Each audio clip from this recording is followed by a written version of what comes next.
There are no signs and there's no plan, and I'm a stranger in your land. There are no signs and there's no plan, and I'm a stranger in your land. There are no signs and there's no plan, and I'm a stranger in your land.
Welcome to Brawlhalla.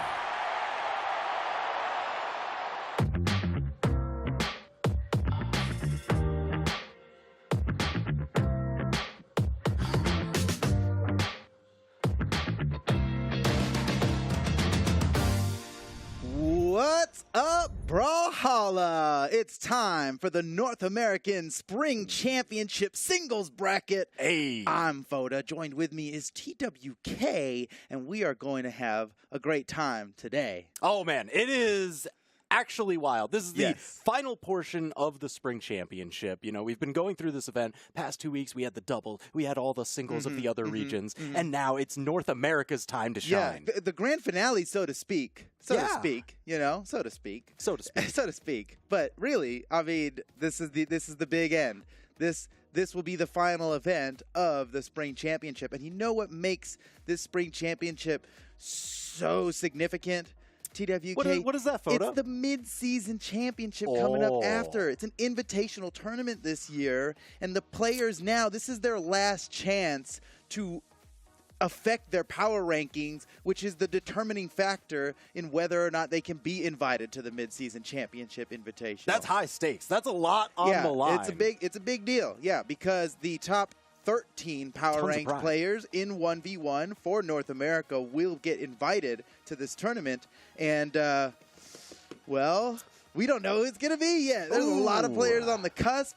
That's crazy. That's crazy. We don't know what's going to go down. But it's like going to be really intense because there's already a lot of upsets in the bracket. And oh, geez. We'll get to those. They got to be trying harder than they've ever tried. And surely the competition is more difficult than it's ever been. Players are more skilled than they've ever been. It just keeps getting more and more challenging for the esports competitors. Always heating up. Yep. And, you know, for that mid-season invitational, they want to make sure to do as well as they can in this tournament. But that's the thing. Yeah. How is this tournament going to run? Set the stage for us. Okay, how does this work? If somebody's joining us for the first time. Well, what you really need to know is a $150,000 prize pool over at the mid-season championship. Hey, yeah, pretty sweet. And that's, you know, like the spring championship now, this is a $100,000 tournament, but it's a $100,000 event split amongst 5 regions and 2 game modes. So 10 different brackets, right? That's right. So 100,000, it's a great number, but you know, realistically, the brackets are worth much different. It's not as concentrated this as is one event, 32-ish people competing for $150,000. It's going to be crazy. So, okay, let's talk about the format of the Spring Championship here, which is going to lead to this mid-season championship, where these 13 players from North America are going to be invited to. Here we go. 1 versus 1 today. It's all best of 5 happening on the stream. You know, best of 3s early on in the tournament, but all best of 5s here on the stream. $100,000 total prize pool between all the regions and both game formats. That's right, and it's a double elimination tournament. So if you see your favorite person lose in some of their first matches, don't worry about it. They're not out of the tournament just yet. There's an elimination bracket down below that they've got another shot to make it back. You need to lose twice in order to be eliminated from the tournament. That's what double elimination means. So when you hear us talking about, oh, they're in the elimination bracket, that means they lost once. Yep. And now they're in a different bracket with all the other people who lost once. And everybody's fighting for their tournament lives down there. Oh, yeah. Yeah, it's going to be very, very dangerous waters down there. This is going to be crazy. Whoo, boy, it's going to be a good one. I know.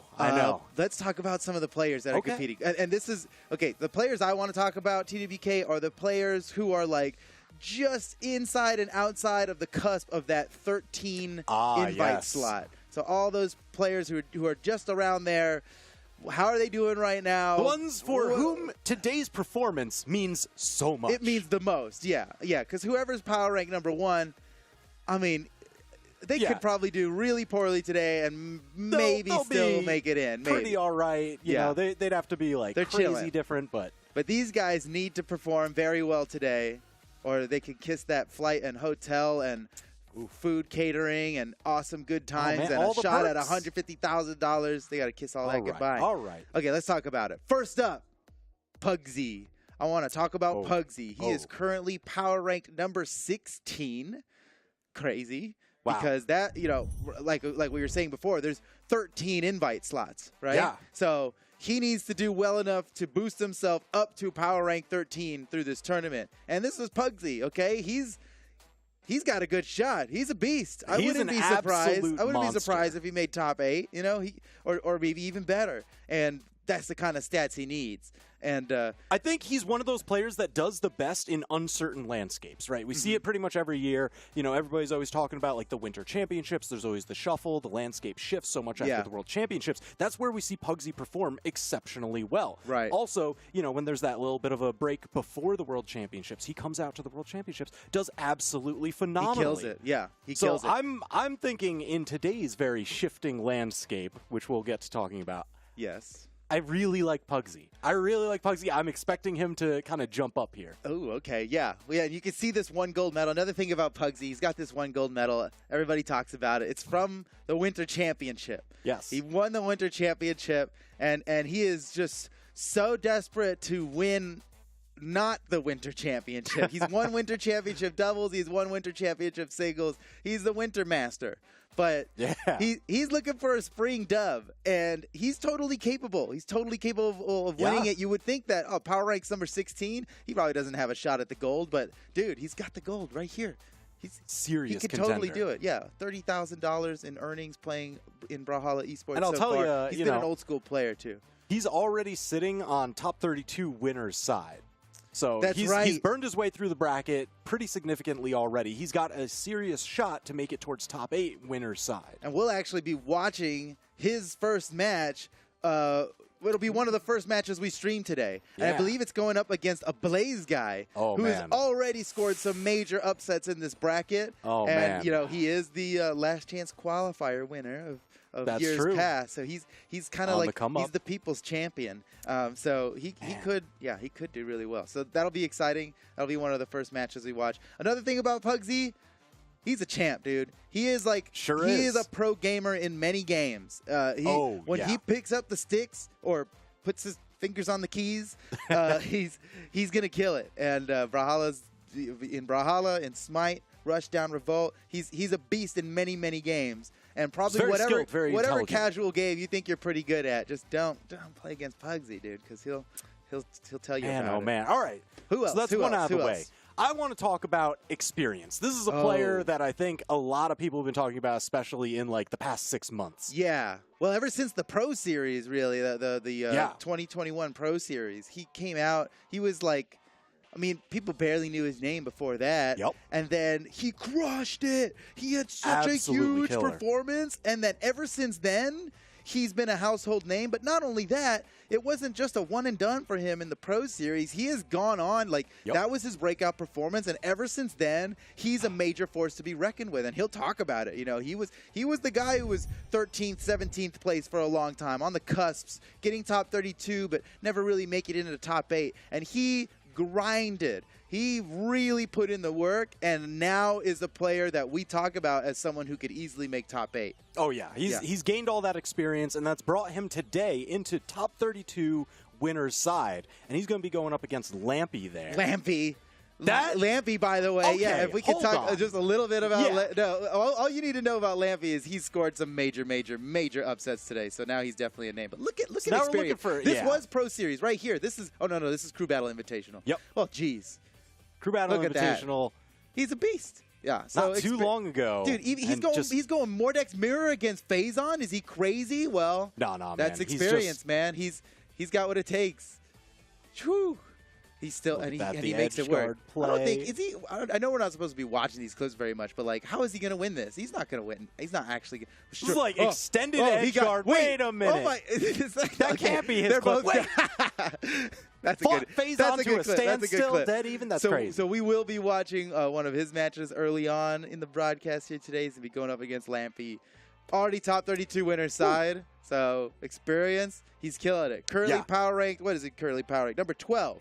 So he's looking to keep in. Yeah, on as the long slot. as he does better than that, he's got a really good shot at making it in. If he makes top 8, chances are he's got the invite. It's hard to tell because the performance of other people matters. So we'll see. But experience, I'm sure he's going to crush it today here. All right, who else we got, Foda? I know there's a few other players we've got our eyes on. I want to talk about Meg D. Meg D is another player who had one ultimate breakout performance that no one will ever forget, where he took out so many Kingslayer. Yep. He destroyed one spring. I think it was spring championship of last year. Actually, I think so. Yeah. He beat Boomi. He beat other people that I don't quite remember. A lot of the household names. Major upsets throughout the board. He was so low seeded, Kicking and him the off the only cliff. way he was going to do it was by defeating these absolute gods in the esports scene, and he did it. And ever since then, he's now a household name. We talk about Meg D as somebody who's capable of defeating anybody, but the performances do vary wildly. Sometimes Meg D's barely making it into top 32. Little volatile. Sometimes Meg D's top 8, and nobody's surprised. So it's just, how's it going to go for Meg D today? Well, Meg D currently power ranked number 17 means that it's got to do very, very well today. Yeah, it's got to be gain a lot of top power 8, rank maybe there. top 5. Whoever his toughest opponent is today, he's got to beat him, because the players you defeat actually have a lot to do with the points you get and stuff in terms of power ranking. That's right. And here's a clip from Pro Series, and this is another one where Meg D was just crushing it for Team Canada. Yeah, that was awesome. Got to represent the home country. This is exactly what I was referencing before when he defeated Boomi. Yeah, I mean, come on. I mean, this was dire straits, too. This was top 8, lower, like the elimination bracket side. Yeah, Meg D. Caught. That's a full stock lead that Meg D had right there. It was a very dominating performance from Meg D forever. I'll never forget it. And that was spring last year. So spring has sprung. Hey, let's see if Meg D, season, tis the season. Let's see if Meg D can do it again. It's got to have a really good performance to make it into the midseason championship. And I'll tell you, a little bit of a spoiler. Oh? Top 12 winner's side. Oh, that's where Meg D's sitting right now. Wow. Off a 3-0 victory over Anime Fan. An Anime Fan scored some major upsets today as well, right? Yeah, upset Stingray just before that. Oh. That's crazy. Kind of a big deal. Yeah, kind of a big deal. So Meg D already on a really good path to potentially bump up into the qualifications. We'll see. We'll see if they can make it. It's all about scoring the invite to the midseason championship. Who's the last player we're going to talk about, TWK? I got to talk about Cosilix. Okay. I've got to talk about Cosilix. He's the one that is currently power rank number 13. And if you're counting along at home, there are 13 invite slots. That matches up perfectly. Yeah. That means today matters so importantly for him. Yeah, and to make matters worse, Cosilix got upset really early on in the bracket by none other than Lampy, who we were talking about earlier. Oh, my gosh. So in top 128, he's already in the elimination bracket. But Cosilix needs to have a really good performance in here to make it to the midseason championship. Cosilix is a player who went to, like, all the old school lands. He's been in the scene since the earliest of days. So Cosilix, I mean, he's, in his mind, I know he has got to make it to this land. He's already in the elimination side. He's already on the elimination bracket. So he basically just needs to perform from now on the best he's ever done. And I think he can do it. I truly believe that Cosilix has got what it takes to just hunker down and get the W's. No mistakes. He's got his back against the wall, Yeah, he's got no other choice right now but to have some of the best performances of his life, and I think he can do it. So he's in top 64 right now, but he's on the elimination side. So no more losses. That is a long no more trek. anything. Yeah, it's going to be tough. I do wonder, he might actually be on track. If you believe so much at home need to believe. that you can tweet with hashtag BHE Sports, I believe in Cosilix that he's going to make it all the way and set a record for the longest lower elimination bracket run for any tournament champion. Maybe. We have seen some. We've definitely seen some elimination bracket runs like way back in the day, and I think it was a spring championship too. There was 14 games, 14 matches, 14 sets won in a row by Blue back in the day when Blue was like the king of EU, and him losing in winner's side never meant that it was over, and everybody was not impossible. Never say die. Not impossible. Cosilix could potentially beat that record today if he could go all the way. But the thing is, he doesn't even need to go all the way, right? To make it into mid-season, he's just got to get top 8. I think if he gets top 8, he'll probably be good. If he can score a 5th place here, definitely that would good. Be massive. And would it even be a land without Cosilix there? So let's go Cosilix. Yeah, tweet at us, hashtag BHE Sports. Use hashtag BHE Sports to tweet at us, and we can see your tweets. Your tweets might even show up on the broadcast right down there. Yeah, exactly. And tweet at us. If you believe in Cosilix, put one out there. Hashtag BHE Sports. I believe in Cosilix. I think he can whoever you're rooting for your favorite, because we're going to get to talking about our favorites. Okay. This is where we lay it all on the line. Okay. We're looking just at the top 3. Do you want to go first? Sure, or should I'll go first. Yeah. Predictions now. Okay, it's been a while since I've done predictions, and you know me, dude. I like to go for the half court. I like to go for the Hail Mary, dude. Okay, so this is gonna be wild. So, I'm ready. Third place. My choice for third place, and do not doubt me, guys. Do not. Never in a million years, I truly think it's going to be Dog. I think Dog is going to get third place here, and I know, with players like Boomi and Snowy and Luna, and we got all these huge players. How the heck is Dog, an unproven players in the singles bracket, supposed to make it this far today? Well, let me know. I say that because I was casting some of his best matches in the Spring Championship doubles brackets from this year, last weekend, and I saw it. He's got the power. He can definitely do this. He's the guy. He was the rock. He was the foundation of that team, and he can do it, man. He can do it. Look, maybe it's not going to be third place, maybe 5th place or something, but I'm throwing the Hail Mary. I think he's got it. Okay, and then in second, I believe it's going to be Snowy, and that's a pretty safe bet. Snowy, he could easily make it into the podium, and it's just a little bit of a gamble of whether or not he's going to be first, second, or third. I think second only because of who I've got in the top spot. And some of you may have forgotten about this player because where's he been at in these singles brackets, right? His seed's a little lower than usual for a player of his caliber. Some of you might have forgotten about him, but I definitely didn't forget about him. He graduated yesterday. Cody Travis. Cody, he's hot off of his own graduation right now. Okay. He's more powered up than he's ever been. So he's going to stay winning, Cody is Travis, what you say. He's the man. He's the defending world champion right now, and it wouldn't even be a surprise if he won this, but it would be excellent. So let's go, Cody Travis. There's my top 3. I think I've got a shot here. What about you, TWK? What's your top 3? And I want to say, before you go, I want to say that TWK is definitely the most right person. You have the best record in terms of predictions, and so I know that I'm up against the best here. But I will say, I think EU for Spring Championship this year, I actually nailed top 3 doubles for EU and singles for EU. Yeah, he sure did. Yep. But that's not this region. That's neither here nor there. I don't know, Humble man. brag. That's a little. Anything could be different, and today is a very different kind of day. Oh yeah, the bracket's already crazy. I'm betting that it's not too different. My top 3 predictions. I'm dying over here. Tell me. Here they're going to follow. Third place, I'm giving it to Snowy. Okay. So incredibly consistent. I mean, he's been in the past few grand finals. It's really just been him and one other person duking it out in those open tournaments for that top spot. And it's been a bit of a roller coaster between them. But Snowy, just such a breakout performance at the start of this year, just absolutely dominant. I can't put him outside top 3. I just can't do it. I agree with you, man. I got him in second. Yeah. Snowy, he's a podium player. Now, you might be asking, but why did I put him in third when you put him in second? Well, that's because second place is Luna.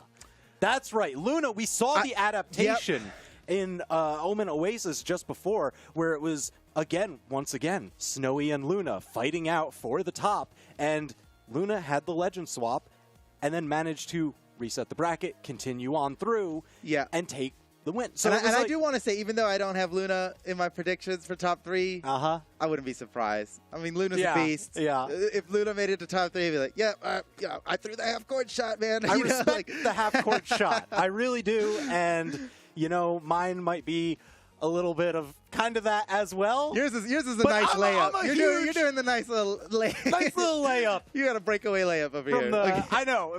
With the 2 and 3, it's a little bit of hedging the bets there, because my number 1, I actually believe, I'm a huge fanboy. What can I say? Number 1, Pugsy.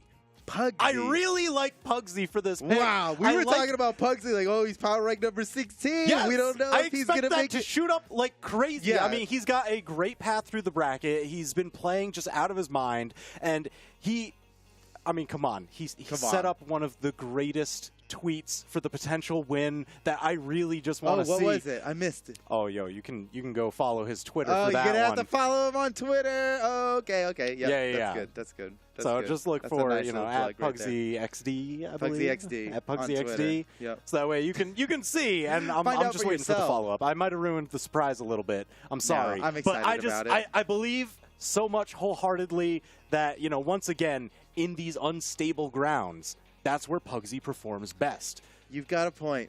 Yes. That's very good analysis. I'm expecting huge things. If you're at all close to being right, Pugsy's definitely going to make it to the midseason championship. Even though he is currently outside of those invite slots, only top 13 is going to make it. He's currently top 16.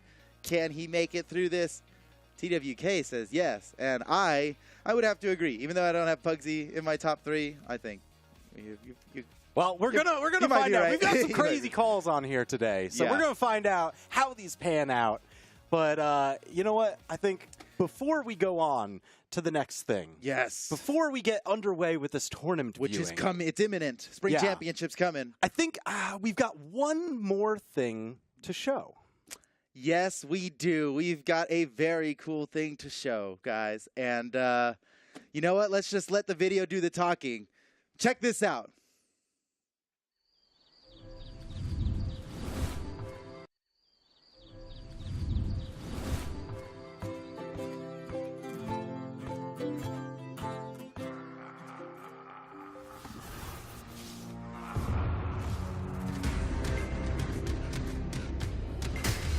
Bison.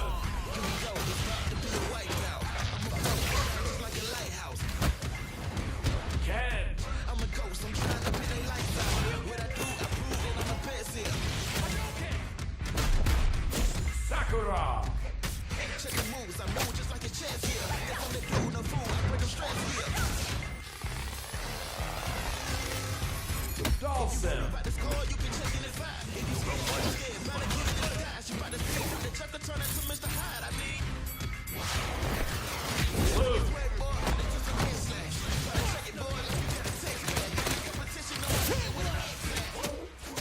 What a best man. We are here to play the game. We are here to change the game. So do the same name.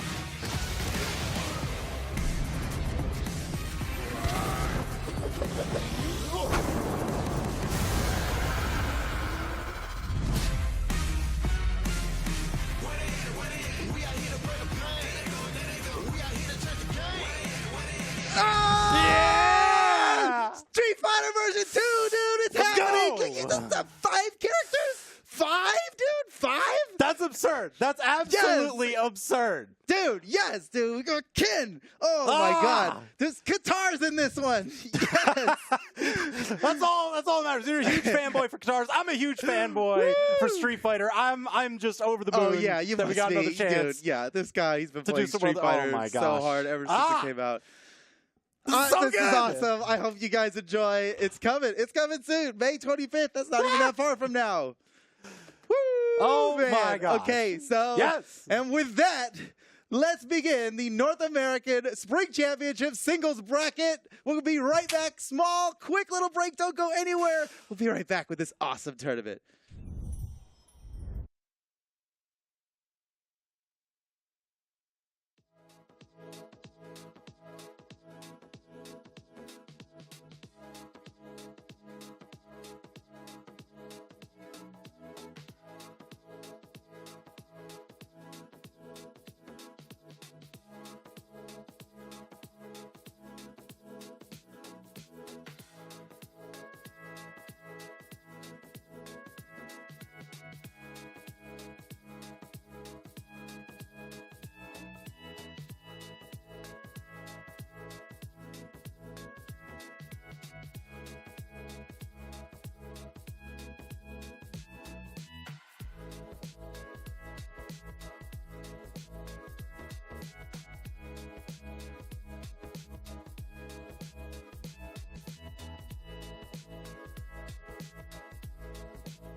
them. By the score, you can check in the five. If you scared, about to get in the sky. She about to see how the truck to turn into Mr. Hyde. I mean,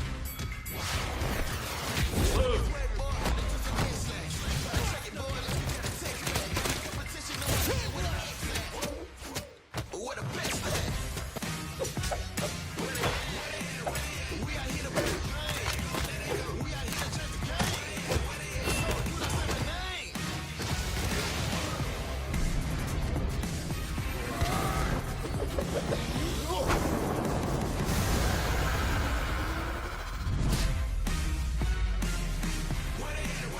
We are here to play the game. We are here to change the game.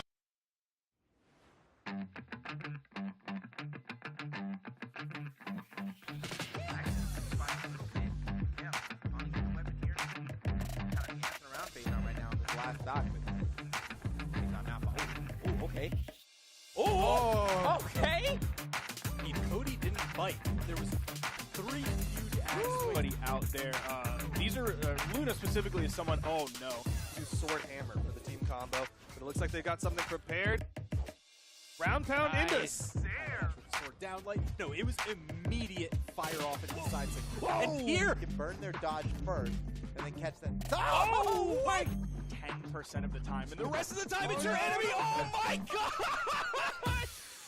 Welcome, welcome, welcome. The North American Spring Championship is about to begin, man, and we are...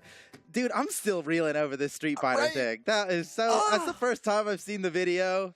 It's so good. That's It's so when good, Rayman dude. and Dawson were like, oh, what Odin Bison. That was so sick, the team dude. stretchy punches. Oh, That was so cool. I'm about it. I'm so hyped on this. I'm so hyped. it's so on good. this. It's so good. I loved it. Also, I love that Sakura's down sig on cannon was a Hadouken. Yeah. That's great. You're not even using the cannon for it. It's like No, moves the cannon to the she's got side her own and just projectile, does- man. Toss that's it so out. cool. That's cool. Hadouken. Head over to brawlhalla.com/crossover for more information and That's to right, like that's freak right. out about it with us. Yeah. it's And so then tweet good. hashtag BAG Sports or just like at Brawlhalla in general about Love it. Love it. anything. Tell us, just show us what you got. We are really excited about this crossover, man. It's been a lot of work, seriously. I mean, yeah. it's been a lot of work. Everybody behind the scenes has been like crunching on this like crazy, and It's so good. It's so really good. just awesome. It's exciting, man. It can't is. wait. It is I can't really wait. exciting. I love, dude, all the Hadoukens. Cool. Parry. Were you Dalsim on that one? Because you did the you were. You Oh must have- no, you gotta really Oh, extend you for just the pair. Hadouken. Okay, yeah. Yeah, parry. Hadouken. We're playing third striker. You know, I've got that V skill attached. So Okay, so if it's 5, you got the V. You got the you V gotta get the trigger. V skill. Yeah, but okay. you know, I like the parry though. That is totally reuse. yeah, Parry. it's great. Yeah, It's great. I remember from moment 37. All right, ladies and gentlemen, let's get on with the Spring Championship. The North American bracket has been going on for a few hours now, and we are entering top 32. So all the matches spicy. we're watching are best of 5, and our first match is coming up right now. In fact, we have the schedule of matches here for you. Lampy versus Experience is going to be happening first, and you know, again, Lampy is the guy who defeated Cosilix earlier on in this bracket, which was a huge upset. That's wild. And so now, as Lampy is like this, I mean, Lampy's been on the grind. We know of Lampy, but we have certainly never seen Lampy on stream. And here he's coming on mainstream right now. It's going to be huge. Ablaze Guy versus Pugsy. That's going to be crazy. Because, I mean, Ablaze Guy is he's currently power rank number 30, but Ablaze Guy is punching way above his weight. he has today. won. He's on a He's tear. won tournaments before. So not the big majors, but he's won plenty of tournaments before. So that it's gonna last be chance huge. qualifier, right? And then Luna and Meg D are waiting for the winners of these first 2 rounds to be fighting against them. So let's get right into it. I know our players are ready. Right. I'm certainly ready. Experience versus Lampy is happening first. Who do you think Experience is going to lock in with? Oh, well, Onyx surprise, probably. surprise. Onyx probably. All right, but that is somebody that Experience has been doing a ton of work with over like the past year. Just some serious reads. I mean, the cannon is such a deadly weapon. If you get one dodge read, you can just carry somebody completely off stage. And Experience can get those dodge reads for sure. He's got the experience. Yeah, for don't dodge in, dude. Don't dodge in, Lampy. He's gonna catch you with the gravity cancel sideline on the cannon, and it's gonna be over. All right, here we go. And I'm excited about Lampy. What's Lampy got? If he could defeat a player like Cosilix in top 128, who knows what he's capable of? Already doing great. He's got the 2 neutral lights there, letting Experience come in and make a mistake. And oh my gosh, Experience is popping off. Yeah, that's where the explosiveness of that cannon comes in. Right now, they're jockeying for position in neutral a little bit, but Experience seems to be commanding more of the stage control, able to carry Lampy off just with pretty much any cannon hit. Yeah, Experience is looking at Lampy like Onyx looks at any opponent like food. Experience, I mean Onyx in general, you know. Onyx probably would eat a lamp. Probably anything, you know, those big jaws. Made of stone, you could chew through most things. You could just eat anything, doesn't even matter. Already takes the first stock. Experience has barely been touched. This is huge. I don't think Lampy has fought a cannon quite like this. Oh! But doing a great job on that corner. Oh, wait a minute, the stage nice spike. To go for the recovery there using the stage. That was so good. Whoa. It was absolutely intentional play by Experience. I thought, whoa, recovery is a weird thing to go for right here. Why not something that hits downward? He knew where it was going to hit. He was don't doing worry, a recovery Photo. You asked for hitting downward, it's going to. Yeah. Just wait. That was good. Oh, that almost landed. Yeah, that would have actually just ended him. Experience has got a full stock lead now, and it's looking like he might just take another stock here. Has to make it through Lampy's edge guard. Uses his weapon throw to get it done. Lampy, the turnaround Lampy didn't even seem willing to go for an edge guard there. He allowed Experience to come back to the stage, and that's while he had Hammer. I feel like Hammer is one of the best weapons to be fighting off stage with. Yeah, Premier off stage, you got the crazy recovery for the vertical reversal. But when you're a stock behind, I understand not wanting the to be a bit safest safer. play. Yeah, not the safest play to go for. But Experience seems to have things handled in neutral. Finally, Lampy takes Experience's first stock, but he's on his last stock, so he's gonna have to play an amazing stock here just to catch up. Just to tie things. Oh, dodge down. Great punish. Yeah. Lampy started to accelerate. Down so he could get the grounded down light there. Super nice. Went for a big read on the signature, but now Experience has Lampy off the side, going for the corner guard. This is full stock lead, clean. That's Experience's game, man. He was in control the whole time. Like from the first second, he was in control. Experience did 532 damage dealt. Lampy did not even do 300. So, I mean, my goodness. Yeah, that is a massive gap. Experience. He's a sweetheart brawler. Yeah, I mean, it was pretty close on that first stock until Experience just started taking him actually down. Yeah, that was a checkmate ground pound right there in the replay. The All right, here we go. fall. Game 2. Legends stay the same, but we're on now the smallest stage. Okay, I think this is a choice because Onyx, very tanky legend, pretty high defense, right? Yeah. I mean, it's a gargoyle made of stone. It just kind of makes sense. So Lampy looking for earlier knockout potential here on small Brawlhaven. Potentially, yeah, he could potentially get them for sure off the side. But problem is, that kind of benefits Cannon, maybe even more than it would benefit Thor. But you got like the down signal. Oh, okay, wait. It pays off. It pays exactly off, what you said. It was exactly what you said. And this is why he's so good at the predictions, guys, because he just knows. So, yeah, that was exactly what you said. He got an early KO off the side. He got aggressive with the edge guard as well. Yep. That's what you were looking for last game. It was the perfect time to do it, too. Lampy delivering. That was a very nice knockout by Lampy. Oh, my goodness. Oh, and the now spacing, the footsies he's now? about to lamp experience and damage. Oh, my goodness. Did I say lamp experience? Lap experience and damage. Yeah, both. He's going to lamp them. Hit him with the lamps. Oh, no, another edge guard scenario. Wait a second, he has to retreat to get a new weapon. Yeah. 2 stocks ahead. Wait, this is the reverse of the last game. This is a complete roller coaster. Oh, man. We had Experience working on a 3-stock last time. Now Lampy working on a 3-stock, and it's not even a minute and a half in. I'm surprised, because after that first game, I was like, okay, Lampy's pretty good, but maybe he can't handle himself in the top 32 winners side. He just had to warm up. You know, he's got one of those kind of bulbs. You flick the switch, you got to wait for it to flicker on, you know? Lamps do work that way. Yeah, he is clearly an incandescent Lampy. That's right. And not an LED Lampy.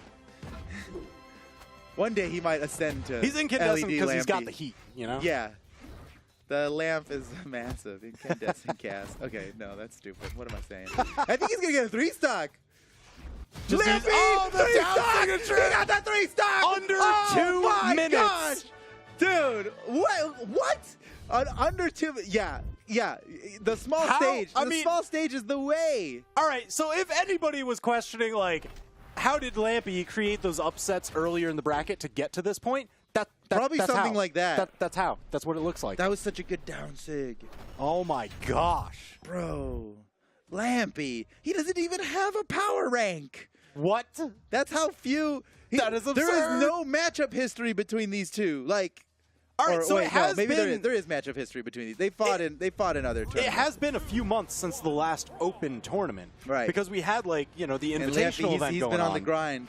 So yeah, during that time, Lampy's been on the grind for sure. Dude, that's crazy. Lampy. He's forced experience to change his legend here. We'll see if that works for or against him.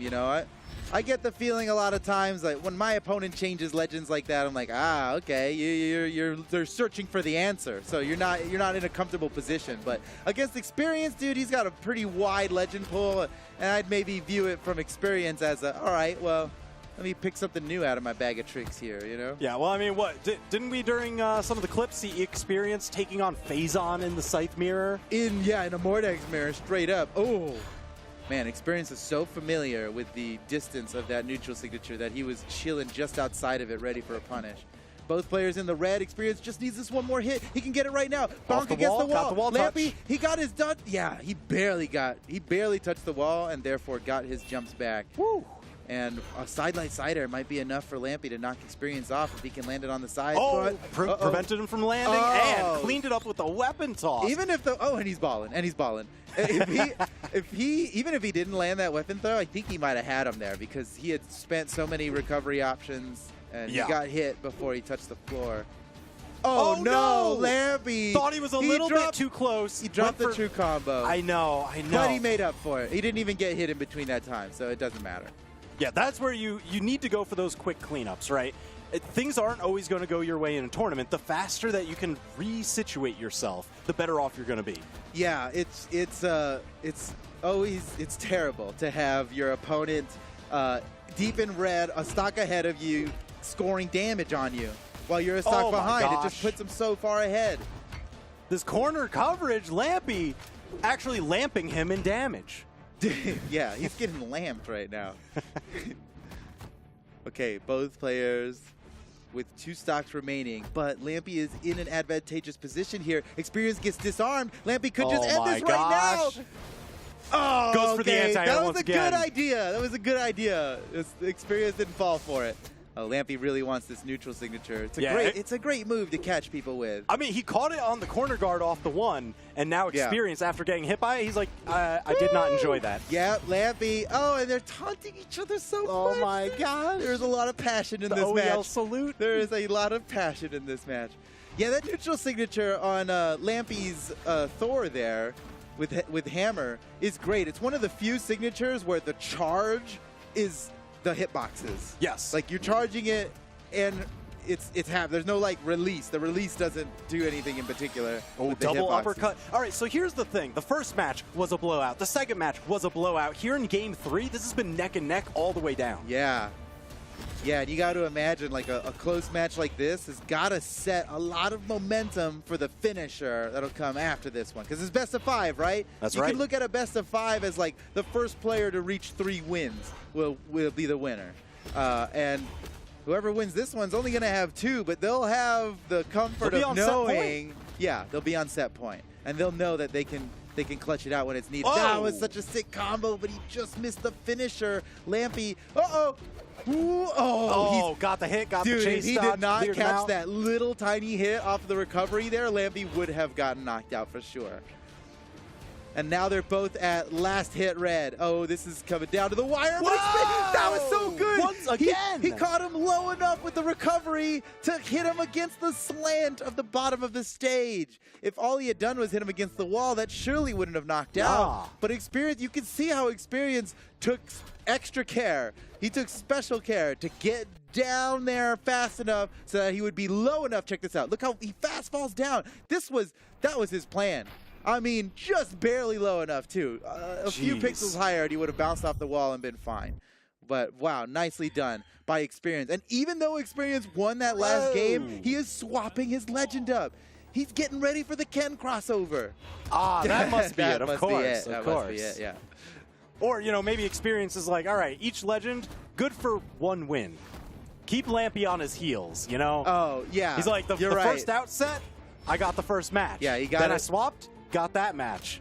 What if I swap again? Dude, honestly, that's pretty good. I mean, that if you've got the legend pool for it, it seems like not a bad way to be competing. It seems to be working. He's got a massive damage lead here. Any bit of adjustments that Lampy makes are just not even going to help. And he's balling. That's lights out. Holy cow. Experience with an incredible first stock.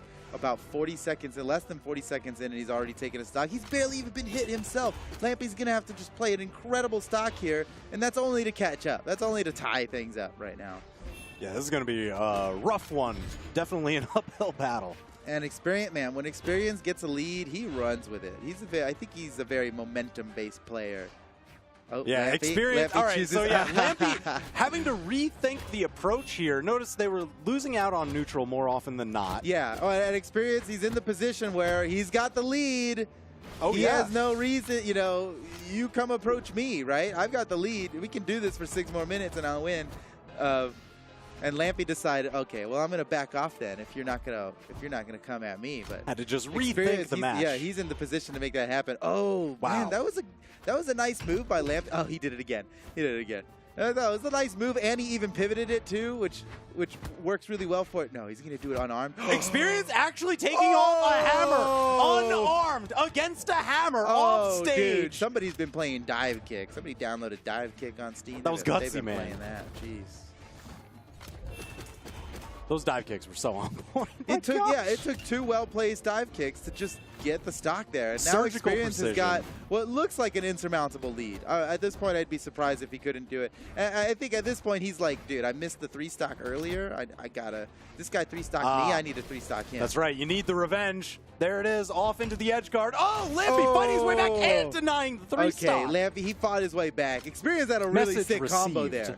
To be able to downlight with gauntlets off the ground and still get the chase dodge forward nair is huge, because you somehow need to jump after the downlight and then chase dodge forward in like 1 frame. For it to be true, it's seriously 1 frame. And Experience. Oh my gosh, dunked on him. Okay. Took out the other ball to dribble it around. Disgusting. Yeah, first he kicked the orb. He's got little soccer skills, kicking the orb, and then busts out the basketball to show his diversity in this. Oh, man. Those 2 dive kicks were huge. Unreal. 48 damage per engagement. That's a high number. 48 damage per engagement is. Wait, okay, no. That's 65 unarmed damage. That's That's not the damage 48 damage per engagement is kind of insane. And look at the gap there. Look, you can see that green line in the middle of that graph, how far it went. That was that's the first stock, just never ending. Not losing a stock for a long time. But just in the damage per engagement, you can see Experience scoring just about double. Twice as much, yeah. That's huge, man. Like that means when Experience wins neutral, he gets twice as much out of it as his opponent. And that just sounds like that's on how you paper, win. That just sounds like a win. Sounds good, yeah. You know, it'd be hard to lose nice. when you have numbers like that. Man.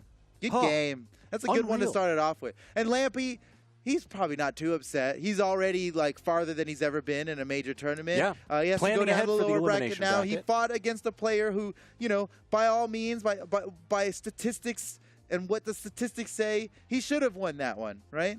So yeah, well, we'll see how he does in the elimination bracket. He's not out yet. We'll see how he does in the elimination bracket. But coming up next, we have got Pugsy, your #1 pick. I'm hoping, man. Your big prediction is coming up next, and he's going to be fighting against Ablaze Guy.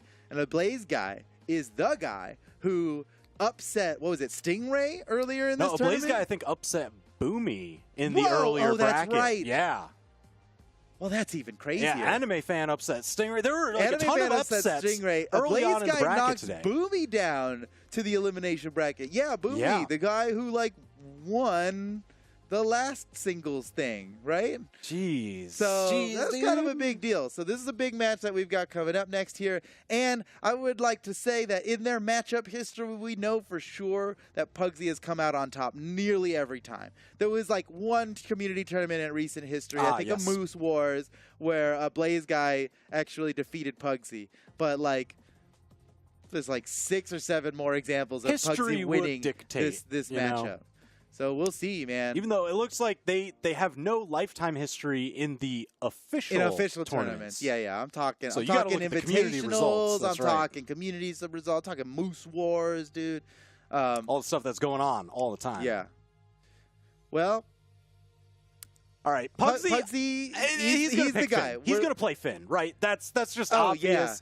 Yeah. I've never really seen him stick with too much else since. There's a few Jalas out there, but he is the Finn. He owns that. You got to ask his permission if you want to play Finn. Is that how that works? Yeah, you need to send him a DM. Are you going to have to start asking permission to use Yumiko from Ablaze Guy? Because that's who we see locking in That's true. You're for right. the first. He kind of is the Yumiko. I don't know. If he gets top 8 in this one with Yumiko, then yes, you got to ask Ablaze Guy's permission to play a Yumiko.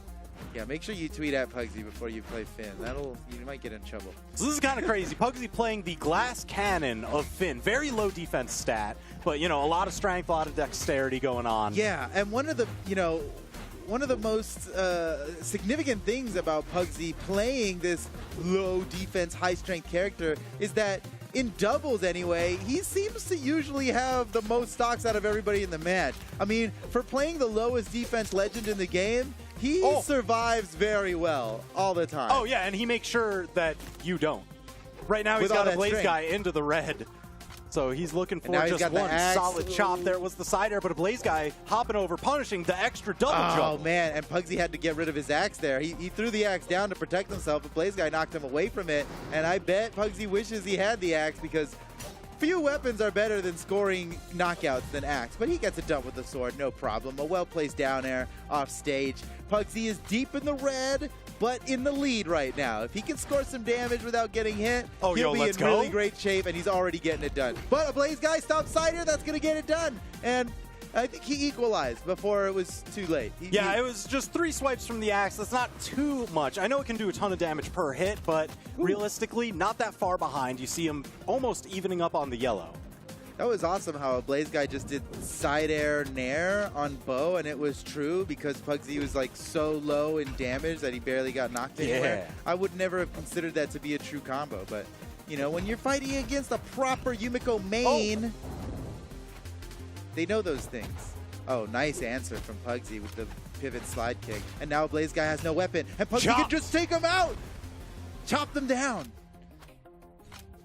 Now Pugsy, he's got that slight lead, a little bit more pretty of a lead than he last. Yeah, compared to the last one. And it would be more significant if not for these guys playing on a very small stage. In fact, this might be enough.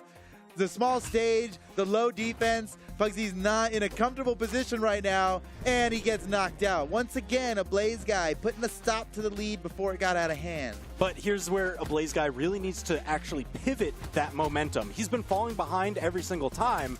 He's kept it but it doesn't matter. Even, if you get it in the end, it just doesn't matter. The distance was still staggered. He was the first one to lose the stock each time. You're right. And if you're the first one to lose the last stock, well, that's just kind of it. And unfortunately for him, he pretty much hasn't landed a hit on Pugsy yet, and Pugsy is just chopping him up. And now Pugsy's like one good side air away, and you can see him going for it. He's looking for the side air. He's hungry. Side air is going to finish him off. Oh, there it is. Pugsy taking the first win of the set, now up 1-0 on his quest to 3. Once he gets 3, it'll be GG. That's the magic number. The best 3 out of 5. Dude, you just want to win 3 59 damage per engagement, basically 60. That is a lot. What in the world? He has just done so much unanswered damage. I reckon that it was a lot of that last stock is what boosted up his damage per engagement so much by the end of it. Okay, Ablaze Guy has swapped legends. After losing that first game, he's over Yumiko, which revokes his right to have anybody ask his permission to play Yumiko. If he's swapping off of Yumiko, is that how it is? You can't beat the Yumiko if you're swapping off of Yumiko. Right, after losing just one game, come on. But I'm excited to see what he can get done with this Jaeyun. Yeah, this is going to be kind of wild. They've got plenty of runway on this stage to actually make the greatsword work when he swaps over to it. Okay, here you go. Let's see what he's got with the greatsword. I don't think I've ever seen Ablaze Guy's greatsword. Nice dodge to get through Pugsy's ground pound. Ablaze Guy. Oh! Yo, we got damage. Yeah, that's good. That's a nice combo, man.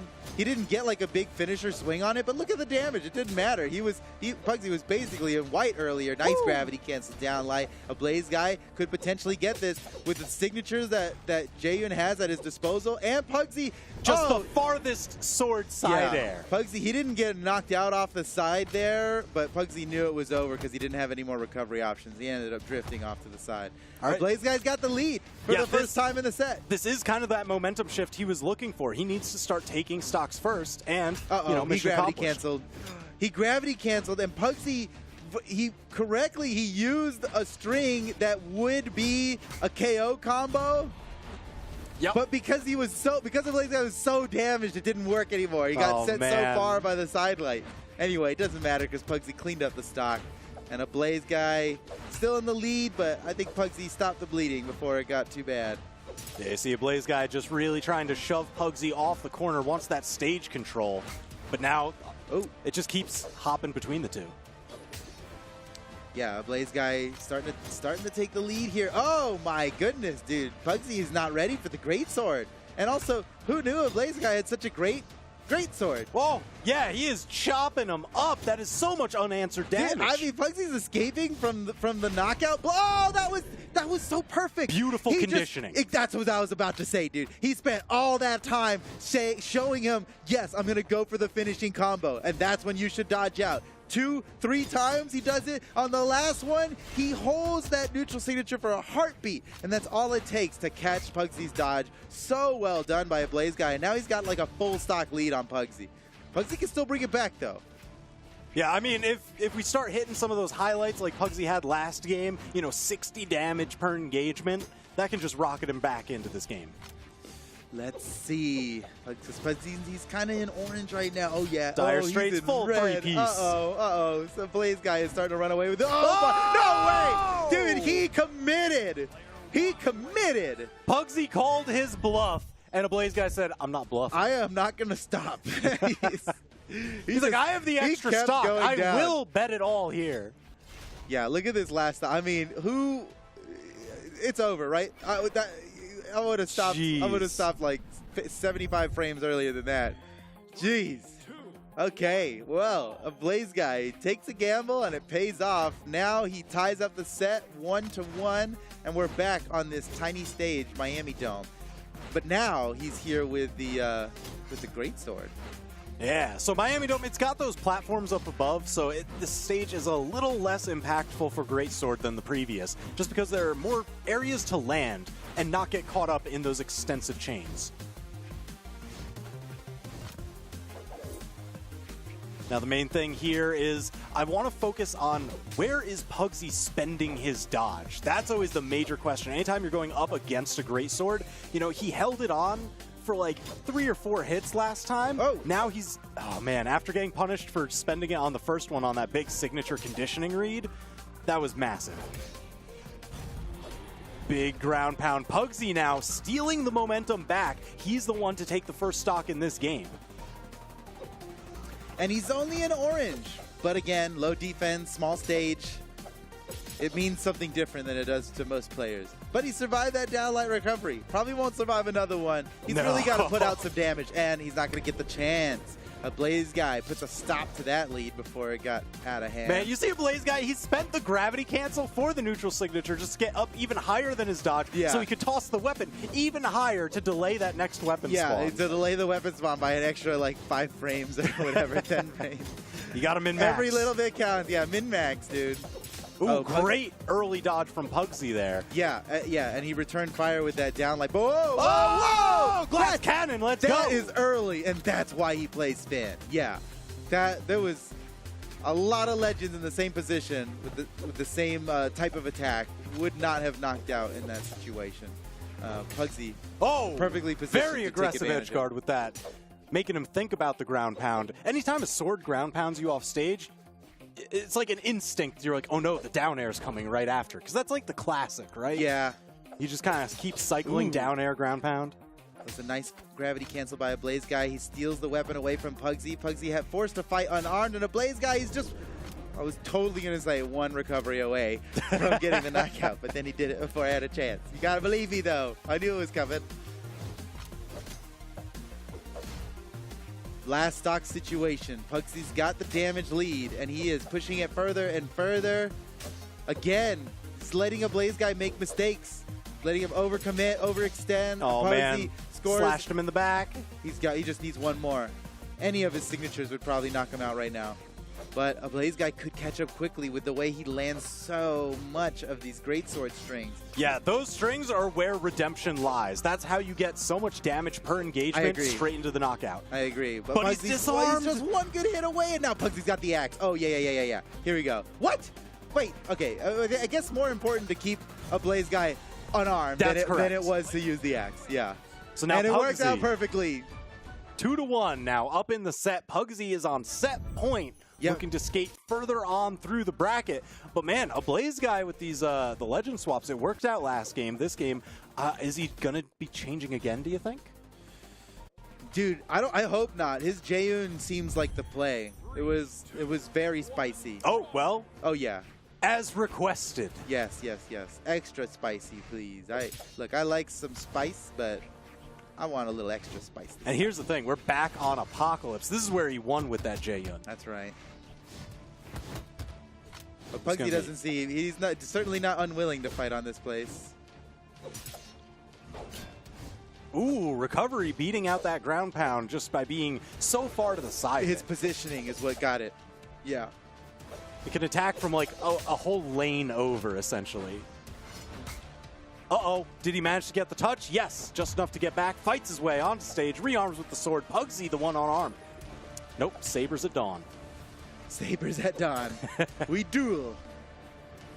The dawn of the end of the world. This is Apocalypse Apocalypse this could be after enough. all. Yeah, Pugsy scores the knockout, the downlight recovery, all that extra force from Finn coming into play. Now, Pugsy, he's keeping his old sword here that I think is very damaged. Ablaze Guy probably with just a single recovery attack. Whoa. I mean, if you can get rid of the sword, why not just get rid of the player, too? Yeah, just knock him out entirely, I guess. That was a great side signature from Ablaze Guy, perfectly positioned, and a really early knockout. Like, that's what made his move choice so important there, is that a lot of other moves that he could have landed in that same position certainly would not have knocked out, and he'd be in the same position. Oh, okay. Just getting Pugsy little chips of looking for damage the here edge and guard. there, Oh, but he's got the Pugsy's perfect so edge guard. aggressive.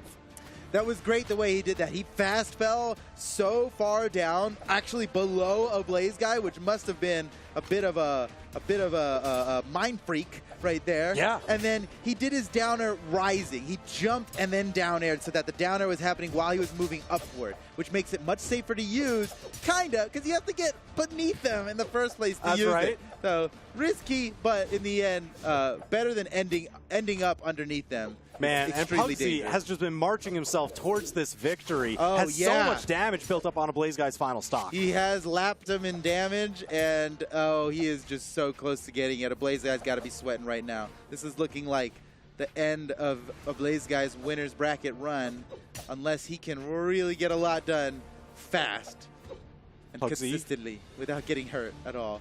I mean, Pugsy's corner guard is so terrifying. He knows he is so close to this victory, and he can just, he's looking for his opportunity, man. One down light is all he's going to need.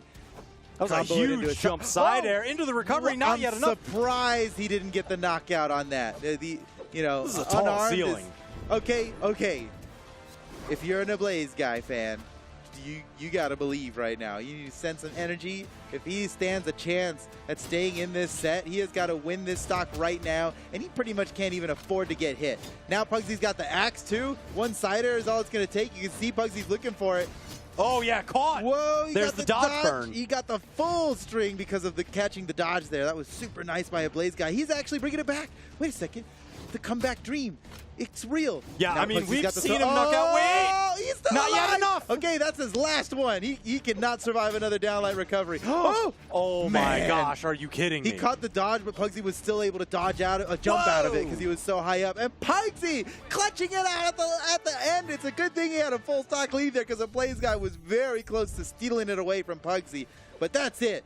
3-1. Pugsy wins. Ablaze Guy goes down to the elimination bracket. GG. Woo!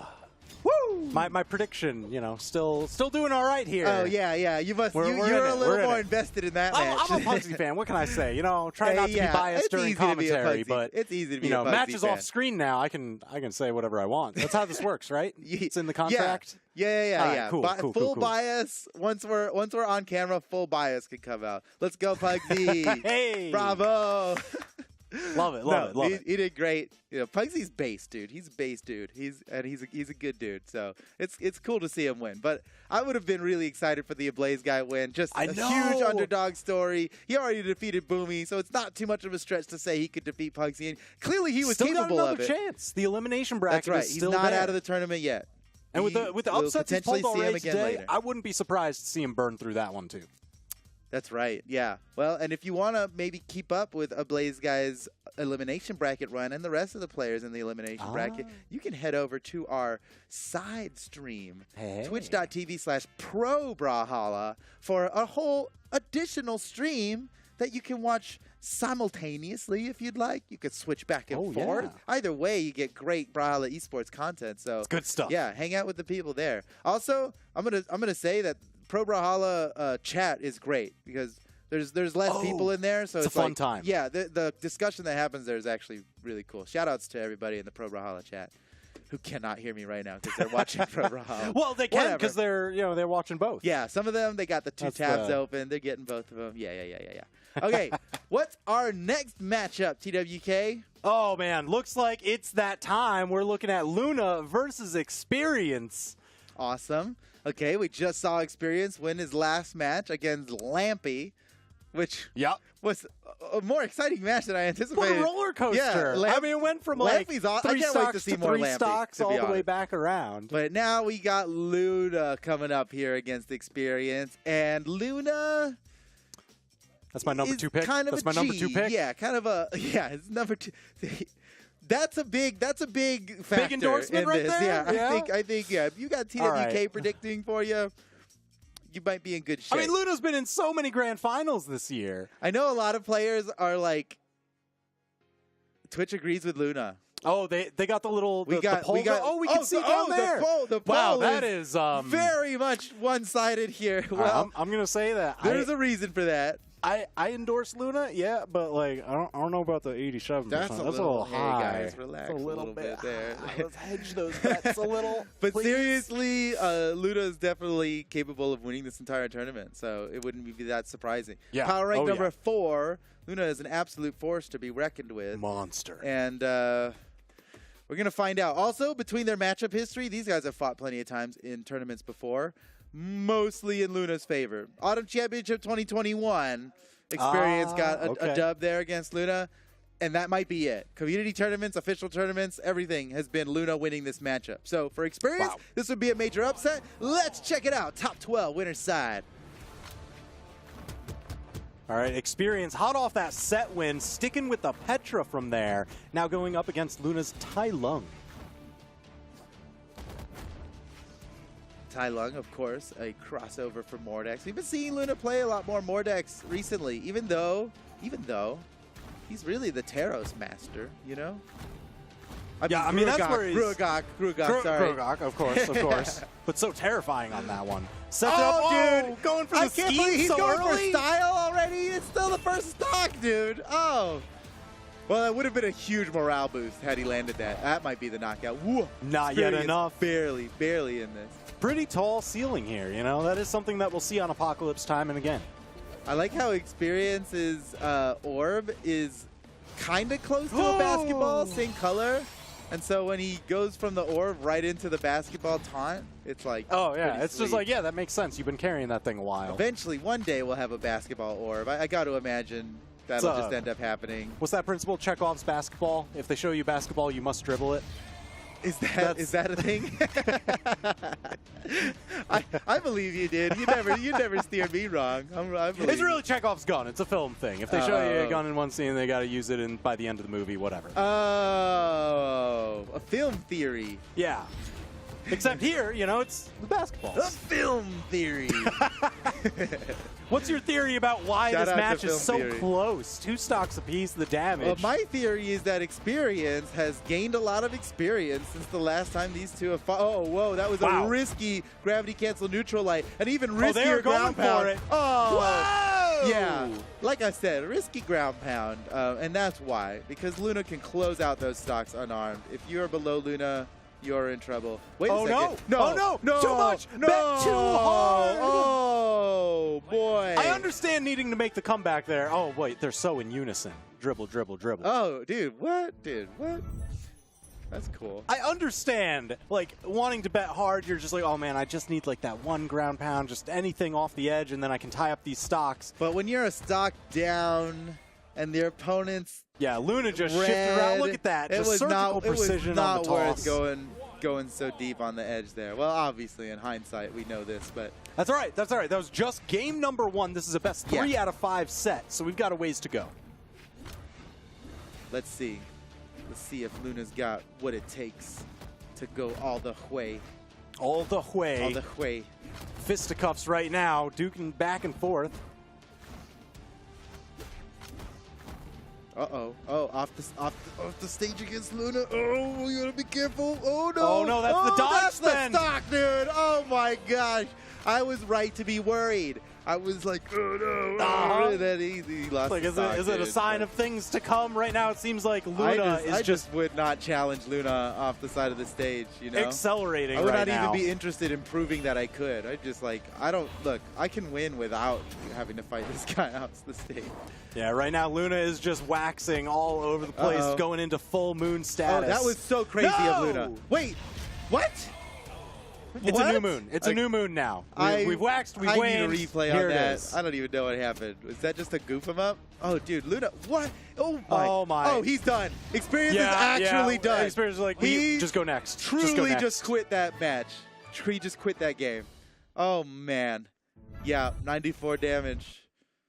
Wow. Wow, wow, wow. Jeez. Okay. So here's where this one got a little crazy. Luna actually, he knows he had nothing left. Yeah, and he went for the He's like, I cider, just which have was like, that. okay, I spent I'm my done. chase dodge. He's like, I But need then to get this Experience- hit.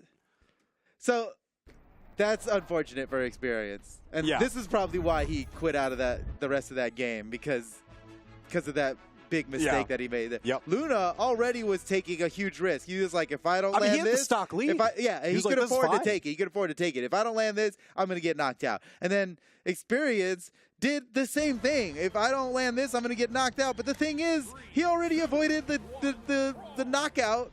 Danger was And gone. Danger was gone. Luna was gonna just fall, and he didn't need to go down there like that. Well, hindsight's 20/20, man. And now Experience is really reaching deep into the pocket here. Oh my gosh. Whoa, that's if you can catch a dodge like that. He's that's balling. a true Oh my! Oh my! Oh my Unnecessary gosh! roughness. Where's the ref?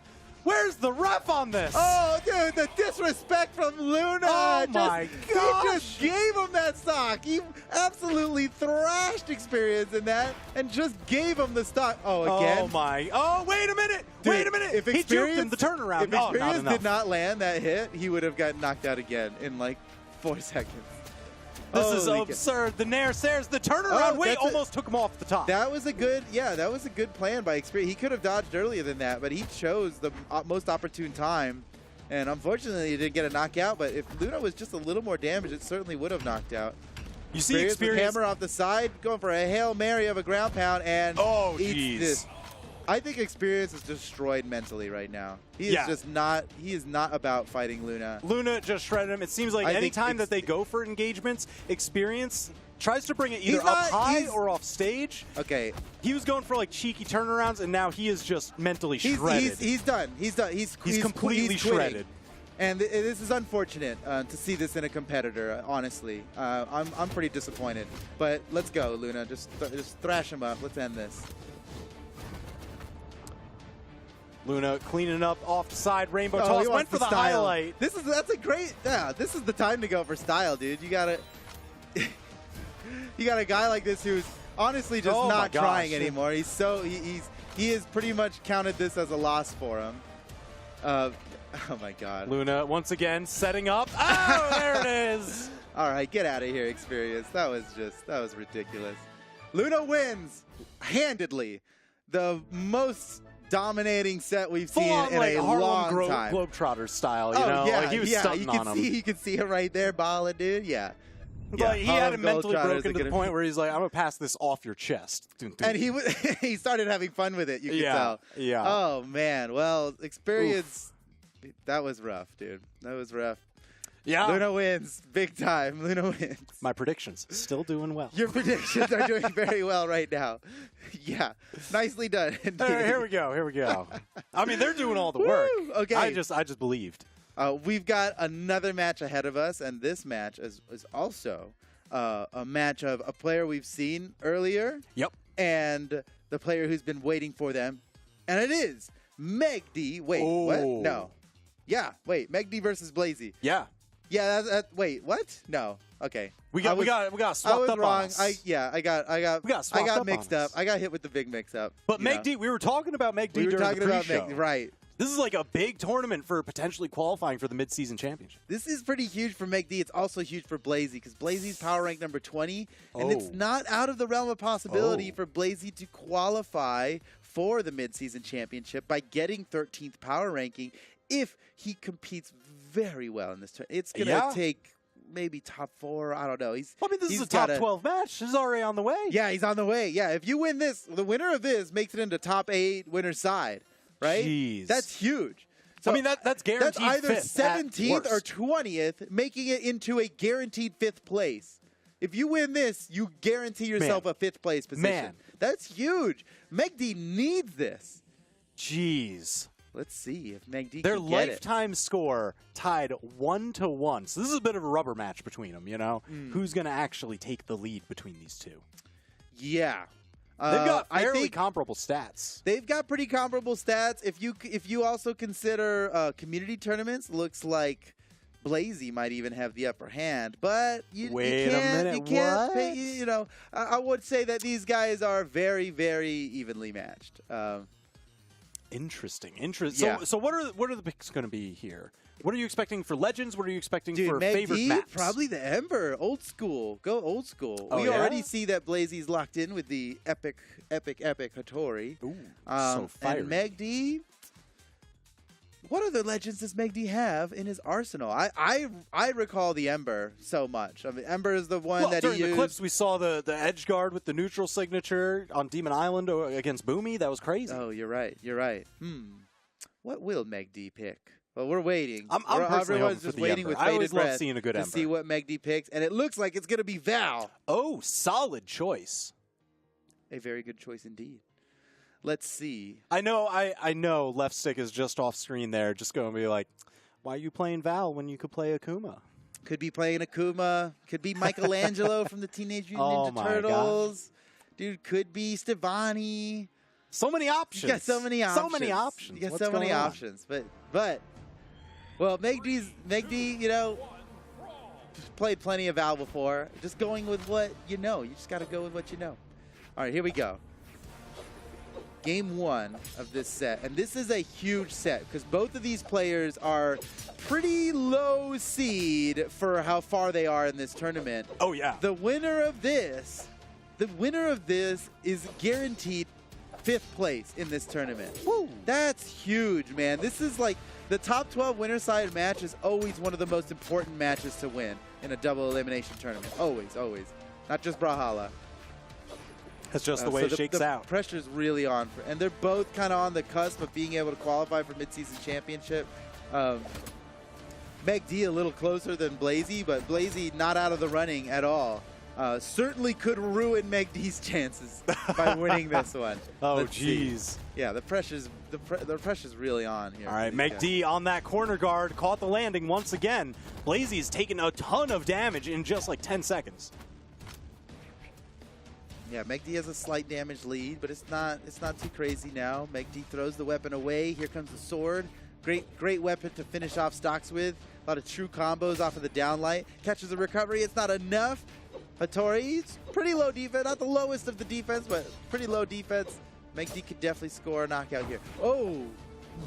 Oh yeah, that's the big side signature. That thing is an incredibly scary tool. If you do it on the ground, it dashes forward considerably. If you do it over the edge like that, man, it's a nastiest spike. Yeah. And if you do it against the wall with a gravity cancel, actually fly up. You ride right up the wall. Yeah. And I would say the off the corner version of that is one of Valve's scariest tools, most effective tools, surely. Any Valve player, you will see them use that They're a going ton. for it. Yeah, they're going for it. It's one of the scariest options. Okay, well, Meg D not only has the stock lead here, but is pushing the damage lead even further. Gets bonked by that weapon, but he touched the wall. He touched, and he gets through the edge guard. Nicely done. Punish, and then, but Meg D's running away with this full stock lead right now. Off the side, this could be the end of it right here. Looking for... Wow, really just going for it. Blazy doing all that he can to try and defend against this, especially being down a full stock. There it is, just the little bit of the drop, enough to take him out that deep in the red. But man, Blazy with a massive mountain to climb here. Yeah, Meg D's sitting pretty, looking for just one little. I think the gravity cancel down light recovery combo could knock him out from here. That's a true combo for Meg D. Oh, but no, we're good with the sword. All right. Well, sword's got a few options that'll. Oh, yeah. Like that one. That's one of the cleanest ones, you know. Anybody that swaps over to the sword when somebody's in red, they're looking what for they're that looking for. main option. Yeah, it is like good. It's time to knock out. I want that down light recovery. Yeah. All right, well, Meg D with practically a full stock lead. Wouldn't want to drop it now. That'd be a shame. That'd be a shame if Blazy came back really hard right now. Are you making the call? Are you hoping for it? Are you looking for it? I'm just trying to put it out there in the universe that Blazy makes it. I like a good who doesn't like a good comeback? Oh yeah. But I do actually want to see Meg D succeed in this tournament and earn his way to the mid-season championship. Uppercut option still spent. Meg D now hunting Blazy down. Big side signature for the game 1 victory. That's a huge victory. You set the momentum, you set the pace. Meg D in a very good spot right now. Wow, more than doubling the damage done. Average damage per engagement, 45. That's still crazy high. Side sig. This is wild. So now Meg D has the momentum, has to be feeling pretty good about that one. Yeah, and it looks like Meg D's going to stick with the Val as well, and why wouldn't you? Look at the difference in damage dealt. My goodness. Double the damage dealt, double the damage per engagement. And yet the same amount of light attacks. Double the accuracy. Yeah, and infinitely more signatures. I was going to say 4 times the amount, but that's not how math works. It was 0. That's right. Yeah, look at these efficient knockouts. Just very predictable. The yellow graph, it gets to a certain point, and then it's gone. Certain point, then it's gone. Oh, yeah, almost. Yeah, he's scoring knockouts at almost the exact same damage every time, which is, that's very efficient. Like you said, very efficient. Yeah. Okay, so here we are. Blazy swapping the legend up now to Barbara, who is a barbarian. Very good job. That's why she's got the axe. You know, you got to swing big. Yeah. And I think, when I think of Blazy, I think of axe. And he didn't have an axe on his last legend here. I think this is going to be good for Blazy. So full limiter. Cool. This is final form Blazy. There might be yet another form. Oh. Yeah, there might be yet another form. Tune in to the season finale. Game number 5. That's where we're shooting for. Yeah. Actually, Blazy just wants game 4. He's like, let me take these next 3, call it a day.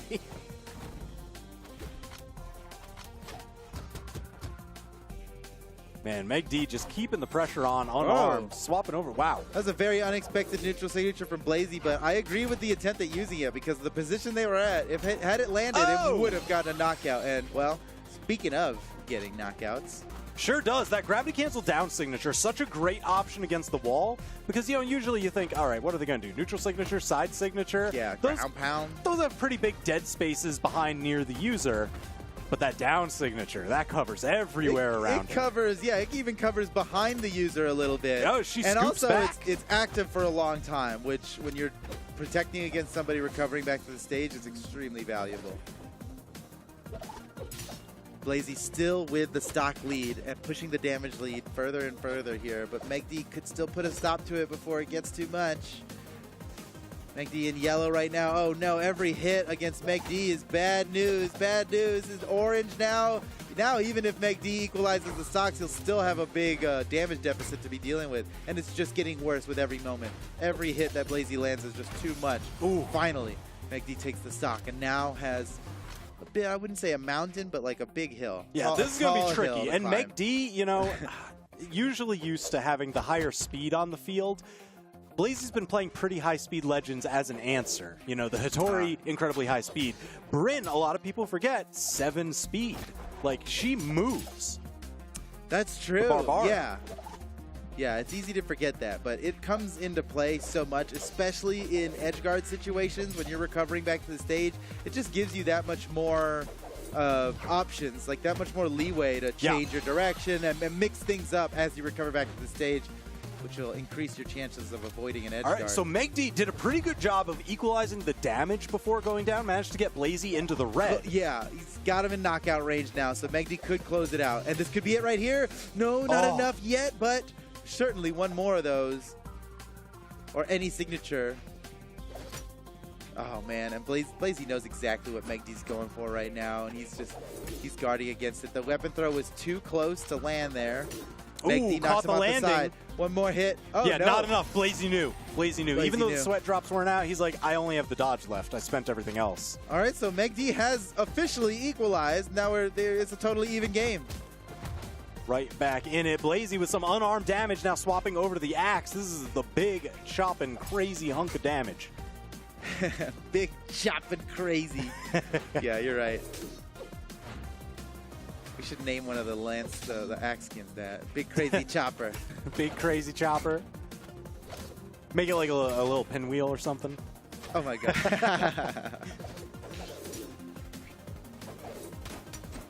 Oh, was looking for the dodge. Blazy wanted to catch him out. Meg D, very sneaky with how he was getting away. Okay, this is anybody's game now. Blazy now with weapon control, but Meg D steals stage control, so he's going to be able to grab a weapon without a problem. Oh, man. A side air from Blazy could be enough to knock Meg D out. Meg D's still got to make some plays off the side. The edge guard could get it done, but Blazy makes it back, no problem. Uh-oh, no weapon for Meg D. And Blazy steals the weapon away from Meg D as soon as he wanted it. A beautiful spot dodge from Meg D and a blessing of a weapon spawn right on top of him. Meg D could close this out to put himself up 2-0, or will Blazy just tie up the set right here, right now? That slap off the side wasn't enough, but oh, he's so close. Whoa, perfect dodge right through that slide kick. Weapon throw, Meg D. What? Oh my God! Is that enough? The sweat drops, they're coming. Dunked, and Meg D now up 2-0 on set point in an absolute turnaround comeback. That is huge, man. That is huge. Okay, well, man, that was a close game, dude. You look at the damage done; it's within 100, which sounds like a lot, but that's not that crazy. Yeah, given that like you get to red at 150, you got 3 stocks, so that's like 450 damage if you're doing the most efficient knockouts possible. And once you're getting above those, you're like, all right, people were just going red on every stock. Right. Yeah, you're right. Surprising that Meg D pretty much only used the sword, not only, but was heavily relying on the sword for not only the knockouts, but also damage. Look at that crazy comeback on the final stock. You see Meg D untouched for such an early portion of it. Yeah, and it's necessary when you consider just how long Blazy's first stock lasted. I mean, look at that line. That goes on forever. Jeez, what a monster. So now, Blazy looking to need a reverse 3-0 to stay on the winner's side of the bracket. All right, let's see what they've got. Back to Miami Dome.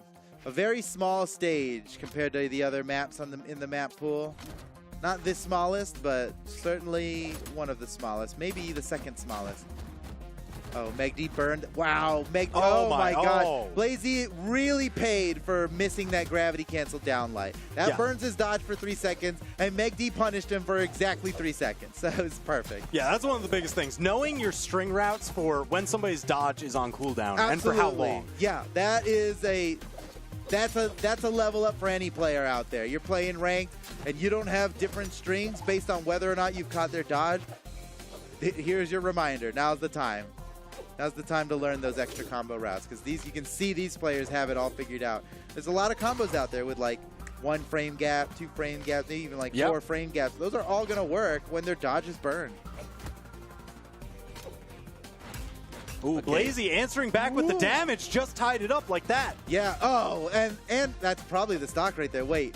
Oh, wait. wow, Okay. that was a far That slide really kick. was. Yeah, and Meg D, I said that's probably the stock, but it was pretty clear there that Meg D would have been able to make it back. I So- love Well, seeing... a quick answer. All right, What quick do you answer. Love seeing? What do you But love I seeing? love seeing the confidence that Blazy had there on that first stock. Yeah. Because being down 2-0 in a set, usually you get more timid with your edge guards. Absolutely. Here, Blazy was like, no, I'm going This is way how I'm out going to there. win. Yeah, by just going out there and getting it. Oh, man. Well, Meg D is just one game away from top 8 winner's side. Jeez. That's special, right? That's a big one.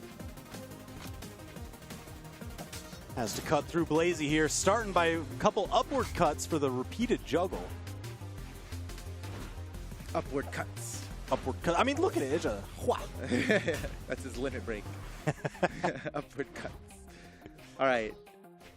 Oh my gosh, these guys are dancing around each other now. Blazy just tied up the damage. Oh, and it's getting. Wait a second. He gravity canceled. Got no dodge. Can't avoid that. Probably tried to dodge that, but he didn't have a dodge to do it.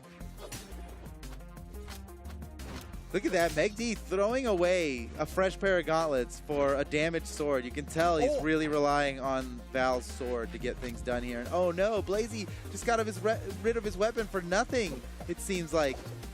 Okay, no problem. He actually didn't take any damage for going for that. And that's a nice punish. That was pretty much right on the limit of what would have knocked him out. Like, he was at the perfect amount of damage to reach that threshold of now this is going to knock out. Highly efficient. Highly efficient.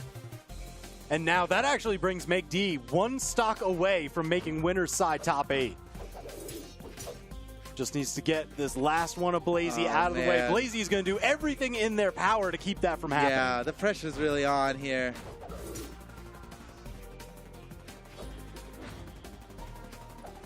Just trying to chase around, use that high speed of Barbara. But, you know, Val has equal speed to that. So it's not like you can really close too much distance without that down signature once again paying dividends. And here we are, last stock situation. Blazy not too far behind in damage. Certainly could take this game away from Meg D. But Meg D, if he wins this right now, he's going to top 8 winner's side. And that is a huge boost to the placement and what could happen with Meg D's power ranking. Potentially, this match alone may potentially be enough for Meg D to move up far enough in the power ranking to qualify for the midseason championship. You could see the hunger, you know, right there somewhere around the eyes. Yeah. Not to mention that winning the next match after this is a guaranteed top 3. You're on the podium straight up. Oh, wait a minute! He made the it back. option! Ooh, Meg D can barely. He touched the wall. He touched the wall. He got his jokes back. Again, he got his jokes back. Did he get the touch? Yes. You see that touch, that cloud, as soon as he touches the wall, that resets all the jumps. Stage. Unbelievable. Meg D's going so hard right now. He's making all the right moves, but Blazy is just one good hit away. But so is Meg D. Meg D. Is this it? Oh, he didn't want to risk going for that recovery. I respect but it. He gets it in the end. Meg D clutching it so hard. Oh my gosh. 3-0 victory. Meg D's going to top 8 winner's side. What a play. Oh, man. That's one of those, Blazy can put the asterisks on that. Like, it's 3-0, but it's close, though. That was so close. Meg D, the wildest comeback. I can't believe that. Woo. Jeez.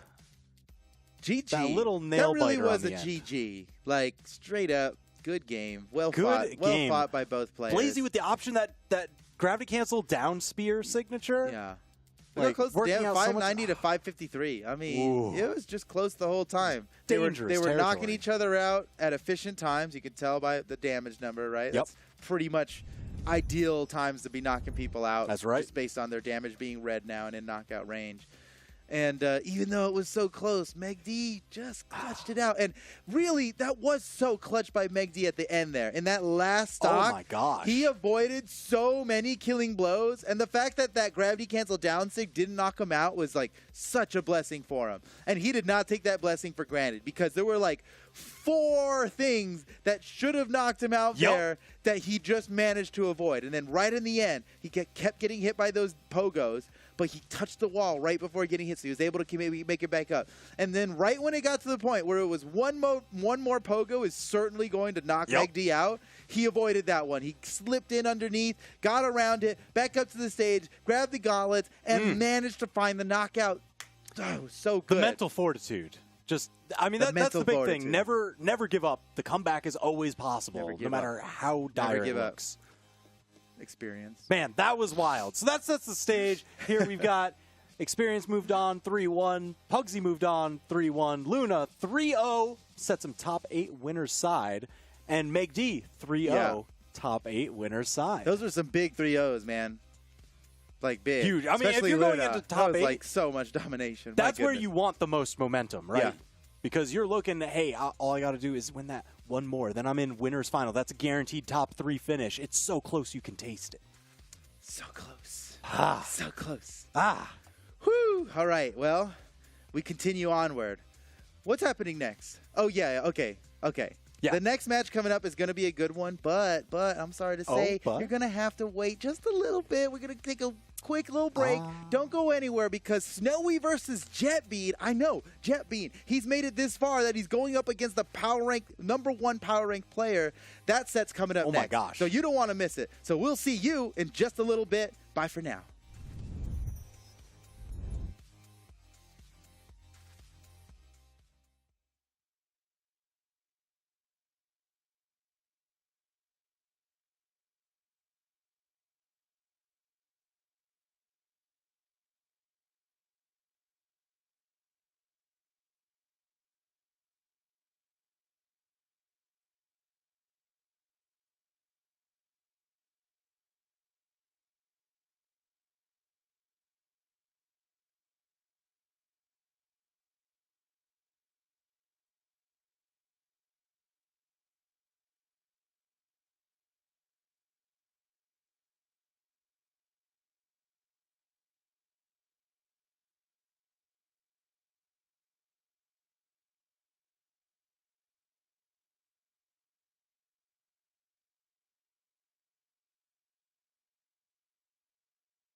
happening, and it's been insane. Just a little bit. Just a little bit. Normally, I have such a calm entry into whatever's going on, but every time I check the bracket, I'm a little more just what is going on. Let's go ahead and break that down real fast, because me. for some reason the chaos of springs and leading into midseason has everybody forgetting how to play for a bit. Let's break down some of them. This one hurts me. Boomi already in a limbs. Cosilix, Capsar, I'm Llama, Experience, Phazon, Stingray, Cody Travis, Java, the people who are already out of bracket, to name a few. Capsar, Phazon, Java, Ablaze Guy, Walshy. Java's out? Java is out to peer. Oof. Man, I mean, it's crazy. The skill level is insane. I think we talked a little bit about this last night, where all of the people, or not all of them, but a bunch of the people who are like, I need to do well today to get my flight to the midseason invitational, they came to play. In particular, right now, I'm talking about Meg D. He came to play, 3-0ing his way into the top 8 winners side. I think that's impressive. Pugsy also on the cusp of that, too, right on the edge, and also continuing to perform very well. We're going to be seeing more of Pugsy for sure as things go on, but the first match we're going to see today comes with another upset that led up to this. We have Snowy coming up. That one we kind of expected. Most of us have Snowy in that prediction window. But Jetbean, PR number 26, beat Phazon to get here. Jetbean was taking names. I think Jetbean was the one who also 2-0'd Boomi to get even into the top 64. Oh, is that if I'm who not beat mistaken. Boomi? Oh my goodness. Jetbean is playing out of his mind today, and it's going to be interesting because Jetbean's one of those names that I'm not overly familiar with. And that's one thing that I love about North America in particular, is that they always have somebody new and coming up. If you sleep at all in North America, you're going to get washed because somebody else is right on your tail. I mean, just look at Seed 1, Luna. Luna tearing it up over the past year has really established himself as one of the best in the business right now, and you cannot fall asleep on anybody right now. Like you were saying, leading into mid-seasons, the pressure's on. So some people are going to play worse, but that means other people are going to step it up, and they're going to take advantage of that, and it's been so much fun. I cannot wait to see what top 4 is going to look like later with what we're seeing so far already. And just even looking at some of the other matches we have coming up beyond that, besides Snow, you have Pugsy and Dog that are going to be coming up too. That's going to determine the other side of winter semis. And then after that, we have Luna versus Meg D already determined for the first winter semis match. So not what I expected. No. I definitely expect to see Boomi up there. I expect to see Cody Travis up there, who was able to play today, amongst other competitors. And this is my favorite type of bracket. Yeah, this is it's insane. I mean, even if we talk about all of the casters and production who've put out their predictions out there, I'm willing to bet that nobody has all 3 of theirs in the top side. No way. I'm willing to bet. But for now, we got Snowy versus Jetbean, which again, I had to literally pause while saying that to be like, wait, is that right? Because that's PR 26 about to at least get a top 15 finish, I believe. Well, they're, let's see, right at the position there. I believe this would guarantee 9th, because I think this knocks them into the qualifiers for the losers top 8 on the other side of things. So guaranteed 9th as PR 26, taking out people like Boomi, like you said, taking out Phazon to get to this point, but now has to take on PR 1. C2, but PR 1, the winner champ. Can we see another big name go down? This has happened all weekend long. This isn't something new. We've been seeing it with EU and... Okay. So we're getting confirmation. We're getting confirmation. It was actually Jetbean took out Hardy, and it was a Blaze guy who took out Boomi. Okay. So it was still Hardy MJ. Yeah.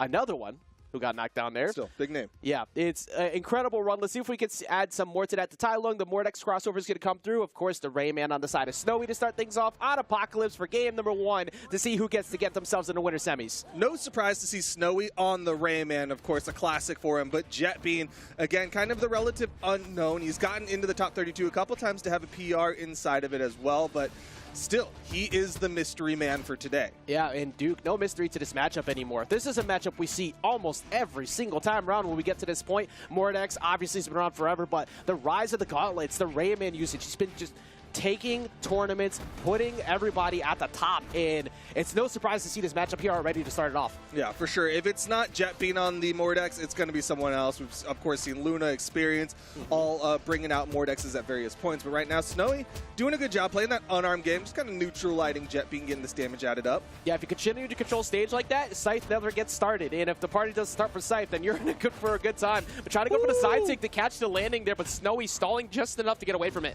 What a good option there. Jumping above it, gravity cancels it, and then gets the side light out to hit Jetbean. has him in the red, but he needs to finish him off. Gauntlets would likely look for the recovery here. Yeah, trying to catch the D-Light over the poke and gets it, kicks it back off. The weapon toss just misses though, trying to catch him with the D-Light ground pound, and now it's Snowy's third. Snowy classically throwing away all of his weapons to try to edge guard Jet Bean. That's the Cy Young of Brawlhalla, man. He has the best pitching percentage, but he did lose the first stock. Yeah, a really good haymaker coming out from Jet Bean to finish off Snowy's first stock. Snowy needs to find the finisher here. A side air could do it. Down air probably wouldn't immediately. Yeah, at some point, Snowy also a big fan of going for the slide cancel ground pound, so you have to watch out for when Snowy decides to sneak off. But Jet Bean actually controlling stage position very well. Neutralize should be enough, and that's going to get the first stock. Good finisher. Finally, Snowy's able to even it up. But you got to give credit to Jet Bean. Not only getting that first stock first, but also getting that extra credit. His scythe play starting to level up. We're not seeing the big extended scythe strings, but here comes Snowy with the gauntlets. Yeah, Snowy immediately getting the game right back to even. You cannot get too comfortable with Snowy when he's on gauntlets as well, which we saw mostly the axe to start. But as time goes on, it's like, I can't really zone break as much as I'd like to. Jet Bean's got good defense. I'm just going to burst him with gauntlets. Yeah, I mean, you got to believe if Jet Bean had some time to think about how to play up into this matchup against Snowy, because again, Snowy, a known entity. We've seen the Rayman before. We've seen the playstyle before. Yeah, what a punish! Good knowledge. Watching the tapes for sure. You talk about the knowledge of what Snowy's going for. We're catching him slipping all the way up the top. It already started things off, not waiting a single second. Ground pound connects though. Does he get the follow-up? Misses the side air, and Jet Bean gets back on. Jet Bean now has a big opportunity to take game number 1. What a statement. What a statement. Right? If you could start things off here to try and get that nice parking spot in winter semis, and you get it. You set yourself in a position to potentially take game number 1 already, and Duke, it's looking like it might actually happen. I mean, he's still got some work to put in. He's gotten some damage put out onto Snowy, but another end sig like that, and he might be able to put this one in the bag. Snowy avoiding the signatures. Jet Bean maybe throwing a couple too many at this point. Oh yeah, you keep going for him right now, and now that's something that's going to force Snowy to want to play grounded. But now with the gauntlets back out, Snowy can't jump too much. He's looking for the weapon. He's getting started tremendously, and he gets the D-Light into the recovery, and Jet Bean with a 2-stock to get game 1. Game number 1, PR, what was it, 26, something like that? Either way, his PR is rocketing up because he just won game 1 over PR number 1. 532 damage that Jet Bean put out. 311 on the scythe. He had such good control with the scythe. At the start, he was getting boxed away a bit with the axe, but once he caught on to where Snowy decided to commit, he was getting good damage. He was getting 3 pieces and then not overextending, which Snowy loves to do. He reverses a lot of people who overextend with a weapon toss, and now all of a sudden it's his turn.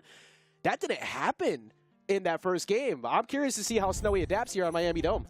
Fun fact, Snowy, even though he's known for being the weapon tosser of North America, Jet Bean threw more. 17 weapon throws versus the 14 of Snowy. Is that how you beat Snowy? Maybe, you throw more weapons than Snowy does? All right, well, now with Snowy switching, having access to Miami Dome here, what do you think is going to be an approach for Snowy? Already starting things off, trying to get some early pressure on. Wait a minute, that's a lot of resources gone. That's a whole lot of resources gone. Snowy's got some answers to decide because that should be a stock.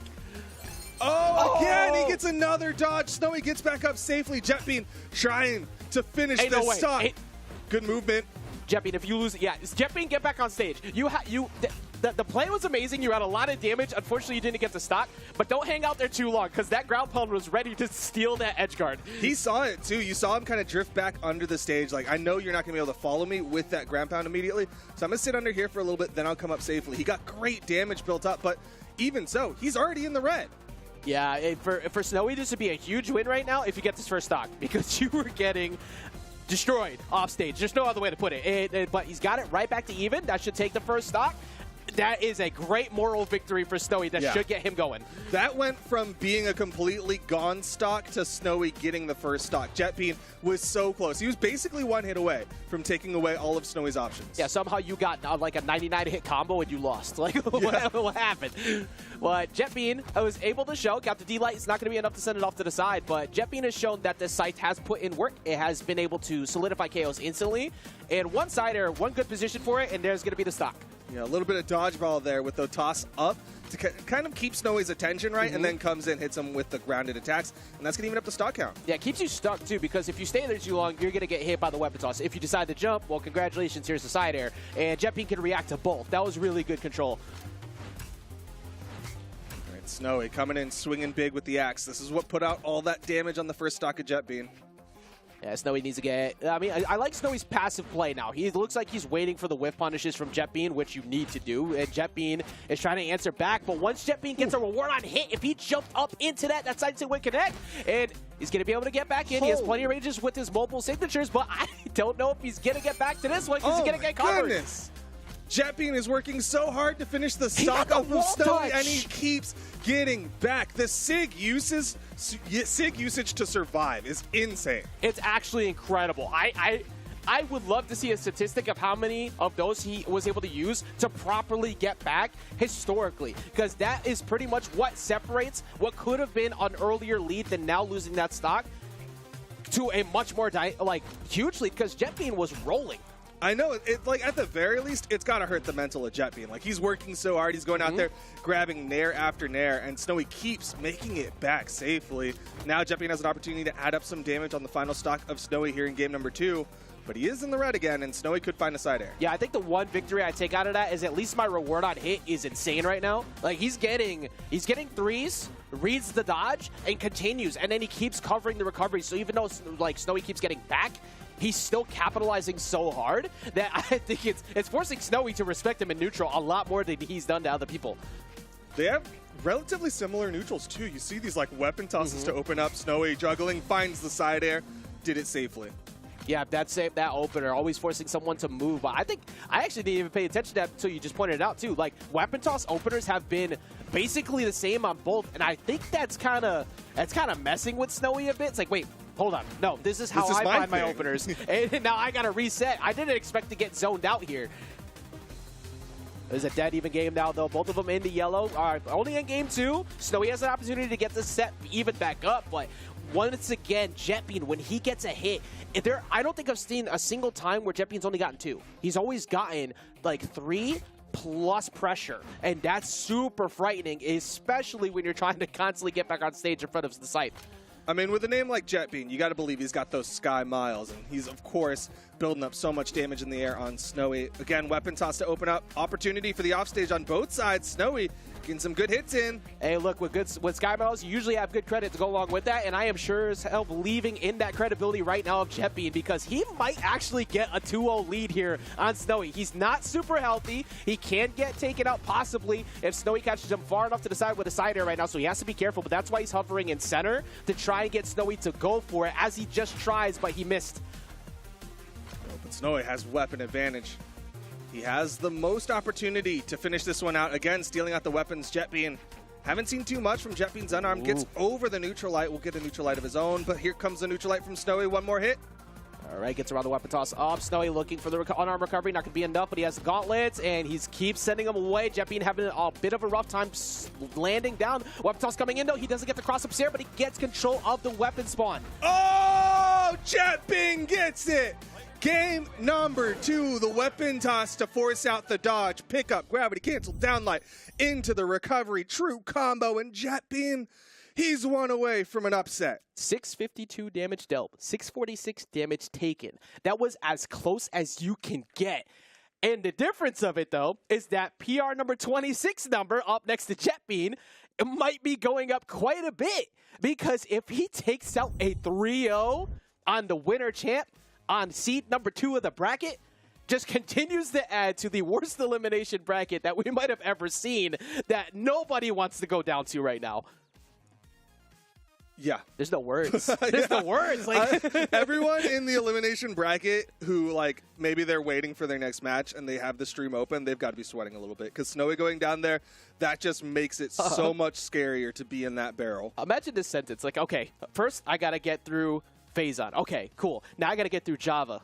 Now I got to get through Boomi. Now I got to get through Cody. And I got to get through Snowy just to make it into top 8. Elimination side, too. Yeah. Not even, you have no mistakes you can make at all. It's actually insane. I said it at the start of the block, and I'm going to say it again. This tournament has been insane. Jetbean is one game away from knocking Snowy down to the elimination side, and Snowy's hoping that the Rayman adjust. He's sticking with it, is going to be the thing. Yeah, let's see if the answer can finally come here for Snowy. He's going to go back to Apocalypse. Let's see if this could be the end of days for him in the winner's side, or if he gets knocked into elimination by this incredible run from Jetbean.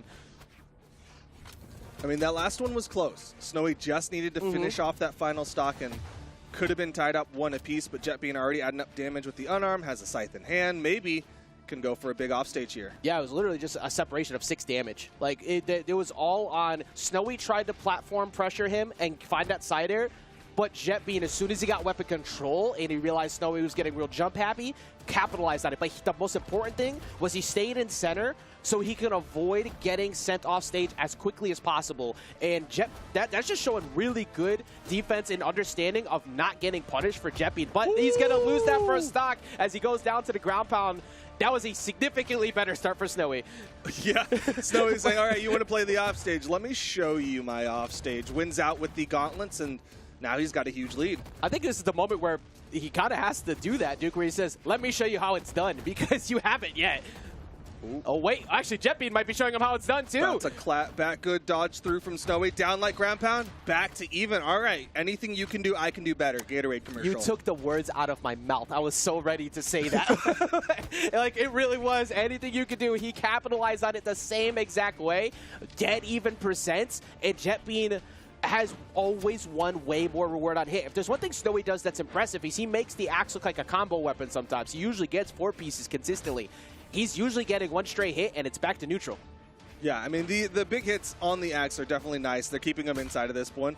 But he notices Jetbean throws away his gauntlets. Snowy really trying to do that weapon starve game. Yeah, you got to keep it going right now. Jetbean's unarmed has actually been pretty solid, too. He's constantly boxing his way in. The weapon toss almost stopping him. At least he gets 2 pieces off of that, but Jetbean answers right back. Oh, both of them kind of jockeying for position. This is Snowy with the punish. Like, he who shoots first is going to lose kind of type of game. Like, both of them are playing to wait for the first person to budge, and at some point, somebody has to break. But Jetbean's going to catch him with the D-Light, sending him off stage. Weapon toss up. He's going to have to go through the pressure, but he gets back down to the wall. And we see Snowy recognizing he's got the positioning. He doesn't have to throw out the gravity cancel and maybe put himself in a risky spot, so he waits. And he'll get that wall safely, but he is on the back foot. He's taking more damage. Yeah, I think he needs to save, though. Like, he needs to save that for later, too, because he's already revealed it early on in game 1. So if you're doing it in a panicky option, like, you got to save it for that one mix-up. Go for the normal recoveries, but Snowy needs to find this KO. He needs to keep him from getting it, but he's going to get the boot instead, and Jetbean is working his way to a 3-0 over Snowy. The active input from Jetbean was enough to finish off Snowy's second stock, and now, like you said, Jetbean 1 stock away from a dirty 3-0. This is absurd. I have no other words. Like, the Jetbean might be knocking him into the lowers, but he did not happen. Elimination bracket is just a little bit longer away potentially for Snowy if he can rebound here and get himself a game. Last stocks, Snowy trying to get this to game number 4, trying to halt the momentum of Jetbean. He's getting great gauntlet damage added up. He's got good defense, too. He hasn't been hit yet. He's been able to, he's boxing around Jetbean a lot. He's getting good resets. He's calling up the defensive options. He's got him in the red already. He's getting many sidelights, but not really acting on the dodge. Oh, Jetbean no. offstage opportunity. All right, Jetbean trying to catch him with a big play right there, but he does not fall for the signature. Now he's going to get boxed off with the neutral lights. Snowy snatched him up with the Nair again. Good defensive wave and weapon toss, and he gets around him. Bold decision to go in unarmed against gauntlets off stage. He gets back safely. Jetbean with weapon. All right, weapon toss. That was a Snowy-esque play right there if I've ever seen one. The immediate weapon toss straight at him, sends him off to the side. Now Snowy has to watch out for the reversal Sair. Not enough. There it is, the weapon toss. Snowy gets himself on the board. All right, we stop another 3-0 here leading up towards top 8. There was so many 3-0s already here in top 32, and we were very close to another one with what would have been a crazy one with Snowy going down. But the match stays alive. Again, another incredibly close match with 563 damage dealt, 536 taken. The gauntlets woke up a lot in that match. Yeah, his gauntlets are getting a little bit better. We saw 317 damage put out on him. His axe actually kind of fallen off in comparison as well, though. Like, he's not finding that momentum that you're talking about, getting those extended strings, those 4 hits. Yeah, it's just Jetbean's defense, but also what he has whiffed with axe. Jetbean has gotten so many hits for it. I think it's putting some fear into Snowy to even want to try to go for the extended combos, maybe. And if you got Snowy stopping, that's only going to work out for you. But here we go, game number 4 on Apocalypse again. Jetbean with the scythe. This worked well for Snowy earlier, but He's already off stage. Gets himself back on. Yeah, dead even right now, going for a big play, but he missed out. The weapon toss to go away to try to get access to the axe. Here we go. Ooh, big sider. That's going to disarm Jetbean. He's chasing. Ooh, just missed out. That wouldn't have KO'd or anything, but it would put him in a really uncomfortable spot, which allowed Snowy to get full stage control, but now they're back. Gauntlet mirror. Good, Punish. good patience from Snowy to not move in front of that. Yeah, great spot dodge inside of it, but throws away the gauntlets. Jetbean with the corner control. Doesn't get the downlight that he's looking for. The weapon stuff continuing. Okay, Snowy pushes him off. Jetbean not going to... Actually, Jetbean going straight onto the stage, not even going low right there. Snowy's going to get reversed, though, by the ground pound. Aggressive play coming back in from Jetbean, and he gets the stock. Yeah, unarmed below gauntlets, generally not a great spot to be in, but he still cleans up the stock. Yeah, they're getting the stock right back after, like you said, cleaning it right up. We just approached a minute 30 in, and the stocks just went. The patience level has increased. I think Jetbean realized something that Snowy was doing, the way he was playing more passive run. It's like, what if I just do that too? I'm up a game. So it's on you to try and budge towards me, but if Snowy just remembers, it's like, well, we got plenty of time here. I know you don't normally want to play to the clock, but if you could get Jetbean to get impatient, that's kind of your win condition right now. I mean, that's what worked well in game number 1 and number 2 for Jetbean was Snowy getting a little impatient. We saw him play a little bit too aggressive at various points, but now we're seeing turnarounds, double recovery. Jetbean gets back down. So that is what I'm noticing too. You were pointing out how Jetbean was throwing more weapons. That has stayed true. Yeah. Like, Snowy is not throwing the weapons freely as much as he normally does. It's not the best option every time, but he makes it work somehow. There's one. Now, paying attention.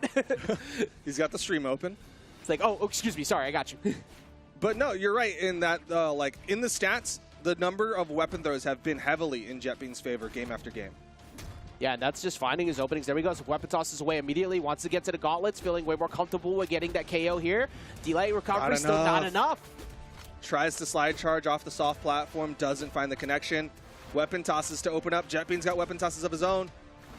Oh, tries to wait for him, but he goes towards the left-hand side and up instead. So Jetbean's got to see if he can get the mix next time, but he did just toss the weapon away.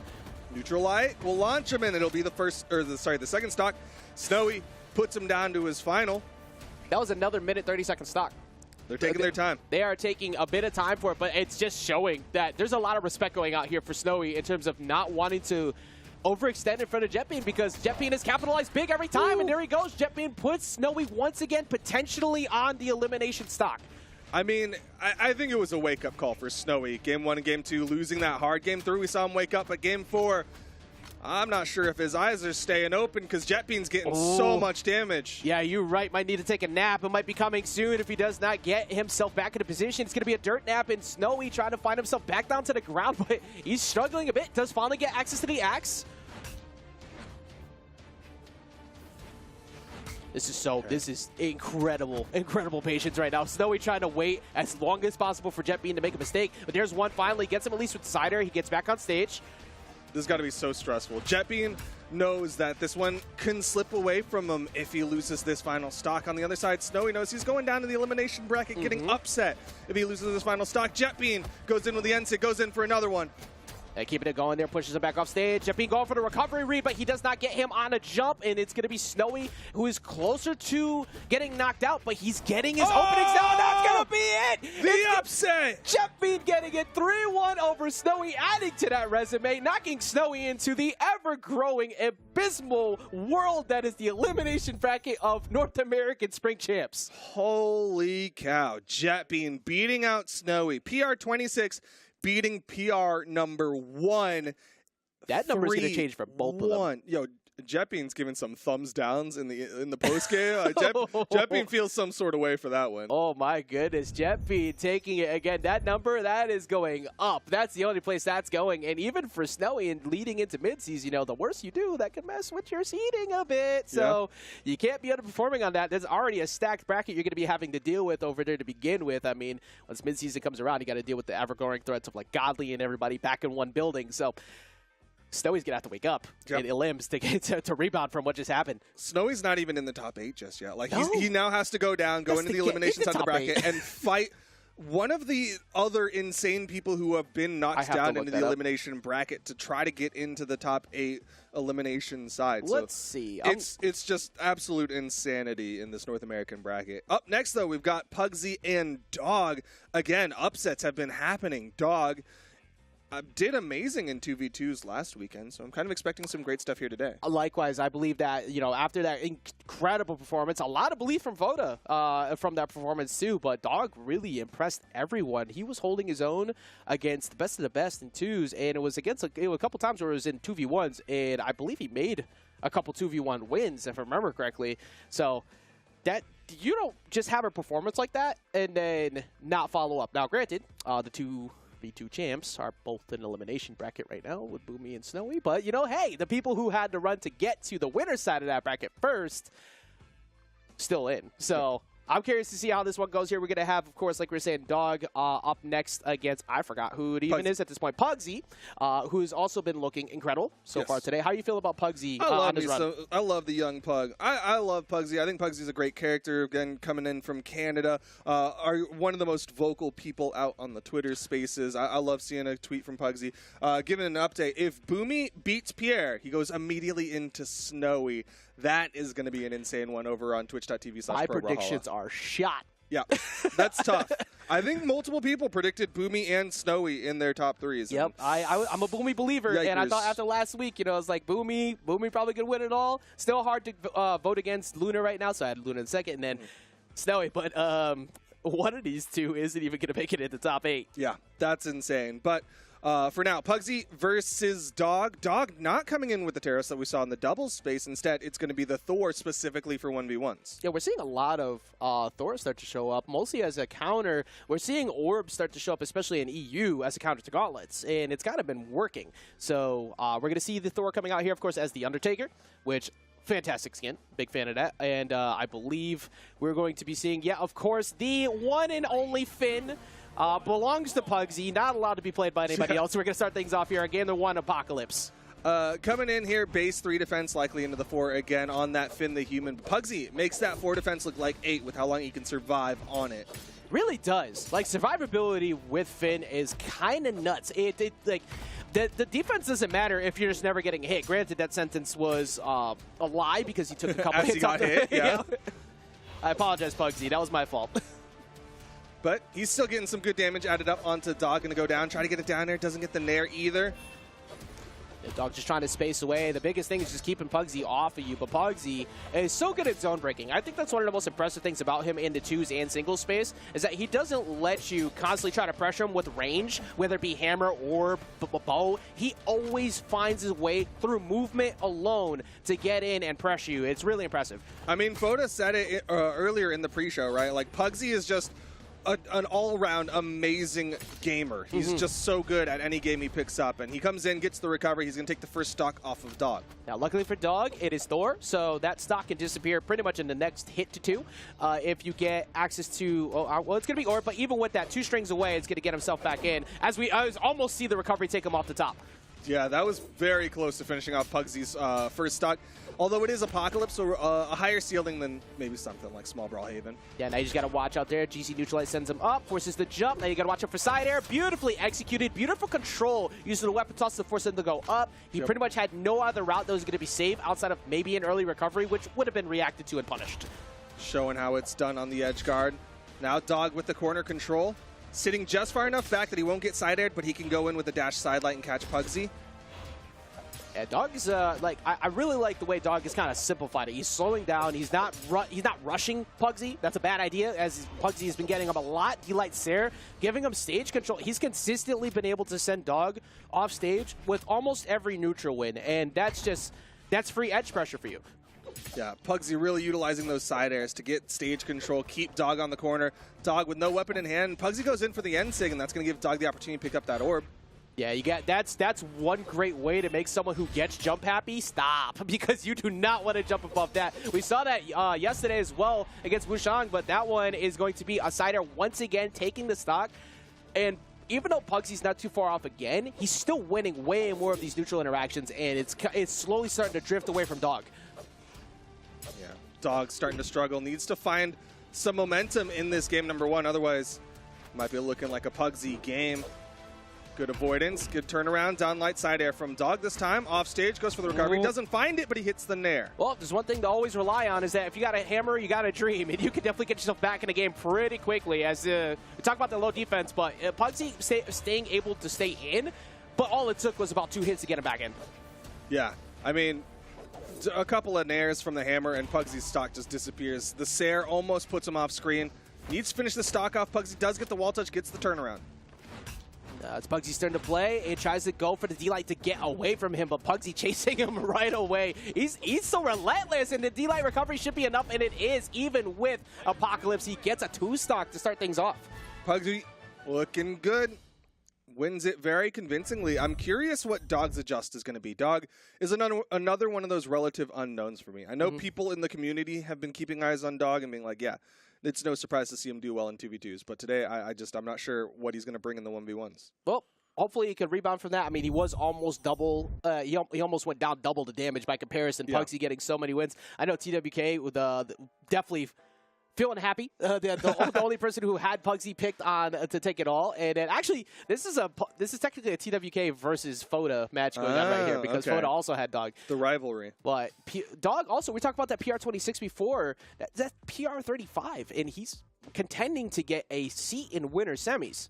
Yeah, he's definitely fighting. Of course, again, his PR is going to rock it up. On the other side, though, Pugsy, I would say, almost needs this more. Even though he has higher PR16, this could be the decider between Pugsy getting into the MSI or not. Right now, on screen, they're fighting it out on Miami Dome, Pugsy versus Dog. And bringing that up is so important because that could be a big part of what pushes Pugsy to play so much better. Where a lot of people have been falling, not getting themselves through these early upsets, Pugsy is not. And with all of them dropping, that only helps Pugsy's chances to get that invite to MCI, or MSI. MSI, yeah. Mid-season invitational. Yeah. It's so important. MCI has a new Law and Order series.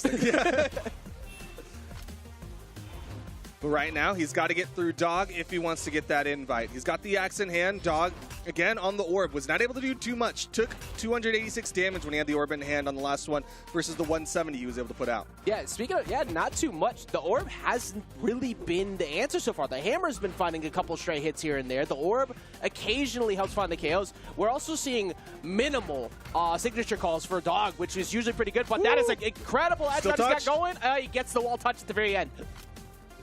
Just barely Pugsy manages to get back up. He hits the side air, needs to go for the offstage, but Dog, weapon toss, and he's going to get the first stock. You decided to challenge hammer recovery twice within 30 seconds. You are brave, and the second one did not pan out so well. Arguably, the first one didn't pan out so well either. He True, did get hit. Took a lot of damage survived. for that, yeah. Just barely able to catch the bottom of that, but even all the follow-up weapon tosses. Now, Dog, the hammer's still working. Unfortunately, the hammer is going to disappear from his arsenal. I don't remember if he actually primed it or not, but he's got to get through. He's got to get through this incredible sword play from Pugsy. Like, the axe has been okay, but it's been dominantly the sword so far. It's definitely been the sword game coming out from Pugsy. Maybe just kind of recognizing that Dog's been leaning into that hammer, but right now, Dog did not prime the hammer, so he's got an orb in hand.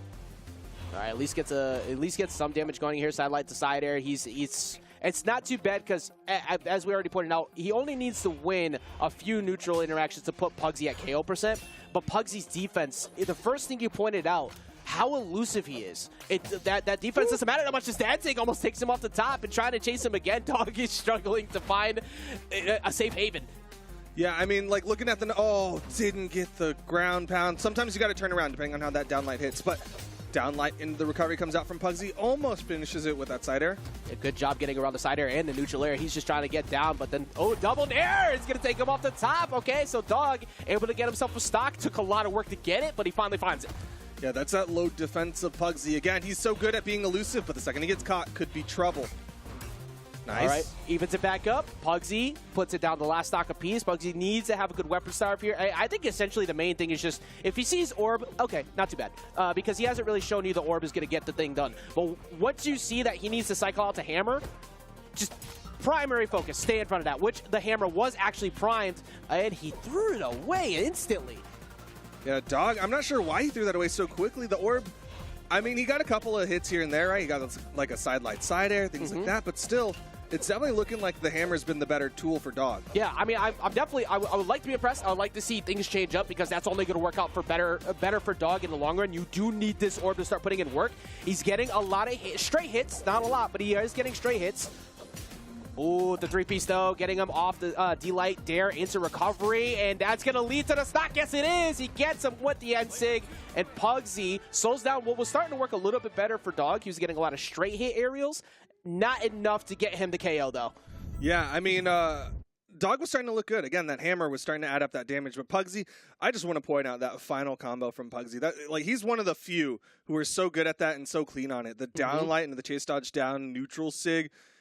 It's not true anymore, but man, he does it so fast it might as well be. Yeah, that looked as true as possible. I think that partly came off of the fact that he just did D-Light Dare recovery, which is going to mix up your options of where you want to dodge in the first place. Like, well, I really don't want to get caught by that 3-piece again. Conditioned perfectly into the last KO. But here we go, game number 3. Dog going to make the rotation over to the Teros, the thing that works so well for him in the 2 space. Hoping it'll do it in the 1s. He'll be bringing out a lot more strength against Pugsy's Finn. Yeah, and with that straight hit damage you were getting from Orb, now it is amplified because the straight hits from the Axe are going to be significantly better. Yeah, but a little bit of a trade-off in recovery frames. He's going to take a lot of punish if he misses these moves. Yeah, that's the big thing. The moment you commit, and because of how quick Pugsy has been with the sword, it's been really difficult. But at least he's getting something started here, going off stage, just missing out on the back hit. And Pugsy's defense and mobility is just so good. He gets around it again. Just moving around the opponent. Dog finds a gravity cancel downlight into the side air. One more hit. Pugsy gets the wall touch. And Dog, he's hanging around. Yeah. Yeah, this is looking a lot better. I mean, I know he's currently down 2 games, but the Dog is definitely showing life. Currently gets smacked away, though, with the D-Light and struggle a little bit longer. At least the GC went off to give him an opportunity to get in, but very unfortunate. The weapon spot was so far away from him. Oh, Nair chasing up. No recovery thrown out. There it is. Pugsy gets the first stock. Yeah, Pugsy just covering the weapon spot. As soon as he saw it, reacted instantly with an active hitbox, that one being the KO option. Dog. I mean, this isn't too far off. Dog could probably catch him on a jump with an unarmed recovery, which I think that's what he's kind of hovering around the idea of. There it is, and he gets him. Don't need to go to the weapon. Yeah, he was just waiting for it, wasn't too worried about it, and now he's got the axe in hand to try to build up some damage onto Pugsy, but Pugsy finds an axe of his own. And the axe mirror match at the start was leaning slightly in favor to Pugsy, but as it went on, it shifted to Dog. So I think for Dog here, you're feeling pretty good. You just got to catch the landing of Pugsy, who's smartly backing away. But Dog has opened him up twice. I wouldn't be surprised to see the weapon switch from Pugsy really soon. Oh, it's going to be Dog who makes the swap. Throws away the axe on an approach, and he's going over to the hammer. Pugsy takes full advantage of the swap. Part of me believes that weapon toss was to stop Pugsy from going for the weapon. Like, exhausted. Well, didn't matter because he gets him with the axe recovery again, and he's still able to get access to the sword regardless. And now Pugsy with a big lead here in game number 3, about to knock Dog down into the elimination bracket. Pugsy about to find himself a match up against Jetbean on the other side of winter semis potentially here if he throws this down. Let's say that again. Pugsy might be fighting Jetbean for winter semis of spring championships if Dog doesn't stop him. Now that is absurdity. Dog's going to try to put a halt to Pugsy, but a downlight ground pound will put Pugsy into the final stocks. All right, so still potential here. It is Teros in a dream, so that means you can definitely get Teros at some point. You got to be careful with the pressure that can happen here, but he's getting smacked a few times. He has access to the axe. He's gotten a lot of damage for it so far. Pugsy just staying on the go. I'll take the 1 hit, 2 tops. That worked out. Side air connects. Dog in trouble. Gets past Pugsy. Turnaround opportunity. Okay, Dog, catch it. All right, Dog's getting a lot of straight hits, trying to catch him off stage, but Pugsy's going to punish him with the recovery. Dog really doesn't have another mistake he can make, but Pugsy is capitalized every single time as soon as he gets the opening with the sword. Recovery just misses. Ooh, that was a dodge.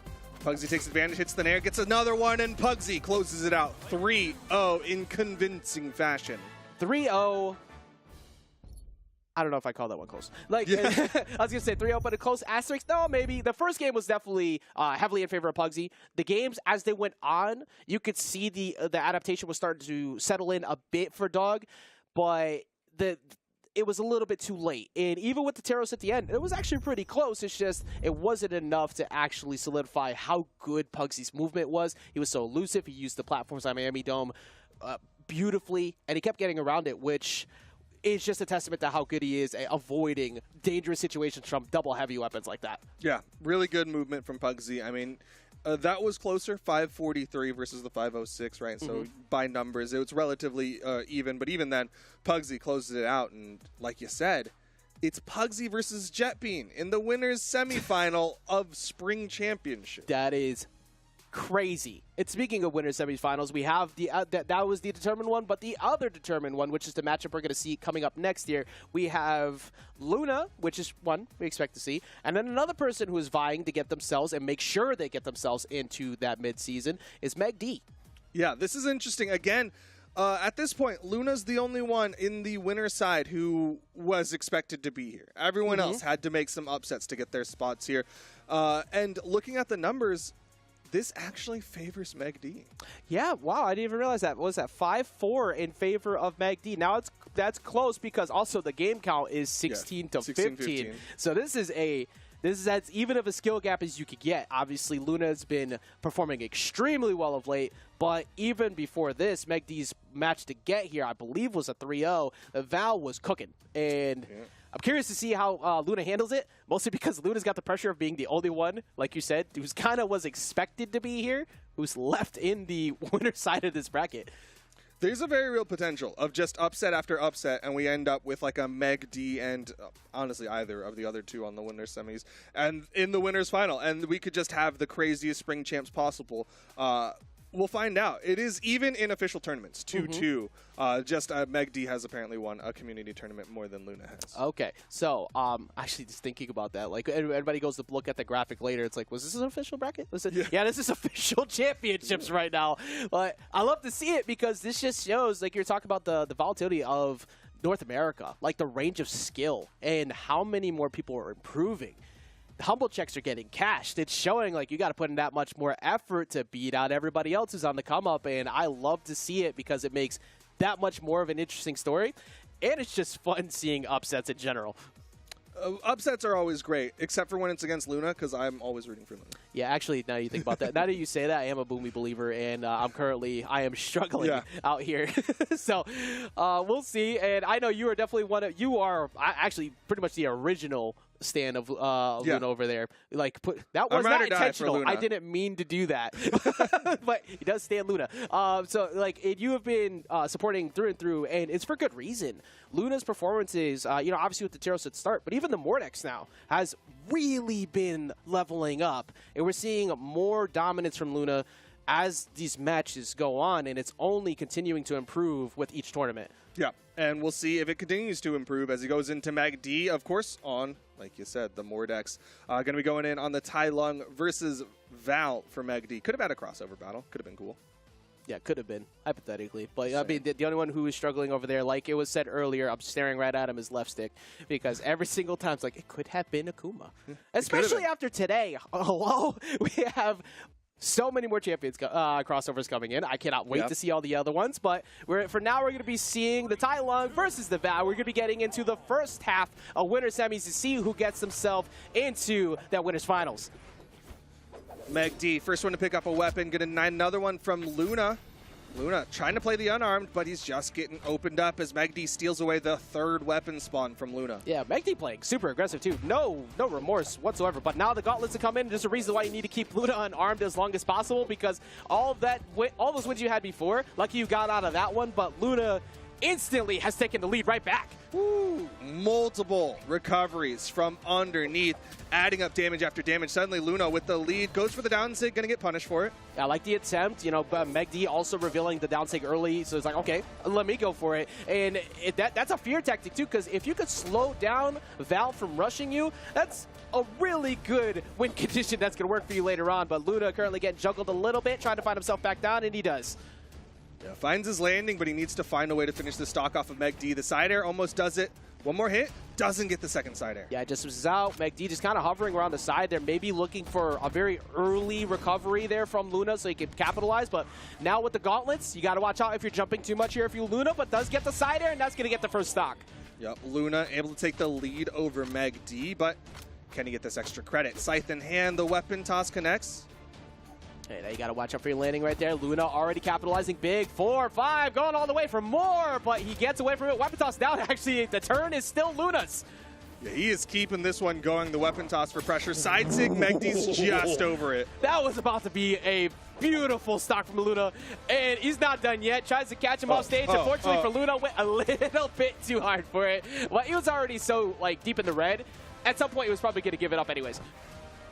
Yeah, that's all right. He had the damage done, all right? He can finish this one off in a second. Looking for more side airs. I did see the stars come out, so Meg D doesn't have the movement, and yeah, Luna immediately gets the stock advantage. Yeah, that was an opportunity that Meg D had to capitalize on after him giving up that stock. You needed to use that moment to get back in, and it didn't happen. Luna is still keeping this going. Luna is playing so impressive, but Meg D, the sword play has pretty much been what has got him to this point. And the gauntlets are getting shut down a bit, but if he can wake up with the sword, he's going to be feeling good. Well, he's got to find some sort of answer, because it's definitely been the Scythe of Luna. That's been the most impressive so far. Neutralite doesn't get the read. All right, getting some juggles going. You gotta dodge. He keeps getting around Luna's openings, but Luna just staying grounded. It's actually pretty smart at this point. It's like, look, why should I jump in front of you? You're trying to find a combo starter. I'm not going to give it to you. Ooh, tries to go for the offstage. Doesn't hit the down air. All right, good stall. Dodging. Just misses out on the recovery, though. That's not enough. You're on Apocalypse. One more should definitely do it, though. Side air will do it. Yeah, finishes it off. Didn't take too much damage. This is definitely still doable for Meg D. Luna was not able to get that extra credit. Yeah, extremely important point you just pointed out. The fact that the damage was very minimal on that last stock, so it was still very doable. Good whiff punish right there, and Meg D hovering around center, just waiting for another D-Light, and there's the D-Light, but he was already in the air, so he couldn't punish it. Yeah, Meg D doing a good job avoiding these hits from Luna. Luna has yet to hit Meg D on this final stock for a while now. Yeah, actually, you're right. Extremely elusive as Meg D all of a sudden. Luna was getting openings for free before. Meg D just continues to punish. Luna needs to get an opener, missing out again. Neutral Sig just raw connects onto Meg D as he's jumping over, though. Doubling up on it at that, too, trying to get a little unorthodox with him. Change things up to get confusing, but the weapon toss sending him back off stage. Meg D gets him with the D-Light recovery. Not enough just yet. Not going to quite finish off. Luna hits him with the side air. Doesn't even launch Meg D very far. Punishes the end Sig. Now, Luna can still very much take this game. He had such a good early lead, and that would be a mental destroyer, really, for Meg D after how amazing this last stock bin is if he does not close it out. Yo, he's playing it safe, sitting right on the corner. Weapon toss. Luna's got horizontal movement. Yeah, he's got a couple. No, He doesn't capitalize on it fully. Meg D's still going to get back to the wall, but that gives Luna an opportunity to get the edge guard. Meg D runs away. Luna chasing him down, just misses on the side air, sends him back off. Now it's Meg D with the horizontal movement, gets to the wall safely. Both of them deep red. Any hit could be it. He hits a neutral light, not quite enough. Weapon toss, and Luna takes game number 1. Yeah, pull out the blueprint at the end there because you need to figure something out. Luna was able to get that first game, but had to work very hard for it. This is, we are seeing so many situations where Luna did less damage than what he took, by the way. These games are so close against the people we all just looked at to say they're winning the whole thing. Yeah. I know we keep pointing this out, but that's how insane everybody's playing today. That could have been Meg D's first game, and if I'm Meg D, don't let that bother you too much. It was a bit rough at the start, but you got back into it at the end. You just couldn't close it out. Yeah, Meg D was really bringing that one back, and Luna kind of recognizes that. That's why he's opting to swap over to the core for game number 2. You can see that flat line on the graph while it's still up. That's where Meg D was not getting hit. He was just living. Yeah, that was incredible. Now here switching things up to the core, getting access to the hammer that you definitely want to be able to dodge away if you're Meg D. But one thing that you get access to with those gauntlets is the range of that side stick. Do not get too comfortable playing grounded because that's something that Meg D was doing for a while. I think Luna's switch up here, besides just getting some gauntlets out, is the pressure that side stick can put on. And you're going to have to be very careful if you get caught slipping at the edge. Yeah, you get a lot of range on those gauntlet signatures. Who tries to chase dodge past Meg D, definitely with some like player knowledge, knew that he was going to go for that.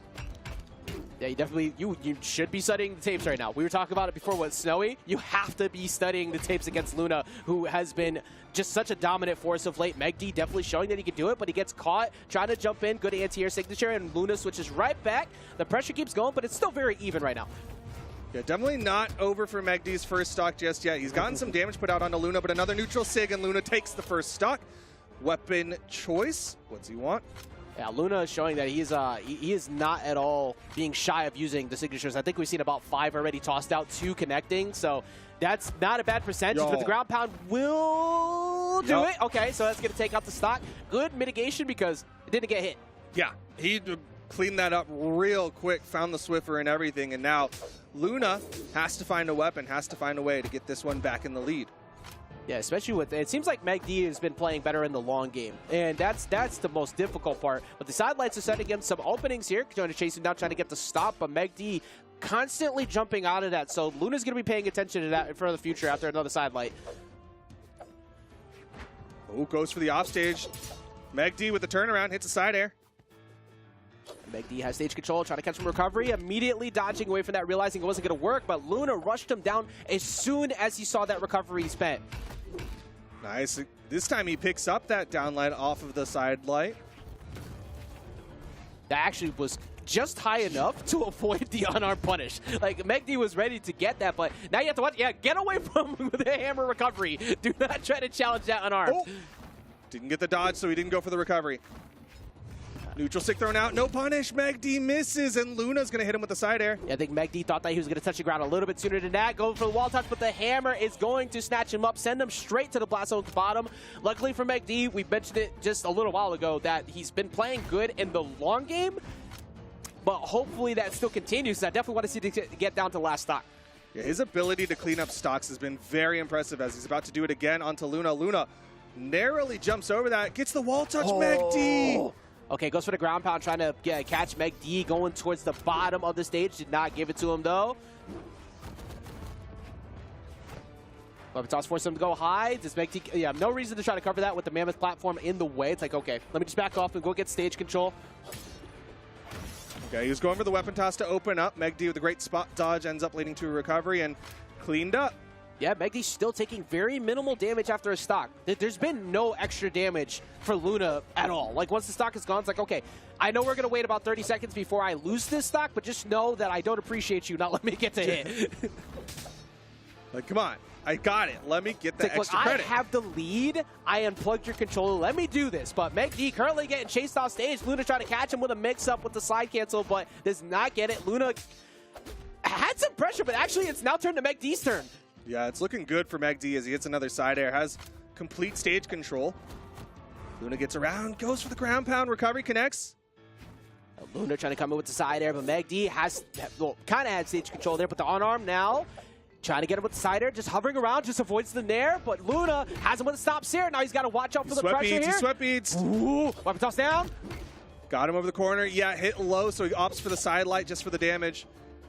Both of them in the red, though. Oh, doesn't get high enough. Ensig, no punish. A little bit too far away to punish the Ensig, but he goes for it again. That time he's going to get the D-Light Sair. He's connecting on enough to get the damage, but he needs to get one more good hit. Luna playing as offensively as he possibly can. Recovery, still not enough.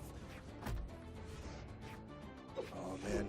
Luna playing around this. Another recovery. That defensive core. It's so hard to KO a rock. Downlight Nair, not enough. Not enough, but he does the weapon toss up. Tries to force the recover directly in front of him. Luna misses out as well. Weapon toss down. Tries to catch him on the rebound. And he gets rebounded himself. Meg D gets the second game in what was essentially a repeat episode of the first one. That really could have gone either direction. Luna was one hit away. Meg D found the one hit first, though. And now Luna going to think about what his next character is going to be. The damage difference very even between the two of them, 605 to 589. If this set was one of those that went 3-0, this is when I would say it was 3-0 and close. But luckily, Meg D was able to get one on the board. These are some of the most endurance building stressful sets I have seen. And we're only 2 games in. Yeah, it is. They're making my heart race, man. I'm like, oh my goodness. I'm getting my cardio for the day just watching these matches. Meg D, no surprise to see, going to likely be sticking with the Val, but is Luna going to change it up again? We already saw the Mordex. We already saw the core. Yeah, it's almost not even character pick at this point. Like, it's dead even. I think maybe it had to do with stage pick. It's going to be the core again, so maybe we run it back to Mammoth Fortress, opting for a flatter stage rather than trying to go to the platforms. I think if we went to platforms, we're probably going to head back towards the Mordex.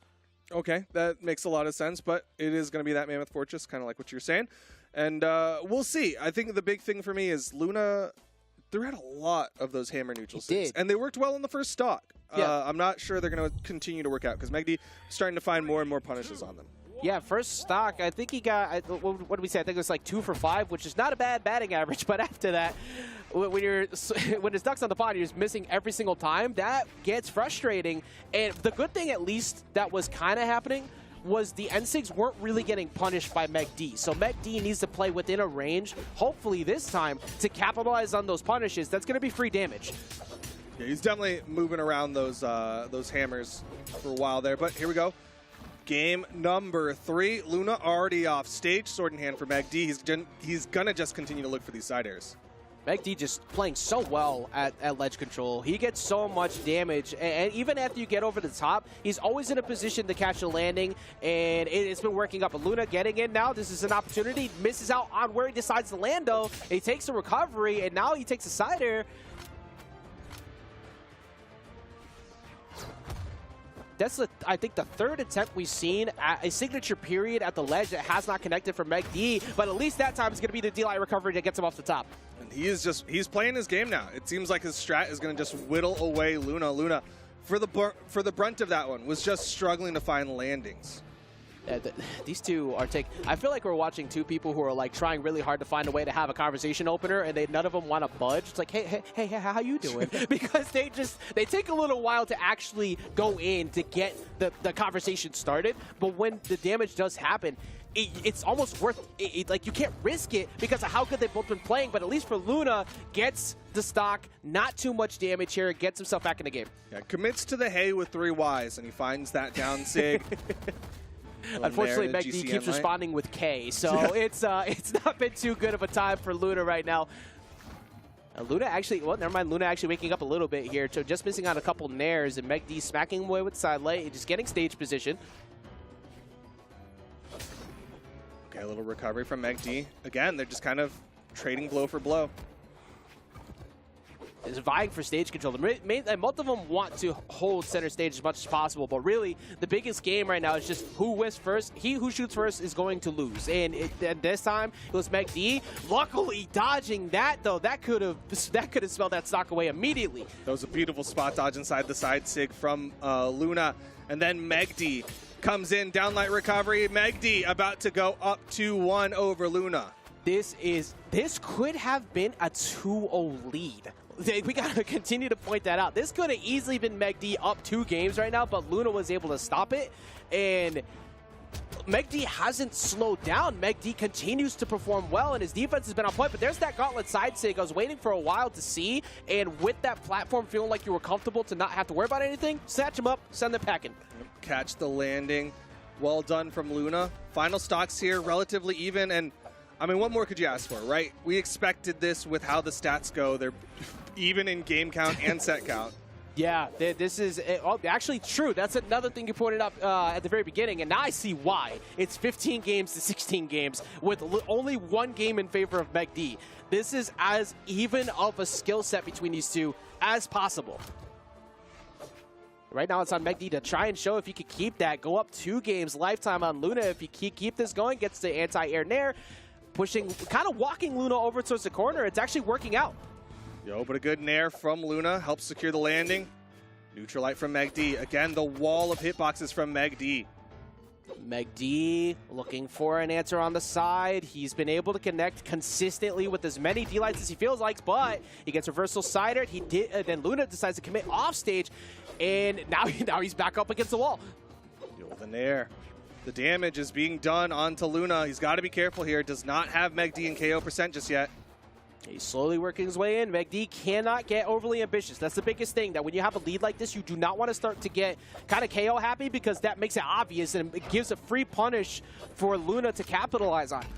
No recovery, doesn't get the dare. Recovery from Meg D. And he goes up 2-1. We are about to get upset. That just missed. That was so close to Luna snatching that, and with it, I got to take a look back at where the damage was, because that was possibly very close to getting a KO on the Meg D. Let's take a look. It's okay, never mind. Meg D wasn't there yet, but that would have put Meg D in disadvantage where he could have possibly caught a nair on the way down. But extremely important fact you just said again, 2 games up to 1 in what has been the most chaotic tournament. Let's make this clear. If Luna goes down here, Seed 1, Seed 2, and I believe Seed 3 as well is already down there.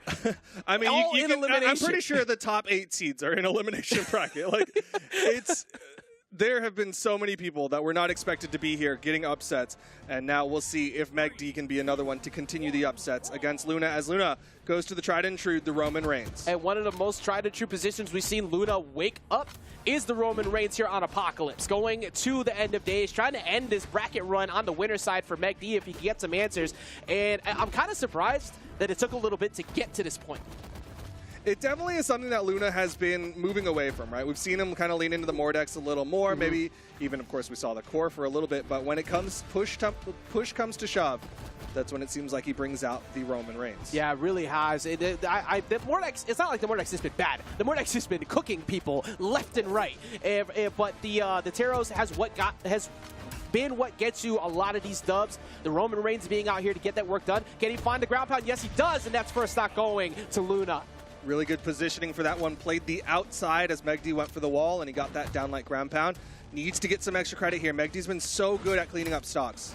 Exactly. This is actually one of the few times that we've seen Luna actually get some reward for getting the stock, because most of the time, like you said, Meg D barely ever gets hit, and he's already made a trip to orange. He has stage position at least. That's going to be a ground pound.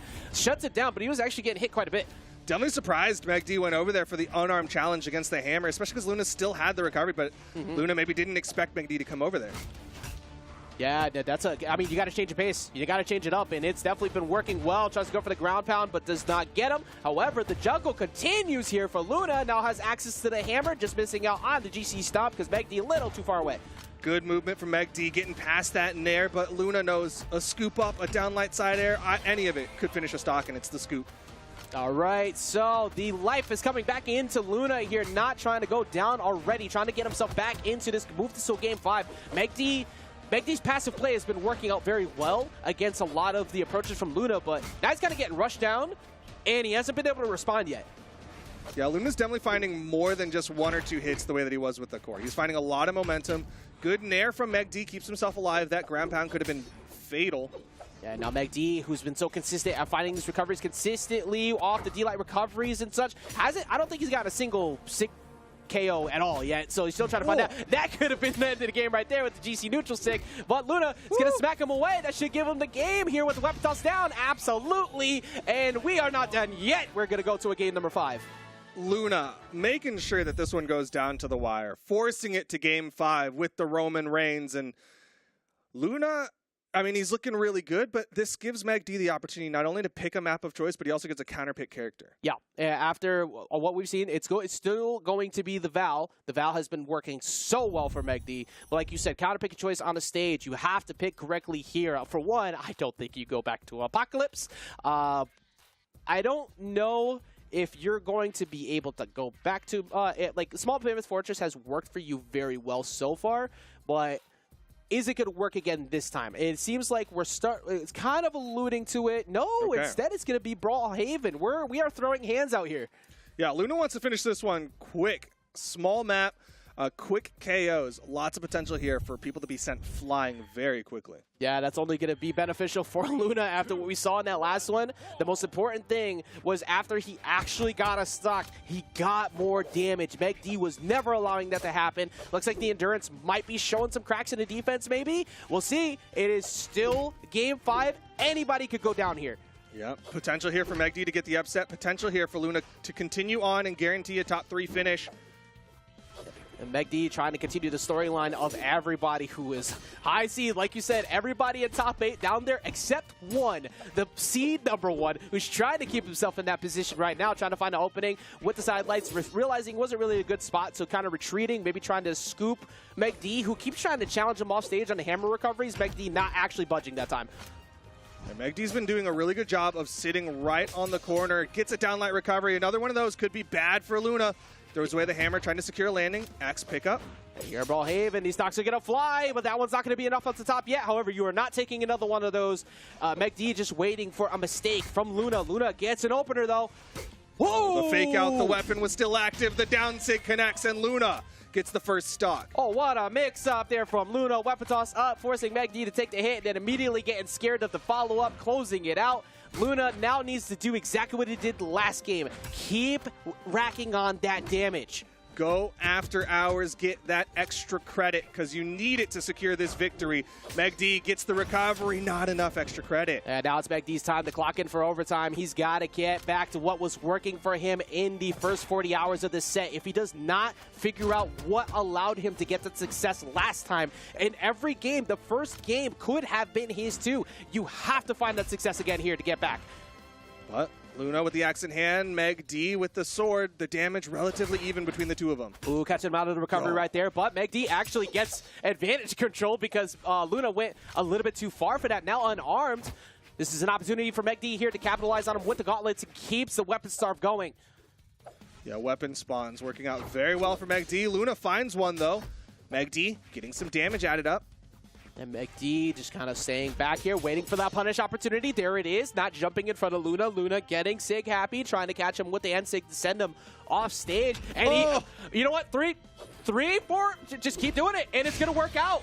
The first two were baits, we'll call them. The third one was the actual answer, and he gets the lead. He foreshadowed his option. He kept saying, I'm going to end Sig. I'm going to do it. Just watch. And he did. It's one of those moments like, there's no way he's going to do it again. And Luna might do it again, where he gets himself. Active. Oh, Meg D just missing out on the ground pound, trying to get a punish, but he capitalized on him on the side. Meg D gets access to the sword, but misses out recovery. We'll get it to last stock.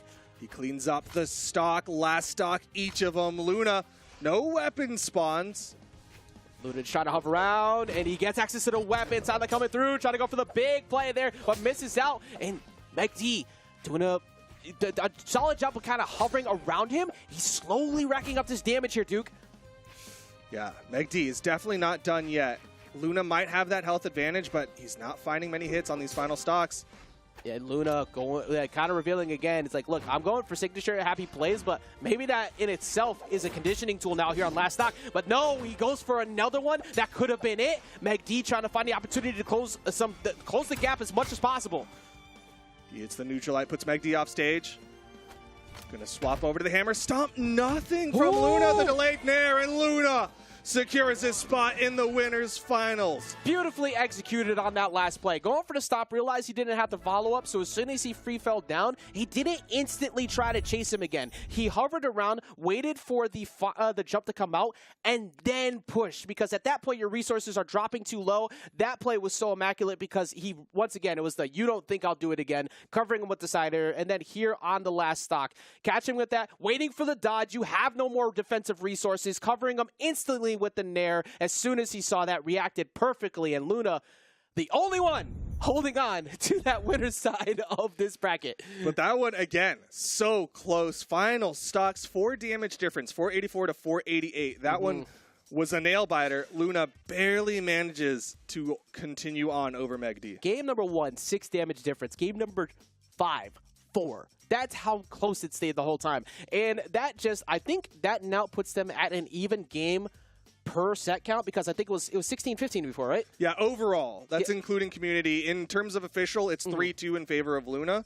But overall, including community games, that evens it up. I feel like people count that in terms of their head count. So that is lifetime even, but still, what an impressive play from Meg D, keeping himself in the game. That could have possibly been much worse if Luna didn't get that first game, but Luna, once again, not joining that incredible Grim Reapers list of players who are down there and parking himself in the first half and guaranteeing at least the top 3 finish. So some predictions still get to say slightly alive. Yeah. Feeling okay, I guess. Yeah. We've been beat down quite a bit. We still get one. We're going to be fighting for who gets like 0. the 1. Yeah, exactly. Like which one of us gets the 1. But luckily for us, there's still a couple people hanging out to try and get in there, and it is going to be a pretty surprising matchup up next because we have the one and only Jetbean. Yes. Who's coming up next? Versus Pugsy. Yes. Two underdogs in their own rights. Both of them getting upsets. Pugsy, similar to Meg D, had to win here, had to do well today to guarantee that invite to the midseason invitational. Jetbean on the other side is just like, I want to just make some upsets. I want to make some people angry. Put some respect on my name is what I want right here. Also, that's going to definitely help out with the wallet a little bit there, too. You keep performing the way you're doing right now.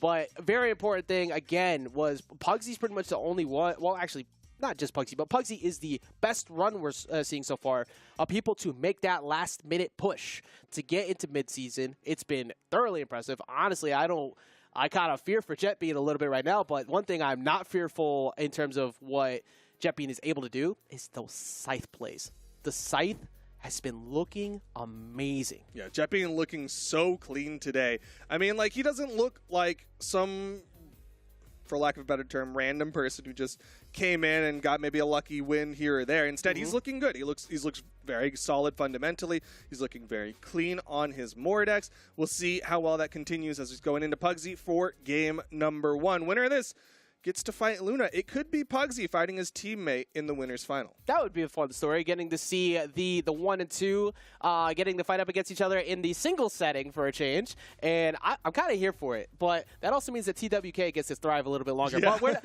all predictions aside, we want to see some great games. We start that game off here for winners semis on Miami Dome with Pugsy and Jetbean for Spring Championships.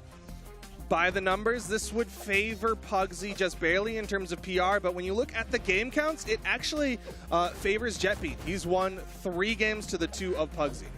Yeah, which is that was actually, I believe, from the looks of things, at Steel Series just recently. So he's got the matchup in favor of him on the most recent time that they've met up. So Jetbean has really been performing well over the last few tournaments, and Pugsy has been performing immaculately today. One thing we're seeing off the start, though, is a lot of the axe because he can't get to the sword, but the sword has been the problem for everybody so far. Oh, yeah. Pugsy's sword has been the answer to so many questions.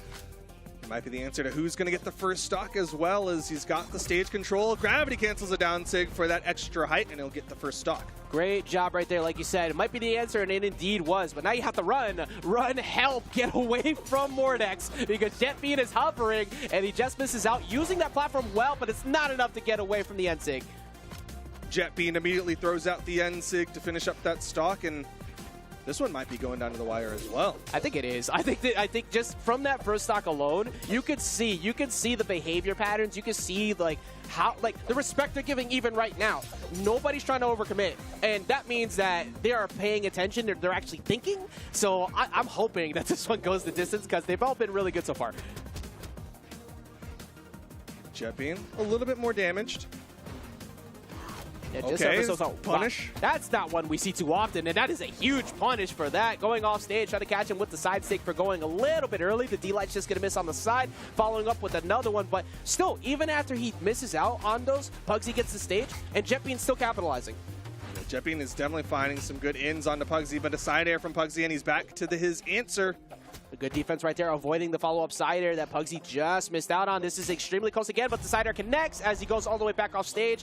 And both of them actually have been really good at awareness of reversals. That one finally worked, but you saw Jetbean was doing the same quite a few times there too. Yeah, they're each trying to get those reversals whenever they can. Jetbean cleans up the stock so quick. Yeah, wasting no time at all. This is extremely close between the two of them. Jetbean, weapon advantage right now, trying to find a combo opener while he can. He gets to hover over the weapon, but the weapon toss doesn't pick one back up. It actually allows Pugsy to get in. Okay. Double nair, doesn't go for the Sair. Didn't see the dodge out from Pugsy. All right, going to get him on the whip punish there, going for the neutral light, but Pugsy capitalizing. Pugsy getting not as many hits, but the hits that he does get count so much. He's controlling the stage, reads the dodge up, gets him with the dare, keeps him stuck on the ledge. It's looking pretty good so far, Duke. Yeah, this is looking good for either one of them. The recovery connects, side air connects, Pugsy's out of there. Jetbean takes game number 1. Bro, I'm a fan of Jetbean. I am here for Jetbean, man. Jetbean continues to impress with each individual round that he plays. It can't be said enough. I know we keep kind of harping on it, but he is having such an amazing run. He's beating it like that. I know that's only round 1. But that's not the first time we've seen him take that round 1 and go, wow. This is against someone who's been looking incredible himself, with Pugsy too so far, but I think Pugsy's going to answer back very well. That wasn't too far off. No, that was definitely still doable on either side. Just one good offstage engagement in favor of Jetbean, and he was able to close that one out. Pugsy keeping with the picks, of course. I don't really expect Pugsy to make any swaps off of this pin. No. The fin through and through, there's not really much reason to switch off. I think it's the biggest thing is just figuring out how Jetbean likes to approach and punish, because he's finding his straight hits, but how does he find the follow-ups? You got to figure out your defensive options when you're in those deep. The immediate ground pound saying, absolutely not. I'm not dealing with this right now. I'm getting back down. He tried to get back to the ground as fast as possible. Say ejectocito, cuz I'm getting down. Well, ejecto's almost getting caught off the top right there. Jetbean weapon toss up, waiting for him to go towards the platform. I think he was looking for the dodge, but Pugsy never giving it to him. No, but Pugsy gets a little bit of a juggle. Great spot dodge from Jetbean inside of the downlight from Pugsy, and he's going to get the first stock. Yeah, and that first stock, Jetbean probably going to disappear very shortly. He gets access to the axe. Luckily, he hits him before he could pull out the side air on the instant weapon spawn. That side air is going to hit, and that's going to get us back to even. This one, I mean, at the rate this one's going, could easily see this one go to Game 5. I don't think that's just any other way. It could be a similar situation where Meg D wasn't able to capitalize on the first game, and it took longer to get to Game 5, but this is very even skill set right now. I'm very impressed by it. Not going for the D-lights. He keeps going for D-lights, so he decides to go for the mix-up, try and snatch him. Pugsy running away accordingly, gets the wall touch. Now Jetbean. Okay, gets in, gets the side air. Neutral light. More side airs. Pugsy starting to find some momentum here against Jetbean. Yeah, just kind of hovering. Once again, both of them just trying to wait to start that conversation. I mean, we have an excellent icebreaker. We all play Brawlhalla, so having the ability to get that combo started, a little bit scarier than normal, but Jetbean getting himself back in, going for the weapon toss down. Luckily, he was far away from that. Man. Again, down to the wire, each stock, both of them getting into the red. Pugsy has the stage control, goes for the ground pound, doesn't hit. Ooh, okay, didn't get punished for that, Duke, but he's going to get set back off. That time he did get punished. Looking for the ground pound. No, Jetbean realizing it was not worth it, just out of position. And the delayed recovery from Jetbean. Pugsy hits a side air, not enough. Another side air. Pugsy has the lead, but just barely. I mean, Jetbean has to come in, throw out a heavy button, and he's probably going to even it up. Exactly. That's pretty much exactly what happened with the first stock. Jetbean had a lead. Pugsy answered right back with the side air, and now Jetbean has him in an opportunity where, yeah, that's it. Just keep jumping around, find a side air. He's going to send him back off stage. Going for the gauntlets to try and get a quicker hit, possibly here. He's going to snatch up with the nair. Weapon toss down, but not going to connect, and misses on the D-Light. Still not going to finish off the neutral air. Does not have enough force. The neutral light will from the right side. Jetbean cleans it up. Easy enough. No damage taken at all. Duke, like, usually at this point I'd ask, what do you want to see that can be done differently? But what can be done differently between these two? Because the skill set has been so close. They're both so good at getting out of any of the big, like, momentum potentials, right? You're not seeing those long extended strings from Jetbean. You're not seeing those big sword combos come out from Pugsy. They're both playing it so well defensively, and the second one of them finds the answer to the other one's defense, that's when we're going to start seeing momentum build. Yeah, this is one of the biggest examples of simplicity is key, but trying to go for a big play right there, going for the dunk, misses out again as well on the landing. Pugsy smartly going to the top of the platform at least, but now he has an opener. Pugsy needs to capitalize here, and he lets him get back on. Spot dodges, expecting Jetbean to swing. Jetbean has the scythe in hand. This is his tool for building up damage, but also potentially KOs as he hits the end sig. If Jetbean could potentially go up 2 games here right now, that would be bad for Pugsy, because Pugsy needs to keep this even throughout. You do not want to go back and forth, and Pugsy does exactly that. Finds the side air, gets us to 1 game apiece. 1 each. Are we just going to play the whole set on Miami? No. Jetbean bans it out. Does not want to see that map anymore. I think part of it had to do with how elusive Pugsy was on the platforms. I think it's like, well, you keep getting around me on all of these platforms. You got around me quite a few times when I had stage control. I'm going to take that away from you. I'm pretty sure I didn't see where they picked, but we're still going to get a platform, which in fact is going to still be a platform. We're going to see Apocalypse, but at least this time he's going to have the ability to have 1/2 of the stage work for him for the Mordex. Yeah, he'll have some places to retreat to, but here we go. Game number 3. Winner of this one starts to build some set momentum, starts to get this one from 1 away, but again, they're not finding any big hits. Yeah, I mean, this is 2 big stories right now. Is this who takes this W matters so much? And great capitalization because recovery got hit out, closing him out on the way back down with the NSIG, but not enough to kill off the top. But again, Pugsy, every single win helps that position so much more. For Jetbean, this is just Jetbean making a name for himself, but going to be having to talk a little bit more about that name loss because he loses that first stock. Incredible play from Pugsy. What a gravity cancel from Pugsy to throw out that down light, a little bit delayed, and it catches Jetbean off guard. Now Pugsy has to hold on. He can't get this extra credit if he gets caught by Jetbean too many times. Yeah, luckily for Pugsy, even though Jetbean decided to come here, you have the extra survivability off the top, so it works out a bit, but Jetbean looking to catch the weapon spawn, timing with that recovery, not going to connect, and holding stage, waiting for the punish, and there it is, and that's going to get him back into an even game because he's not making it back from that. Yeah, Jetbean went out there, wanted to guarantee it, gravity cancel side light just in case, and now stock count evened up. Pugsy got a little bit of extra credit. Yeah, just a bit of damage, and it's working somewhat good. Evasiveness to get over there to the sword. Yeah, the chase dodge through. Wanted the weapon spawn, prioritized it over going for damage. All right, gets caught for a change. We actually have seen very minimal of those connect on the ledger, but Jetbean not able to get too much out. And I think that's actually a pretty important thing to point out. Jetbean, the compliment we gave him at the start was how much his reward has been with the Scythe. His reward on hit, well, I was almost proven a liar. It's slowed down. It's become 2 pieces rather than 4 to 5. Yeah, Pugsy has just been so good at making sure he changes up his dodges, but he keeps getting caught by that NSIG. Jetbean could get the stock advantage. Pugsy with the haymaker. Not enough to do it off the side. Pugsy just needs, trying to go for the reverse hit on recovery, realizing not really the best spot to go for the cider, but Jetbean gonna, just misses, and that's gonna cost him the stock. Great capitalization from Pugsy. Recognized he got away with that one, and he's going to steal that stock from Jetbean. Now to keep it going here, if you are Pugsy, you talk about the extra credit. He needs to go to all the classes. He needs to beg for that because he did not. He got lazy and didn't get the extra damage. Now it wasn't lazy, but great punish there from Jetbean. And now final stocks game 3. Both of them want this one. Jetbean scythe in hand, Pugsy axe in hand.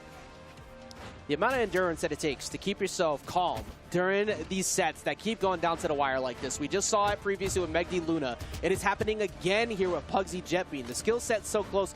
You can't be the one to overextend too much, especially in front of what Jetbean is trying to do right now. However, he's starting to get juggled a bit. Just missed, and that's going to lead to Jetbean getting some damage. He's got weapon advantage. Pugsy, that weapon toss actually knocks him down so he doesn't get caught by Jetbean's downlight. Uh-oh, Jetbean, plenty of weapons, plenty of stage control. Yeah, just waiting for a mistake from Pugsy. Pugsy gonna get himself back on arm nair, pushes him back, but that's gonna lead to the game, and Jetbean moves up 2-1. Pugsy tries to push the pressure as he goes in for the haymaker, and Jetbean was ready for it. Gravity cancel downlight into the recovery, and Jetbean about to make another upset. Ain't no way, man. Ain't no way. Jetbean is about to do this again. Don't let it be you. Don't let yourself get added to this list of wins that he's been getting. Pugsy trying to get that matchup, like you were saying, with the twos partners to get himself a match against Luna. First has to get through this Mordex potentially here in Jetbean. I gotta believe people have been sleeping on Jetbean, thinking that, you know what, he's PR 26, this should be relatively even, should just walk through this. But right now, Pugsy has to win this one to take this to game 5. And back to Miami Dome at that too. The evasive platform's back. It's pretty much what helped him out before. Gonna have the ability to kind of dip dodge around and get away from some issues. But for Jetbean, you're feeling better because you were able to get that last W. Yeah, I mean, Jetbean's got to feel a little comfortable right now. Even a loss here means that he gets map pick for game number 5. Mm-hmm. And if I'm Pugsy, I'm actually feeling a little scared because even though okay, never mind, he's getting some ultras, but for Jetbean, he's moving a lot more around when he's getting a neutral light. Before, he was just kind of doing it and standing still. If he wakes up to that here early, that's going to spell real bad for Pugsy. Well, he's over to the gauntlet, so Pugsy doesn't have to worry about that just yet. Manages to dodge over it. That was so close. That would have taken him out there with all that damage he has right now at the orange. That would have been incredible. But Pugsy pushing him back off stage, trying to find maybe a D-Light Sair. Oh, okay, Neutral Light's going to send him back off anyways. Weapon toss down maybe. No, going off stage, going for the recovery, but Jetbean gets back on.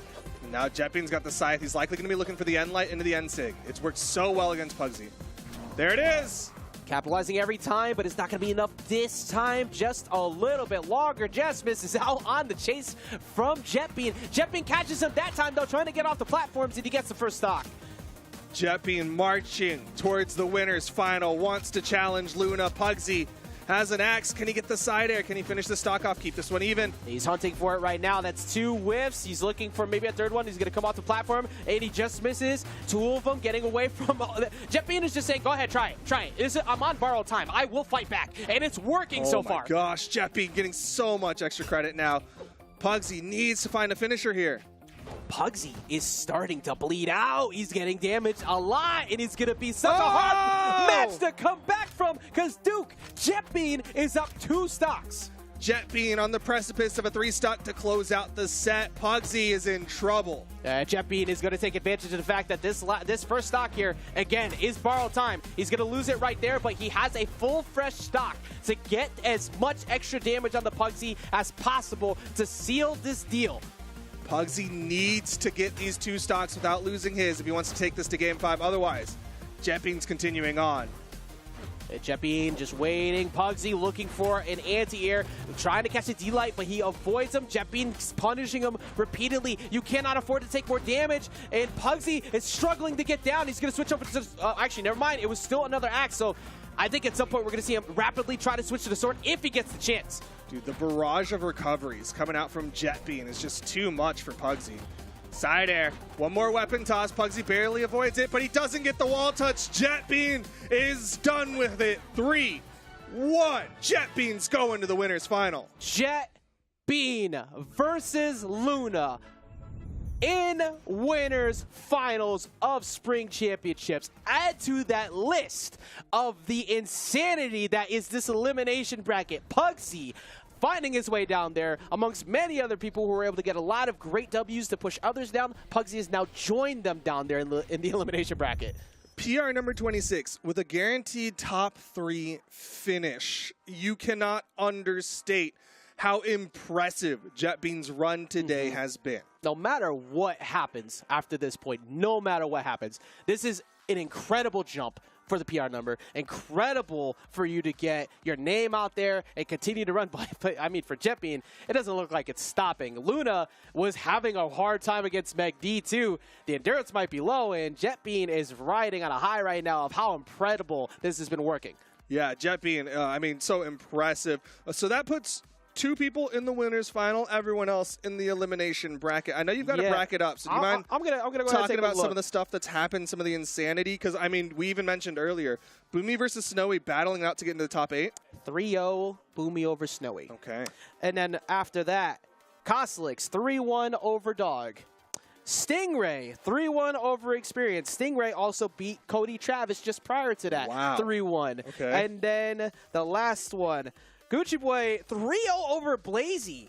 So, and also just beat Tappy before that. Radish also went down to Cosilix 3.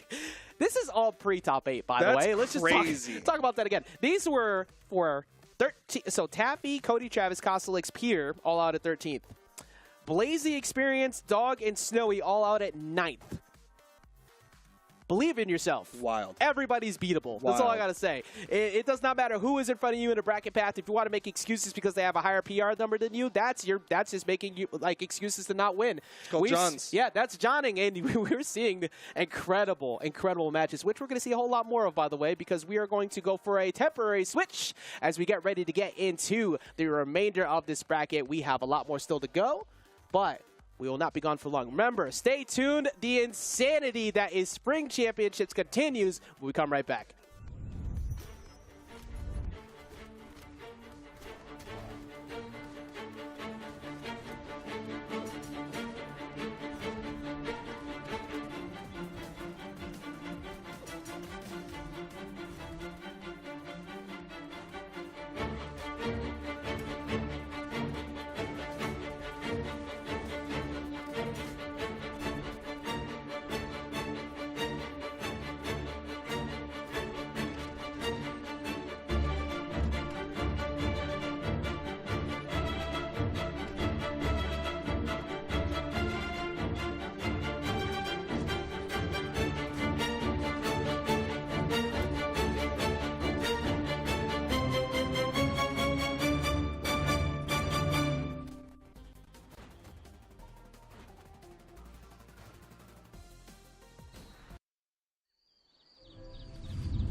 And welcome back to Brawlhalla Spring Championships for North America here. I am Skip. With me is Taza, and we are absolutely the same height. There's no tricks being played. Absolutely none whatsoever. And you know what, Skip? There's no tricks being played here in this top 8 either, despite the fact that Jet Bean is in winners finals, right? And that has been an incredible ride so far here in the Spring Championship. And things are just going to be getting crazier because I can't believe I'm saying this, but Guichibu, who has been a wonderful player throughout some time, has outplaced Snowy here. Snowy out at 9th to Boomi. Yes. Boomi now in the lower side of the bracket going up against Cosilix, and Guichibu with the 9 Dex Lin Fei, a character that I would spend time on the desk talking with Duke about how I never expected to see competitively unless picked by some.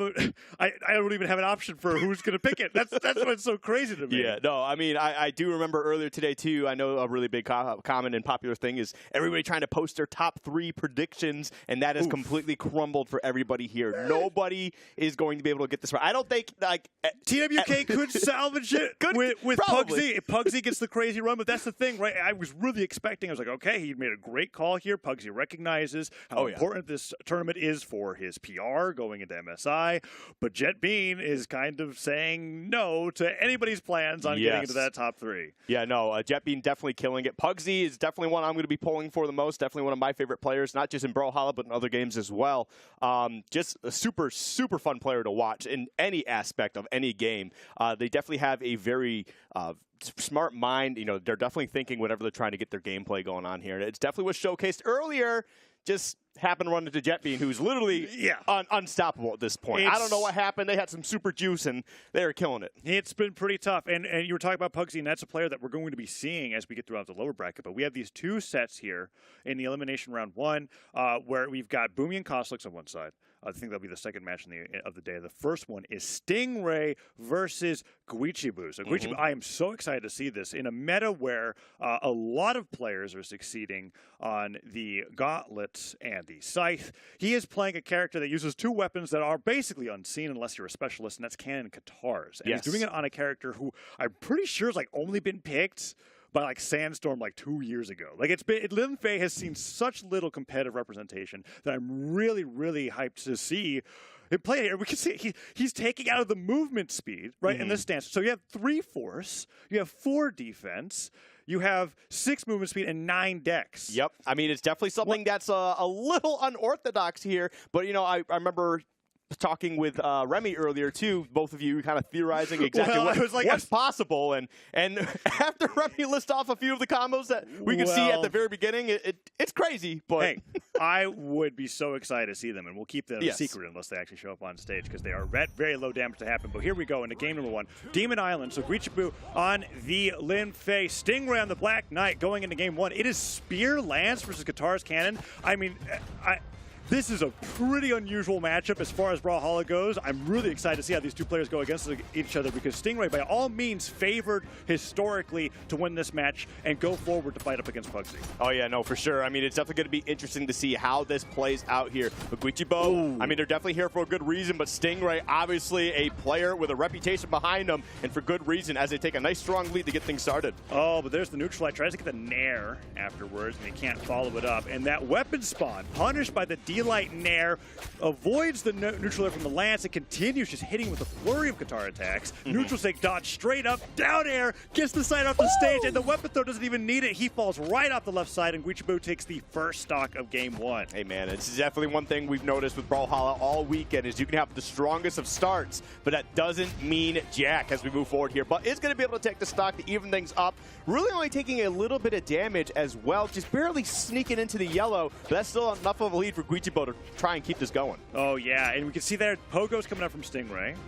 Damage is looking pretty even. The down stick was a great job to adapt there, but I love these dodge aways. A lot of the time, Stingray and Spear players in general will want to get those down lights to catch people out of the sky, and Guichibu's positioning for it and then dodging diagonally away every time he tries to go for it. And now with the cannon being switched over to here, Stingray gets a nice D-Light side air. Guichibu can't land with the downers, and the side stick gets punished by the side light pivot double D-Light recovery. That's as much as you could possibly push for off of a dodge read on the Spear. Great job from Stingray, but will the second second stock go to Guichibu again? It's looking like it right now. Guichibu's doing a fantastic job of just keeping that pressure up. Goes for the SIG, just raw right after throwing the cannon. Not going to be able to find it, but keeping Stingray weapon starved is absolutely huge here to try and keep this momentum in your favor. Okay, good stuff there, trying to keep them pressured towards the edge of the stage. It's been a while since I've seen a player really implement the stop and wait in Brawlhalla, where I've seen Guichibu many times with the weapon. Like, there's a huge flurry of attacks that go back and forth. Both players are doing a ton of damage, and then he does this. And Stingray is adapting to it pretty well. The gravity cancel neutral sig catches him off guard,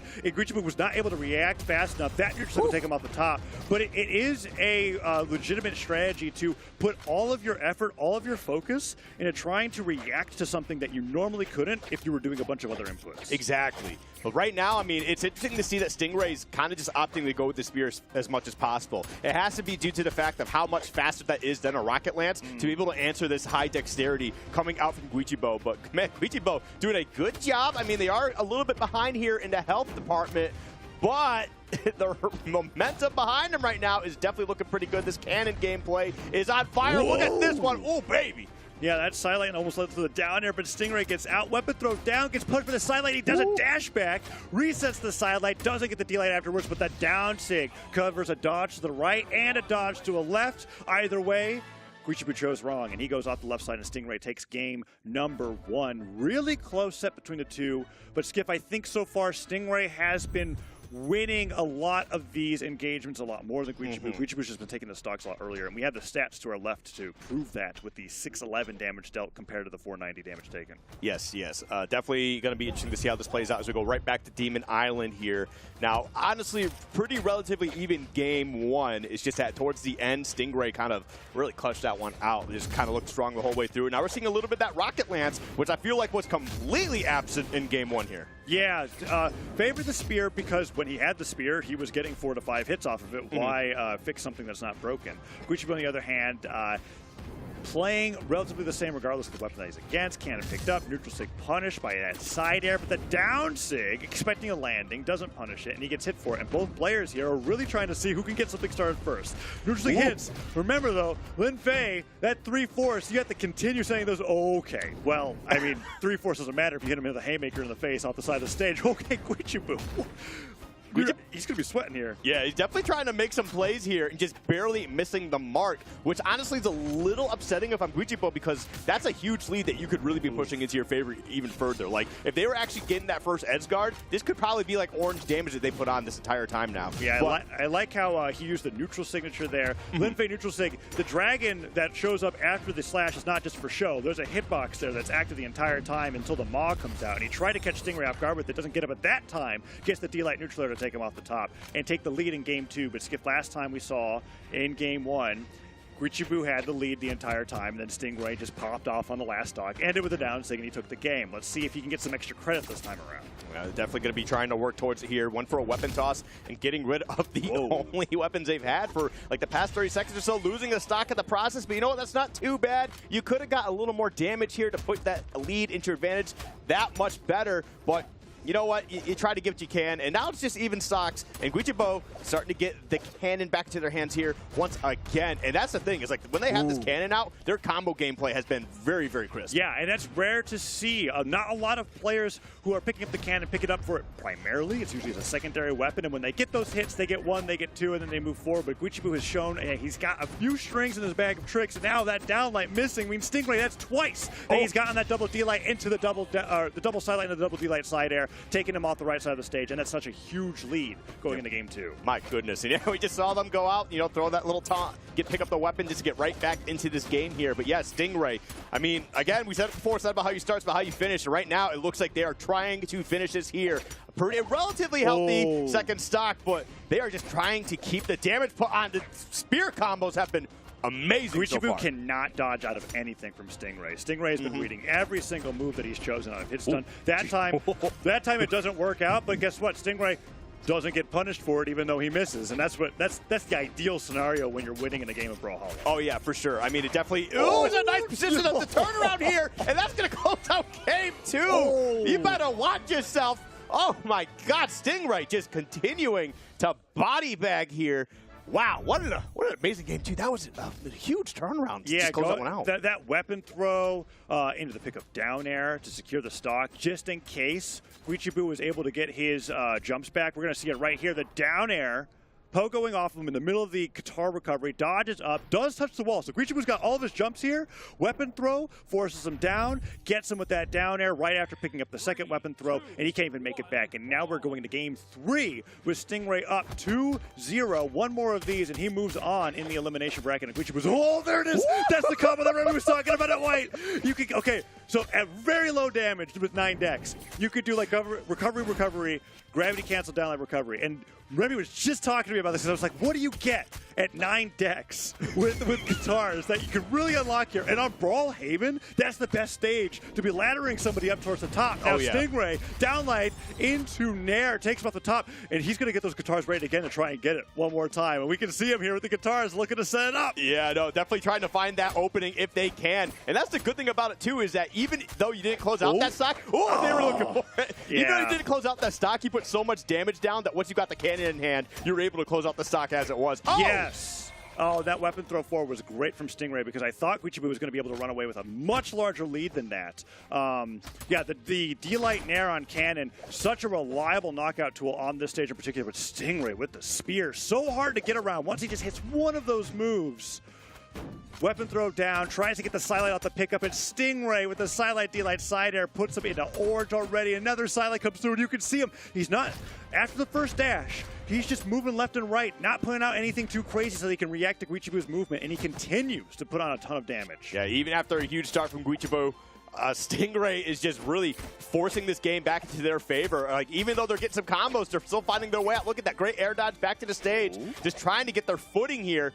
And now they have center stage control. This could be huge moving forward, and a huge sig to close out that second stock. And they are 1 stock away from taking this 3-0. Stingray has really been doing a great job reading Guichibu's movement options there. That's twice now that I've seen Guichibu go for this jump fastfall, where Stingray covers the fastfall with the down sig on Spear and takes him off the right side or left side of the stage. But a great job evening it up here. And now, last stock, tournament stock for Guichibu here. If he goes down here, he's out of the Spring Championship. Stingray also trying to get him out of there even faster with those land snares. Yeah, Guichibu, we're going to have to see what they're made of here because this is where, you know, the greats really showcase how good they are. But, man, trying to deal with Stingray is just a quest that cannot be completed as they fall 0-3. And look at that, man. Look at that Black Knight with the Akuma stance. That's just... I love this game, man. The crossovers are so funny. Yeah, look, we can see that right there in that replay, the combo from Guichibu there. And he even went for the chase dodge to try to get the Nair off the top. But this edge guard from Stingray was fantastic. We're going to see the down sig here off of the fastball for the dodge up. And then, there's such a quick stock here. Neutral, and I think he jumps all the way up for the side air. Yeah, 3 jumps. Catches him all the way up there before Guichibu could even think about what happened to him. And he goes down 3-0 to Stingray.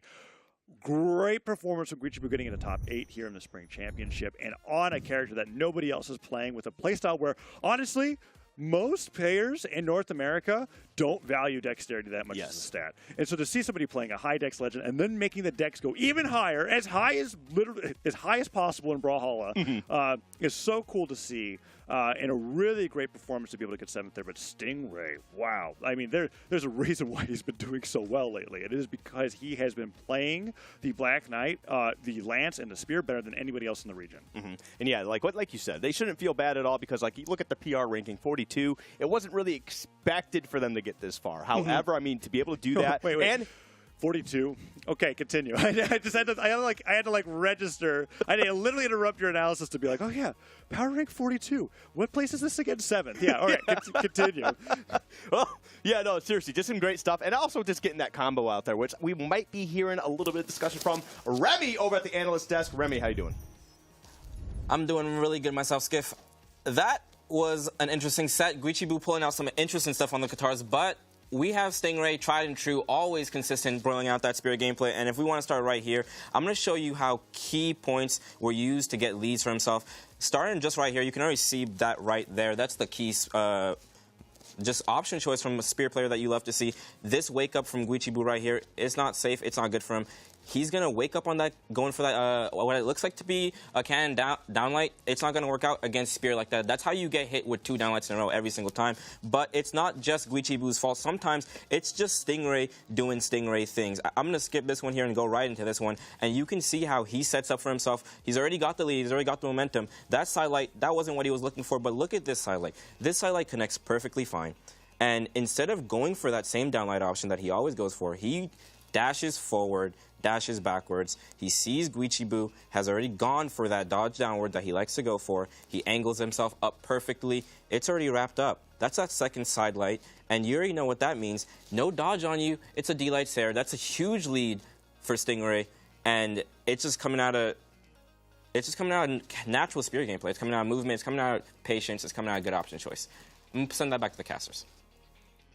Man, so there's Stingray doing fantastic on the Spear and the Lance. And you know what, Skiff? We're not finished with the Lance yet, right? Because we've got 2 specialists coming up. And the other side of the elimination bracket, we've got Cosilix, the man to do it first with the Lance in North America, going up against Boomi, who is one of the best Blasters players that I've ever watched. They're going to be going head-to-head here for that 7th place spot to see who moves forward in the elimination bracket. And not only just one of the best Blasters players, but sometimes it feels like one of the only Blasters players. Yeah. It's definitely a weapon of choice that we don't see too often, but obviously we see some people really making it work. Boomi is one of the shining examples for that. Going to be coming out here with Reno, too. I think such a cool character here. And they're going to be taking on Macho Man, which is a character I feel like we see quite often. Yes. Well, Cosilix's case is interesting. I love watching Cosilix as a specific playstyle when it comes to utilizing Lance and Brawlhalla, because he will rotate between 3 specific characters depending on what the stat line is that he wants in the matchup. And it's between Scarlet, Roland, and Olgrim, or the Macho Man here, epic crossover for Olgrim, that he likes to switch between. So if we see a matchup go particularly bad here, we might see the Scarlet up going against Boomi. But it's going to be Macho Man for game 1 and a completely in sync dash jump nair onto both sides. Both players reading each other so well that nobody was going to get hit from that, and both players end up getting a weapon because of it. That was just an absolutely wild scenario to see things get started off. But oh my goodness. Talk about wild scenario. That's 15 seconds and Boomi's gone, spiked out of there by the chair coming out from the Macho Man, and Boomi, with the orb now, has to fight back from what was a huge deficit. I mean, that stock was so fast that I was like... Yeah, and what a statement to make, too. Just say, hey, look, I know that you're potentially the favorite here to be moving on, but I'm going to show you exactly how good I am. And you know, I feel like there's also a little bit of extra mental damage here. Whoa. He's literally running the colors for Boomi's sponsor, which I think is really interesting, too. And so Sidestick comes in from Cosilix, and so this is interesting to me. Oh, goodness. Okay, so I have cast quite a bit of Cosilix games. He's played since basically the beginning of Brawlhalla esports history. Ever since Demon Island's come into play, this is what I consider to be Cosilix's home stage, right? Like, if we had to, most players don't really care about the stage they're playing on. Cosilix loves to be here, and we can see it so well right now. He is doing so phenomenally on the game. No platforms in his way, so they can completely control the horizontal space of the game in the... Listen, Cosilix has shown up to play. There's no denying that. Whoa. No denying that at all. With a restock. That was a fast game. I couldn't even, finish my exposition. We couldn't really get most of our thoughts out because the action was too fast. So neutral sig here. Oh. We can't. So it's a Boomi game. We have to get out the replay. He smashes the A button too fast to be able to get into that. We'll talk about it later. Game 2's coming up, and Boomi is likely thinking, okay, you got me on that one. Let's go to the next one. Cosilix, however, a 3-stock on Boomi in game number 1. Incredible job. Again, yeah, just really kind of setting the pace, setting the tone, and setting the mentality for the long game here. Now, Boomi, we do totally expect to find a way to rebound, try to turn this momentum around into their favor, but Cosilix, man, that's exactly how you want to be going against some of the best in this game, is to let them know it continues the momentum here in game 2. 4 stocks unanswered. Cosilix, yeah, that's actually a great point to make, right? We've gone from game 1 to game 2, and Cosilix still hasn't lost a stock. Boomi with the neutral stick, though, trying to change that, but the recovery from Cosilix, if not dealt with well enough, could make it come back here, and he does. Recovery from the orb, not enough oomph to take down the Macho Man, and Boomi still can't take down the stock down air. Will that do it? No, Boomi goes to the down to edge guard, and he gives Cosilix the nair. The nair touches, he gets the chase dodge, and Cosilix gets back to the stage, and he gets just a little bit of extra damage, of extra credit it. But if that side air hits, this could be huge, Skip. If Cosilix gets a stock off of that save, that would just be it for Boomi. Side light, side air hits. Oh, this is so brutal. Yeah, I mean, okay, there we go. Finally gets the stock out of the way. But yeah, I mean, they weren't able to close out stock, but just how much additional damage they were able to get out of borrowed time. Let's be honest here. That was just absolutely crazy. Cosilix is definitely taking advantage of every opportunity they are given, and Boomi just seems to be handing out these opportunities like candy. Oh, Sidelight and air comes through, and Cosilix getting hit by the slider on the way back down. Oh, is that going to be it? He goes for the neutral sig, doesn't slide charge it far enough, and he gets his recovery stuffed. Down air, doesn't need it. Cosilix, after using all of his jumps and his recovery, gets knocked out by the neutral sig from Boomi, and just like that, he takes the lead for the first time this set. Yeah, I mean, this is the, oh my goodness, the blaster combo. Bang, bang, goes to blasters. And just continuing to put on the damage here, too. Definitely showcasing why they are among the best of the best and letting Cosilix know, hey, you got a good game one, kid, but game two is a much different story. Falling side air, chase dodges forward. Boomi gets the nair, tries to go for the double. Cosilix is a sweat all the way back down to the stage. Gravity cancel D-light, side air. Side light doesn't get the side air after, but he catches him with that move, and the gravity cancel neutral will put Cosilix into red. That side air finally takes Boomi down, but what a turnaround from what was a really rough beginning to this game, where I thought Boomi was going to take a huge lead. He doesn't do it, and then he does it anyways later in a really crazy fashion. Blaster's picked up now. Oh, is Cosilix going to bring this back? This is so scary. No dodge for Boomi. Okay, D-light recovery. That's okay. It was close. Usually I could call those D-light recoveries, but Demon Island has a relatively high ceiling compared to everything else in the game, but still, there's too much damage there. Boomi taking him down there and making the set even 1-1. Yes, no, honestly, just fantastic stuff all around. Boomi just really bouncing back, resetting their mental and saying, hey, look, I know game one was kind of rough, but like, I'm going to pretend this is game one. That one was a warm-up, right? We're just going to go right into this. Forget that the real game one even happened, but now going into Brawlhalla here. Now, what do you expect between these matchups? I mean, Cosilix definitely leaving this open for good reason. Yeah, so this is interesting. The stages that are taken away, Demon Island must have not been a choice here, or something that Boomi wanted to take Cosilix to. So here we are in a game number 3. And, well, if that recovery hits, stocks are going to fly here. If we thought game 1 was fast, well, game 3 is going to be even faster, because both players are non-stop trying to do as much damage as possible. Look at that. Nair to gravity cancel neutral sig, taking him off the top, less than 30 seconds. But is Cosilix going to be able to survive just as long this time around? Because once Boomi picks up the blasters, I feel like a D-light recovery even at orange will take him down. Yeah, I mean, right now, definitely looking pretty solid here, but Boomi starting to go on a little bit of a run of their own. Tried to get the gravity cancel sig, won't get the hit that they were hoping for, but still finds a way to get some damage down here in Cosilix. I mean, even though they're at the edge of the stage there for a little bit, they are certainly putting down quite a bit of pressure.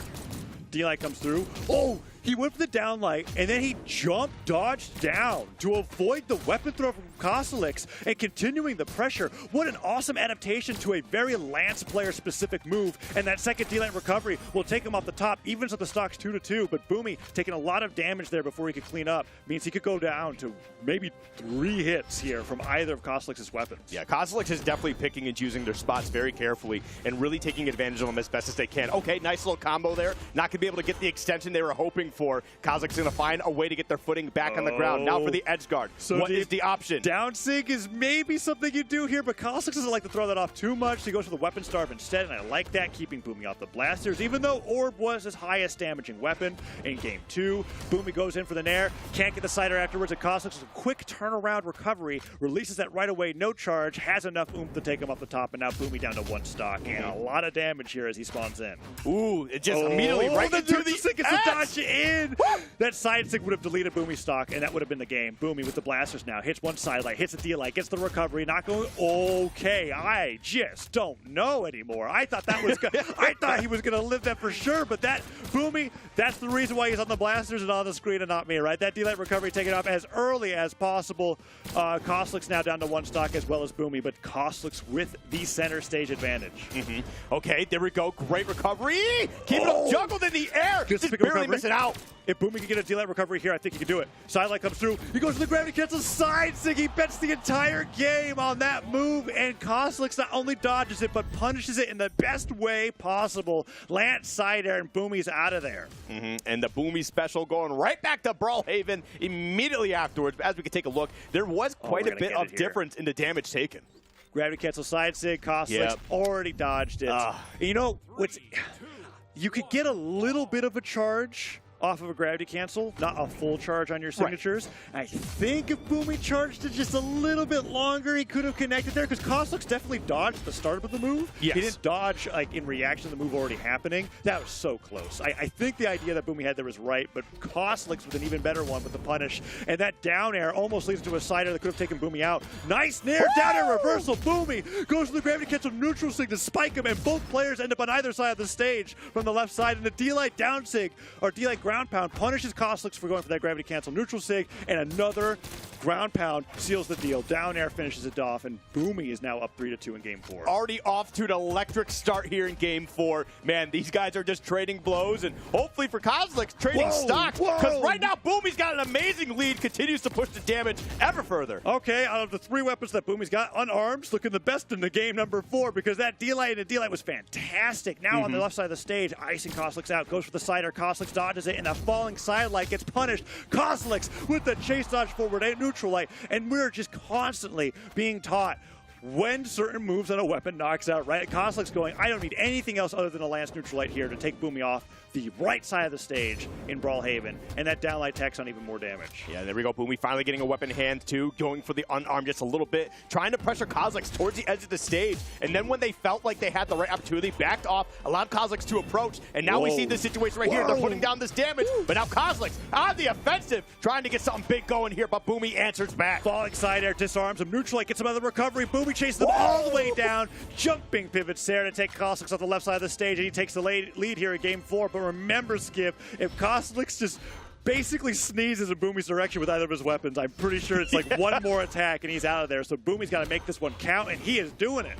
Yeah, definitely trying to find their rhythm here with the orb. Oh, somehow air dodges through and goes, give Cosilix a ride, but Cosilix again on the counterattack. Is that and you went a little too aggressive, man. What are you doing? Boomi gets it. No, he doesn't. Cosilix with the nair back to the stage, touches it, the gravity cancel side stick, the last slash of that attack, takes Boomi to the right side. Can Cosilix make it back? Okay, this is... Dunk! Off the dome, off the heezy. As you can see, dribbling the basketball on the victory screen there. Boomi, please give us some time to be able to review this replay. Don't press A that quickly. All right, we're already in state. Okay, let's just get to it. Okay, so Cosilix, that side stick was crazy. Both players essentially agreeing to never touch the stage again until somebody goes down. Right? That's exactly. Side air comes through. Cosilix like, nah, I'm not drifting into that spike. He goes to the recovery, but Boomi, in the middle of the action, has the brains there to basically go, I don't need to do anything else other than throw this orb directly down, and the lance recovery will get stopped. Right. Can't make it back, and we're on Demon Island for game number 5. Skiff, I give Cosilix home field advantage here, but we did see Boomi win game 2 here as well, so let's see how this plays out, because winner of this moves on in the elimination bracket, and the loser goes out at 7. Well, right now, Boomi's got the advantage here, the momentum carrying through from game 4, and look how strong they are performing here. They are really making this orb work, not quite close out the stock here, forcing Cosilix to recover high, running out of resources, finds a way back to the stage, though, and now taking him for a ride on the Rocket Lance. A fantastic voyage coming through here. Misses the true combo of sidelight side air on the orb, gets it that time. The first one may have knocked out, but the weapon throw will knock out on the left side as Boomi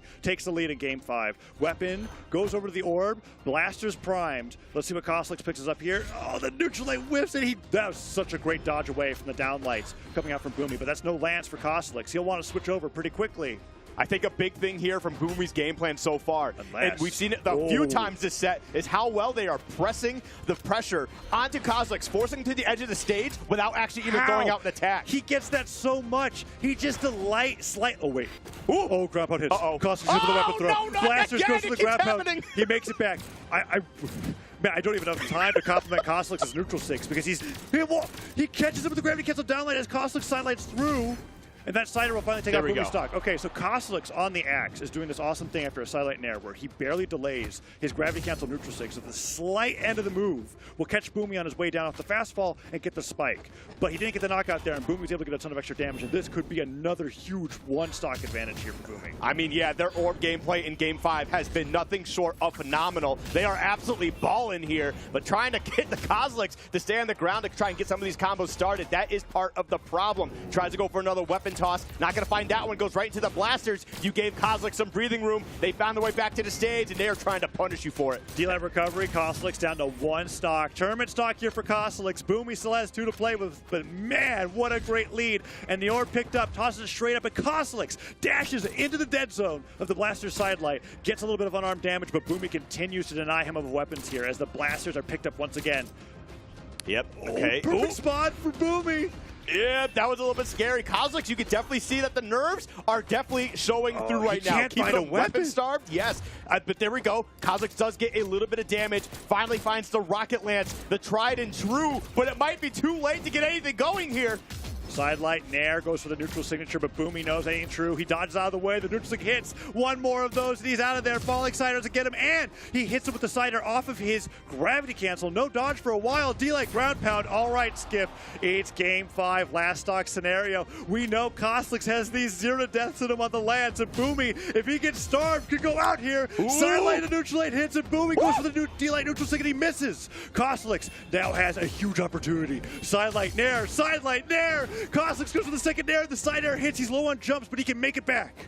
Oh, but now Boomi trying to go for the edge guard. Has to opt to go for a weapon. You get Cosilix too much time. I can't believe it. I started that stock off going like anything's possible, and every single sidelight Nair, Cosilix made it a reality. Boomi, 1 sidelight Nair away from winning that match, loses as Cosilix gets the 0 to death in game 5, winning the match and moving on to the elimination bracket. What a set! Yeah, terrifying set as well. Look at this replay. That's the same damage that Cosilix had when he won.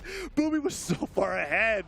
Oh my goodness, look at this. Yep. Misses the unarmed Nair, doesn't go for the weapon instead, and Cosilix, that slight delay on the neutral signature, has enough oomph to take him off the top. The graph at the very end, so incredible. Cosilix had so much damage on him, and Boomi didn't even have like 75% of the damage on him when he went off the top there compared to Cosilix. That was such a crazy game 5. Yeah, I mean, it just goes to show the difference between good players and great players. As I say so often, it's how well you keep your mental in check. When your back is against the wall, you are put in the corner, is how you attack, how you approach, how you close it out. And Cosilix is definitely doing this amazingly. Beautiful stuff from Cosilix. Yeah, so now we have a scenario where the 2 Lance players, and I mean like the 2 Lance players in North America, could meet in the elimination semifinal. And that would be Stingray versus Cosilix. But they are in the elimination bracket still, and they have to keep going forward. So we'll have to see how they do against their opponents as they move forward in the bracket. Yes, it'll definitely be interesting to see how that works out. I mean, I'm always down for a bit of the ditto match on 2 players trying to showcase how great they are with a particular weapon, but we are going to send over to the analyst. Remy, tell us what you saw in that set. Game 5. Cosilix never wavers. His mental always stays intact. I've got a lot of Lance gameplay for you guys. Cosilix got a lot of Lance gameplay for you guys. Let's get right into it. Starting it off with the dare, Boomi, slight error in his part, doesn't get the kill confirm off here, and it kind of seems like it cost him a lot in the mental. That Sarah was the last hit Boomi was able to get. Coming back, he disarms himself, and Cosilix sees this opportunity and takes full advantage of it. You can just see him chase Boomi down for that weapon. Boomi actually sees this as well, so you can see he stops forward right here. Goes for that spot dodge, doesn't want to get too greedy. That's just good play from both of them. But right there, that is key. The punish goes it goes whiffed, it goes unpunished, right? And that is so clean, because we're going to look at this. This N-Sig is what he closes it off with. And I want to go back after I circle it for you guys. On this dodge right here is where he's going to end up. Perfect N-Sig. Perfect circle. What can I say? If you want to go back, it's also what he started this off with. A very beautiful set play from earlier in the set. He had the sidelight. He got the N-Sig. I don't think this is it, but I am going to play this clip. I think this was just a really good play from Cosilix as well, going throughout that entire set.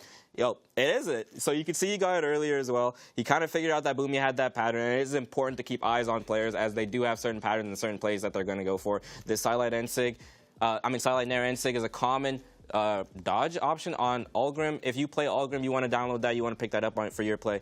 And I'm excited to see what Cosilix does going forward in the tournament. Casters?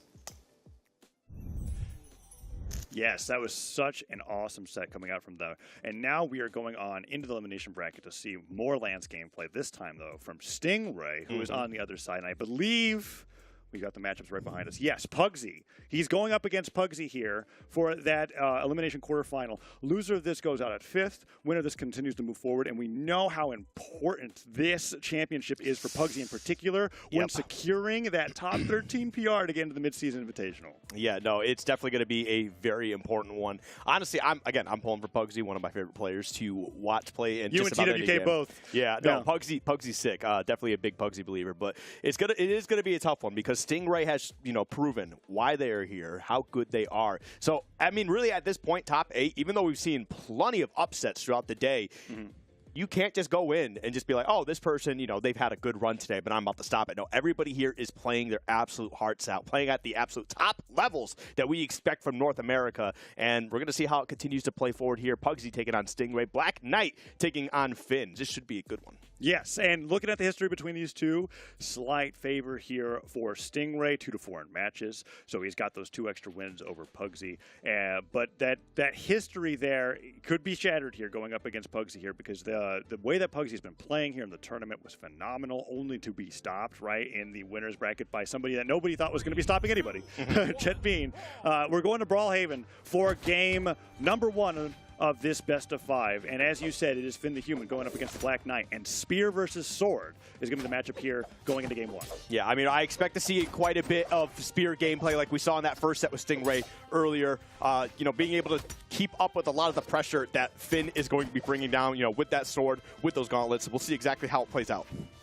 Ooh, and we can already see right here, Stingray waiting for Pugsy to get something on the ground, but nothing that Pugsy has done has made Stingray want to commit to a sidelight or a D-light yet, so lots of spear neutralers there. Finally catches Pugsy with 1 sidelight, but Pugsy turns it into some damage for himself. Nair's coming through, D-light down air hits, and Stingray gets the recovery, almost takes Pugsy at the top, and that neutral sig was so close to taking Pugsy down, and Pugsy twice now with some unarmed punishes on those whiff signatures coming out from Stingray, and the Sair to finish the first stock. Stingray over 3 on the signature kits so far. Yeah, beautiful stuff from Pugsy being able to take that first lead here, and they're really showcasing how great their movement is. They're not committing to anything that's really, particularly dangerous. They don't want to get a huge punish. Right there, you definitely kind of messed up, but that's fine, man. Stingray is going to find their stocks. Stingray There's just no way you're not going to be able to get him. We saw that in the last game, too, where players are jumping over him at high damage. He's got the spear, and he's like, you're going to fall right next to me. Which side of me is next to me doesn't matter. The downside covers both of them, and he takes them off. Absolutely. And now Pugsy, with the axe, is fighting back here, and we're in a really close situation in stocks 2-2. All right, now Pugsy trying to keep this pressure on. We see Stingray starting to bully their way back to a lead here. Not quite going to take the stock, but they do disarm Pugsy with the recovery. Goes for the sig. Not going to be able to land it. All right, Pugsy. Stingray, last time, okay, there, he hits it. He finally gets the signature because last time Stingray was that far ahead on the first stock, he side-sigged a bunch of times, and Pugsy just took him down, right? It was like D-like ground pounds over and over again. Axe picked up, gets the side air. This time, Stingray lands the mark, and Pugsy is down to 1 stock. Axe picked up, and Stingray is looking for that opening here with that lance downer once again. Sidelight dare, goes for the second one, and Pugsy catches it with the axe neutral like ground pound, spikes him straight down, evens up the game. Beautiful stuff from Pugsy, being able to answer back here. Stingray still has a pretty strong lead, but no weapon in hand, so we'll definitely have to see how they play this one out. Continues to put the pressure down, gets the spear that has been, honestly, just winning him so many interactions so far. Oh, and the downers come through. He's got to be careful. He's in downsig territory here. And Stingray with the spear on lock, right? He's going to get Pugsy above him. And he's going to be like, okay, where's that landing? So far, it's been all pogos. He's trying to get Pugsy to be uncomfortable on the ground so he can finish off that stock. And there it is, Skip. He's just waiting to condition Pugsy in a situation where he can get that downsig on the landing, take the game, and move on up in these sets. It's not even just that, too. It's just how fast that move is. Like, it's not like he has to go for a super hard read one way or another, unless he wants to put a nice charge on it. Like, you just kind of have to be in the general vicinity of where they're landing, and that's a stock, pretty much. Yeah, Stingray fantastic with that as well. And Pugsy, look, we can see right here, he dodges down, and Pugsy, if he dashes to the right, dashes to the left, it doesn't matter. As long as Stingray stays stacked on Pugsy, he's going to get that knockout, and it's whatever side he hits, it's not like in the Wushong down sig territory where he always sends them off in one direction. It's going to send in the direction that you get hit. And now Stingray is going over to Miami Dome for game number 2, as Pugsy wasn't quite so happy with how small that last stage was. Yeah, I mean, just will allow him to survive a little bit more off the top, but I mean, really, it's off the sides that would be a little bit more of the and worry. Miami Dome sides are kind of close. Yeah, they're kind of close, but you know, maybe this is what Pugsy wants, allow them to really get a bit more reward out of their risk of, you know, going for these aggressive plays, kind of like that. Not quite going to be able to close that one out, but we'll get it there. And maybe that's why we're seeing Miami Dome right now. I really like that side air coming out from Pugsy. Catches the unarmed recovery as well. Great job at the edge, and so far no damage onto him as well. But we have to remember that Finley Human pretty squishy as far as Legends go in Brawlhalla. Even with the defense stance picked up, only 4 defense on this character, so he could go down pretty fast if he gets hit by a flurry of attacks from the Lance. Down air is all that Stingray's able to find so far, though, and that nair, he's going to need a few more of those to get Pugsy into deep orange and then further into red, and then he still has to get the stock, and Pugsy playing so much better ahead than he was from playing behind in game 1. Yes, no, absolutely fantastic stuff here. And this is what's so important about using movement. It's not just using movement for offensive capabilities to try and get those combos going, but also on the defense. You know, you can get your onesies, twosies, build up that damage to close out stocks later. We are going to see Stingray even this up here a little bit, but already being in the red, man, it definitely goes to show how much different this game is for Pugsy so far. Even though it's not true, it's a very hard string to dodge. D-Light neutral sig on sword could take Stingray down here, but also just a side air on the axe. I mean, neutral light almost had enough damage there to take him down. And Pugsy going off stage after the weapon throw misses, fighting him unarmed. Sword picked up. D-Light recovery would be the best bet here now that Stingray's so damaged, but he goes for it. Stingray interrupts it with a down air. Side light a down air as well. Takes even more damage on the Pugsy, and Stingray's trying to come back in this game too. All right, Pugsy doing a great job dancing around here, using those platforms as well. Kind of gives him actually a place to land instead of having to land on top of Stingray, which he pointed out is kind of just you know, a death wish at that point. And there we go, closing out the second stock. Pugsy did take quite a bit of damage there. Stingray is clawing this one back slowly but surely. Can Pugsy find a way to end this before it gets too crazy? Oh, that was close. Nair into recovery at low damage on sword. Still sends you so high towards the ceiling. Stingray tried to wait out a spot dodge there to get the D-Light afterwards. Doesn't hit it, and now the spear recoveries are trying to take Pugsy down as well, and Pugsy playing so well around it, dipping beneath the stage, and that down sig, you weren't catching a landing there, Stingray. You were just hoping he was going to dash into you, and he didn't, and you're taking a ton of damage because of it. Side air to side air, enough force to send Stingray off the left side, and he had a 2 stock in game number 2.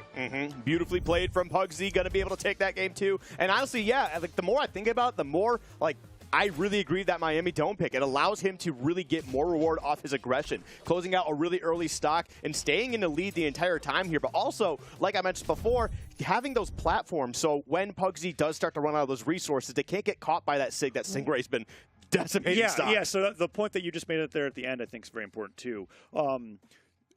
Black Knight players, Orion players, they love to be able to utilize that signature kit, and Miami Dome is the only one where those platforms, it's too high for your Lance neutral sig to blast you off into the heavens. And so Pugsy being able to play around that quite well and then bolster his movement means that he gets to win. But here, this is the stage that Stingray's made a name for himself on. So many of these, all these platforms, this entire stage in general just enables the way that Stingray likes to play, which is that whether you're on the platform or center stage, his signatures are going to connect. Yes, so it's going to be interesting to see exactly how Pugsy will be able to dance around it. Ideally, he'll still have the platforms to maybe kind of recover some resources and try to get out of dodge as fast as possible. But you really got to make sure that your landing is, you know, on point, because Stingray, as we've seen, it takes advantage of every opportunity given to them as they try to see. There we go. Finally gets the spear in hand. Got a little bit of damage built up with the rocket lance, but now we're going to see, you know, where Stingray really truly shines. On the spear here, dodges the weapon throw forward, doesn't get the sidelight though, and Pugsy has been phenomenal on those punishes. He gets the unarmed D-Light ground pound every single time that Stingray misses something with just a little bit of lag at the end of it,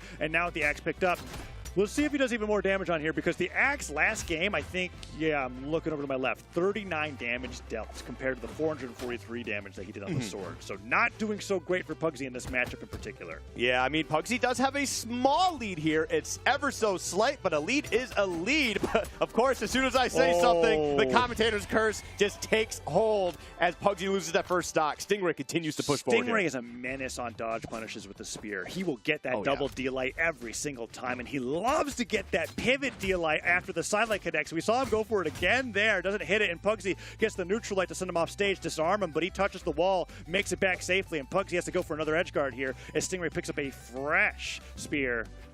Yeah, this is going to be a little bit dangerous. You can see, look, the respect that Pugsy had there. But great stuff, really just staying grounded. We know how jump happy a lot of players can be in this game. But Pugsy refusing to get caught up in the fear. The down sig, the last bit of the laser there, catching Pugsy's landing. And the D-Light and the pivot side air puts Pugsy to the right side of the stage. Stingray cannot be taken out here on this first stock. And Pugsy dodges away what would have certainly been a connection of that neutral light on the lance. Recovery finally catches something, takes him off the top. But Pugsy's so damaged here on stock number 2. That's what I'm talking about, taking that strong lead. Oh, no, excuse me. I forgot it's not a lead anymore because Stingray has been absolutely going crazy. That is just how great that first stock went for him. And Pugsy is with that sidelights trying to make what you just said a reality, but he's...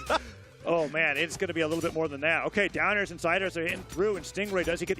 He's so good at that. He gets the D-Light, but that time, because there was no dodge, he accepts that he has to go for the recovery right away. If he went for the double D-Light, it wouldn't have worked. Doesn't matter. Lance recovery takes Pugsy out the top, even though the spear recovery did not. Okay, now we're going to see exactly what Pugsy's made of here. I mean, you are down by quite a bit. Stingray doing an amazing job, really forcing their pressure, exerting their force and will, and just really just playing their game. Pugsy kind of has to dance around at the moment. And like you mentioned, man, this stage really allowed it's Stingray's Stingray. home field. If Demon Island is Cosilix's, it's something about Lance players. They just love having one stage that they play on better than anything else. And Stingray, he's been going for a lot of these side lights, pivot down lights, and Pugsy's been spot dodging or dodging down. I suspect that we'll see from the analysis that we had earlier today as Stingray goes for a side light, dash back side light once again. Pugsy, however, getting ready for that, hits him with the side stick, and Stingray can't even make it back as Pugsy goes all the way to the top of the stage to deny the next weapon spawn as long as possible. Yep. Okay, there we go, though. And now, we see Stingray weapon starved, at least for a little bit. Great stuff from Pugsy going for the weapon toss on the sword. Now, we've seen the sword to be the specialty of Pugsy. Yeah. So they are going to be maybe not quite as comfortable here, but look at that, man. Yeah, when the weapon spawns right behind you, and you get to continue to just be a menace like this, you absolutely take that and run with it. Oh, and now the weapon starving ends. A good spawn coming in for Stingray, and the D-Light gravity cancel down sig. What?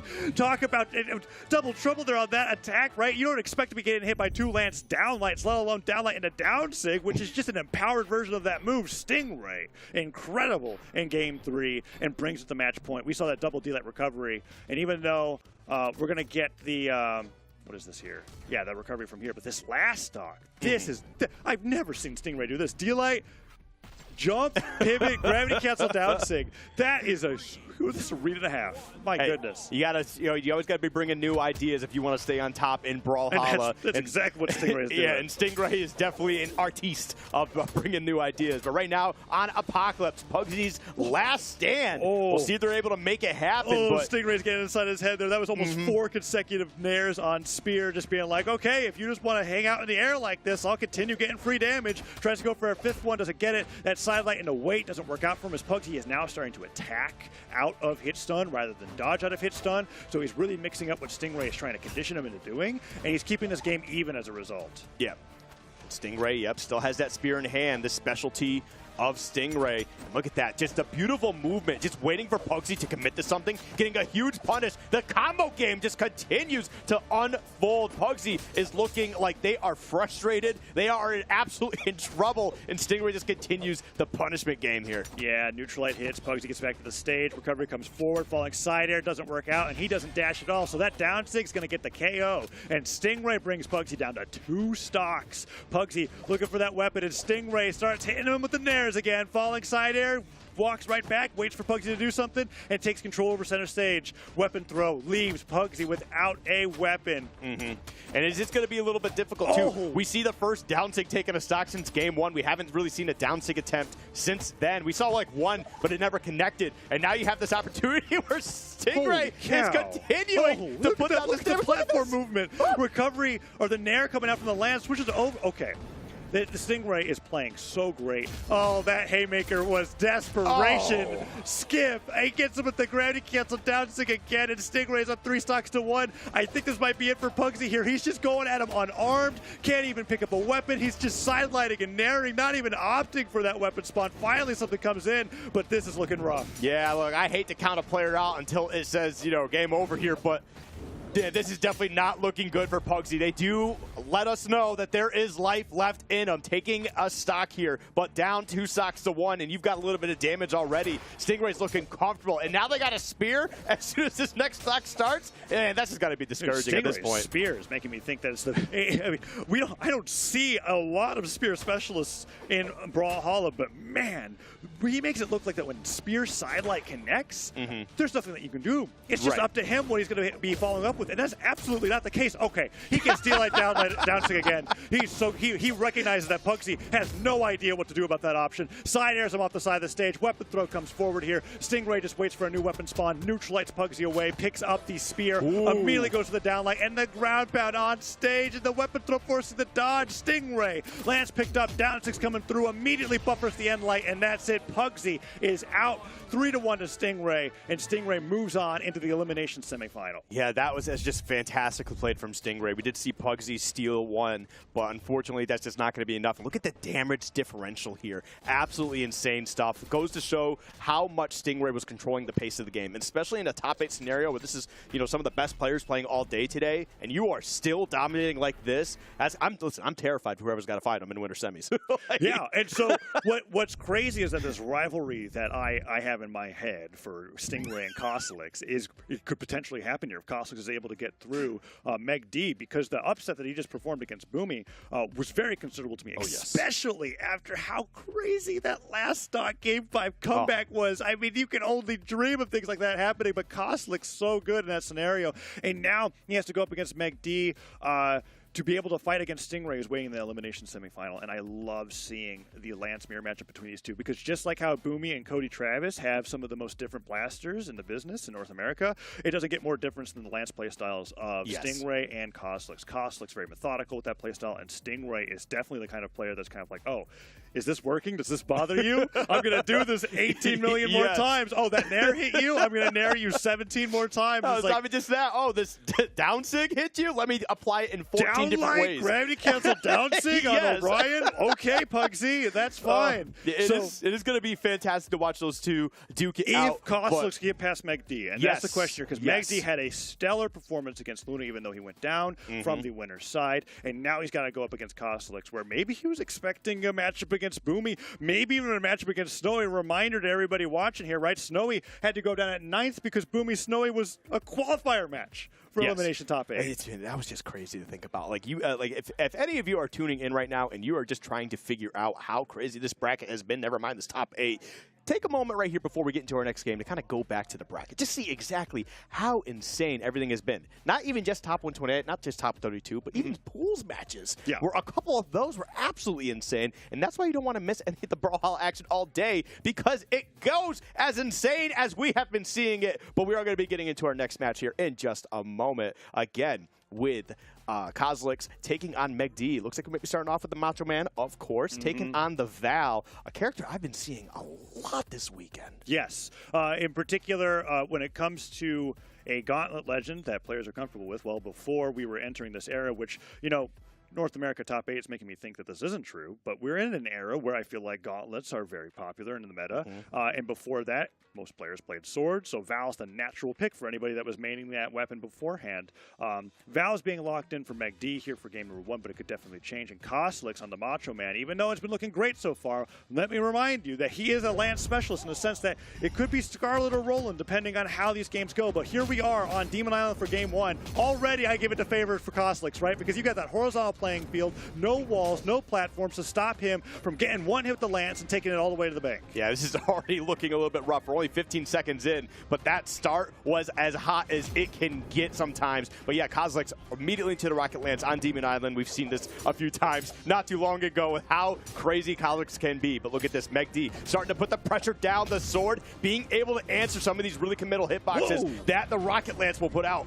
That diagonal dodge and the fastball from Cosilix really mixed me up, but it didn't mix Meg D up as he didn't get hit by an attack after that. Meg D just barely misses out on the side sig. Now back to stage. He spot dodges, but the second swing of the Lance Neutralite catches him at the end of the spot dodge, and the side sig gets the read to take Meg D out the left side of the stage. And here we go, continuing this. Meg D trying to find some footing here, but Cosilix, honestly, I think they're still running with that momentum of taking out Boomi not too long ago because they look like they're unstoppable. They're playing with confidence here. And look at this. They know they have the lead, too. They don't have to commit to anything crazy that they don't want to. Meg D kind of has to make the first play. And as soon as they slip up, Cosilix is going to get huge punishes out of that. Does find a way back to the stage, but not for too much longer as Val gets a nice read with that recovery with the sword to close that one out. And now can stick with the sword here to try and even this up. Yeah, Cosilix waiting for that weapon spawn coming in. Has the Lance primed, immediately gets him with the side air. And watch for that. Cosilix, one of the few players who really masters this technique of in the middle of a fight, regardless of how much damage is on his opponent, he'll switch off the Lance, throw his secondary weapon away, and make sure that he has his Lance primed for if he goes down again. And I wouldn't be surprised here in the middle of this battle against Meg D if he knocks him away with a side air for that to happen. Meg D, however, winning these exchanges, goes for the D-Light side air. Oh, and Cosilix with the side air to the chase dodge, goes all the way up the side of the stage, could have gotten the stock there, doesn't get it in the ground pound, could get punished for that. Side sig hits, it spikes. Meg D covering the side of the wall, and that second side sig not enough. Cosilix has to dodge out of the way, and the D-Light ground pound catches him, disarms him, and sends him off the bottom of the map. Beautiful edge guard coming out from Meg D there, showcasing exactly how you make big plays to take big leads. And look at this, continuing to keep the weapon starvation going with one sword toss into picking up another sword for the combo. Went for something a little cheeky there, you know, definitely trying to go for the extra damage, perhaps a huge statement to go, you know, show Cosilix, hey, that's a great start, but how do you finish, man? Oh, Cosilix goes in for that jumping ground pound, gravity cancel, neutral sig. Oh. He's just done. Yep, that's it. That's the game. Cosilix, okay, game one there, reminiscent to me about what happened to Boomi in game one in their set against Cosilix just before this, which is like Cosilix kind of got beat up and went, all right, let's just go to the next game. Let's pretend that game one didn't happen, because when he missed that ground pound, to immediately go for a gravity cancel neutral sig after that without being prompted by a reaction from what Meg D's doing means that you are down a jump, you're down a dodge, and you're against sword, where Meg D's already shown that on Val, he's willing to use that spiking property of the side sig to really take you off the side of the stage and take those stocks. Yeah, I mean, honestly, just Meg D really just doing a fantastic job turning that around. But again, like, that's what good players do. They find ways, you know, even after going down what seems to be pretty huge leads, right? They find a way to grind that right back. Meg D did an amazing job, got huge punishes that really matter, taking stocks, two stocks, honestly, off of edge guards. And, I mean, that's what Cosilix is going to have to take in mind here as we get into game two, is not putting yourself off stage into these precarious scenarios too often. Yeah, and there we saw an opening from Meg D primarily in the gauntlets, whereas the game prior to that, it was actually all sword. I wanted to check this. He did 2 damage with the gauntlets in the previous game. So yeah, Meg D was really holding the sword here up against Cosilix, who, by the way, if the only number, there's only 2 numbers less than 2, and that's how much Cosilix did with the axe last game. It was 0. If you want, every character has 2 weapons in this game. But when we're watching Cosilix versus Meg D, maybe you could say there's only 1, because Cosilix on that Lance takes the first stock going into game number 2 and takes the lead once again. I mean, there's definitely 2 specialists trying to do their best here. Sword versus Rocket Lance is pretty much the story of this set. Demon Island here as well, game 2, and we see Cosilix, again, taking that lead. They are in a bit of the red. It's just Meg D has got to find their footing here, and they are sweating, and Cosilix does take advantage of that. Not going to lose their stock quite yet, but Meg D is trying to close this one out. They are on the hunt for a first stock here in game 2. Yeah, Cosilix trying to get that neutral sig read that Remy highlighted so much in the previous set on stream, but Meg D dodging away from it, which means we may see an adaptation from Cosilix to go for a gravity cancel side sig off of a sidelight in there instead of the neutral sig if Meg D continues that dodging pattern. Down sig, trying to punish a dash in, doesn't get it. The second one catches him in the air, and Demon Island keeping him alive just a little bit longer. But remember here, Cosilix, after the 3rd attempt, and that time successful, gets him off the top, and it's now 3 stocks to 1. A great adaptation coming out from that game 1 loss. Maybe listening in on the stream here saying, all right, you want to see a little bit of axe damage, I'll give you a whole stock for the process. But yeah, finally, Meg D going to be able to answer back here, but down a whole fresh stock. It's going to be tough. It's going to be an uphill battle, but I think if there's a player in this bracket who can can do it, Meg D is certainly one of the few. Yeah, he's got to get Cosilix off the side of the stage like he did before. And on the sword, we saw that Cosilix had some difficulty recovering against that side stick. Once again, dodging out in a way from Cosilix off of those gravity cancel neutral sigs, that time on the axe. And Meg D's got him off the side. I thought he was going to go for a side stick, but Cosilix returns right back to stage. Neutral light comes through, weapons throw, stops Meg D from getting anything more. And he does. He really doesn't want those gauntlets. I mean, it's kind of interesting to see Cosilix kind of, stay on the axe a little bit more, but I think they recognize, hey, I'm not being able to pick up this rocket lance quite a bit, so I got to use this axe for what I can. Does find a way to close out game 2. Strong 2-stock as well. And you know what? Going 1-1 here, this is definitely going to be one heck of a match as we move forward. Yeah, sideline side air, as we'll see in this replay here, is not a true combo, but we'll see the dodge from Meg D on the way back up before using that sword recovery is why Cosilix just let it rip. That down sig, that's the second one that hit in a row. And right here, Meg D dodges up to avoid the weapon throw, gets hit by it anyway. Sidelight side air, Cosilix knows there's nothing he can do. And that's enough force to take him off the right side of the stage and give him that tied set, as you said, 1-1. We're now in game 3, both players with a bit of a score on the board. Absolutely. But yeah, going to game 3. It's going to be a tough one, man. I mean, he did more unarmed damage than gauntlet damage. 99 to 65. They really don't like the gauntlets. In this matchup, it's just like, gauntlets. Yeah, gauntlets. I'll just punch you in my hands, my real hands, not my metal hands. But as we move forward here, back to Demon Island, and I see that's the thing that really sticks out to me is that you mentioned how good Cosilix is on this stage. It's like, why do we keep coming back here? So this is like it's just a thing that I've observed while watching Cosilix. It's like, okay, 10 times out of 10, if he could get you to want to go to Demon Island, he's already gotten a W. But Meg D did win on game number 1, so it's not like he's infallible here. It's just that I feel like he's very good here. And we saw last game how good he was, and now he's here almost taking another stock against Meg D. Neutral Sig comes through, and Meg D responding back with a lot of damage down airs and the neutral airs all over the time. It's another thing, Skip, is just that in Brawlhalla North America in particular, Brawlhaven and Demon... Oh, whoa, he misses the jump on the... You know what? We'll take it. Why not? I'll let you attempt to get your Today, thoughts together. Brawlhalla is played with 2 stocks. There's not 3 stocks. Game 3 just starting here, Skip, as we're going in. Oh, look, the first weapon went over to Meg D. Yeah, Meg D now having basically forced to fight with these gauntlets. It's about time. I mean, we saw Cosilix finally get some axe gameplay going on here, but look at this rocket lance carrying him from one side of the stage to the other, and that's why they love Demon Island. It gives them so much room to just push you all the way across. And Meg D now trying to respond in kind with the gauntlets. That side air doesn't get a jump off of the downlight. Down air would have hit there instead, but Meg D responded correctly. Lots of damage coming through here, and after Cosilix fell off that accident on the left side of the stage, Meg D is taking the lead in game 3. That sidelight not going to punish the whip sidelight from Meg D, and Meg D gets a down air as Cosilix can't get his stairs to connect. Yep. Okay, and there we go. Cosilix taking their time. And the good thing is just not throwing out attack boxes either. Like just waiting and then throwing out one when they feel like they're able to, they got the pressure around. They're going to walk around here a little bit. They aren't like super worried about just getting in, pressing something like nothing's happening in the game. They are okay with that. But Meg D does find the way to close out the second stock here. Now with the lead. And we'll see if they're able to close this one out, because right now, man, Cosilix, I feel like, has a lot of momentum, especially after a great 2-stock. Yeah, and Meg D now being up here in an orange means he's not at risk of Cosilix going for... Okay, well, now he is.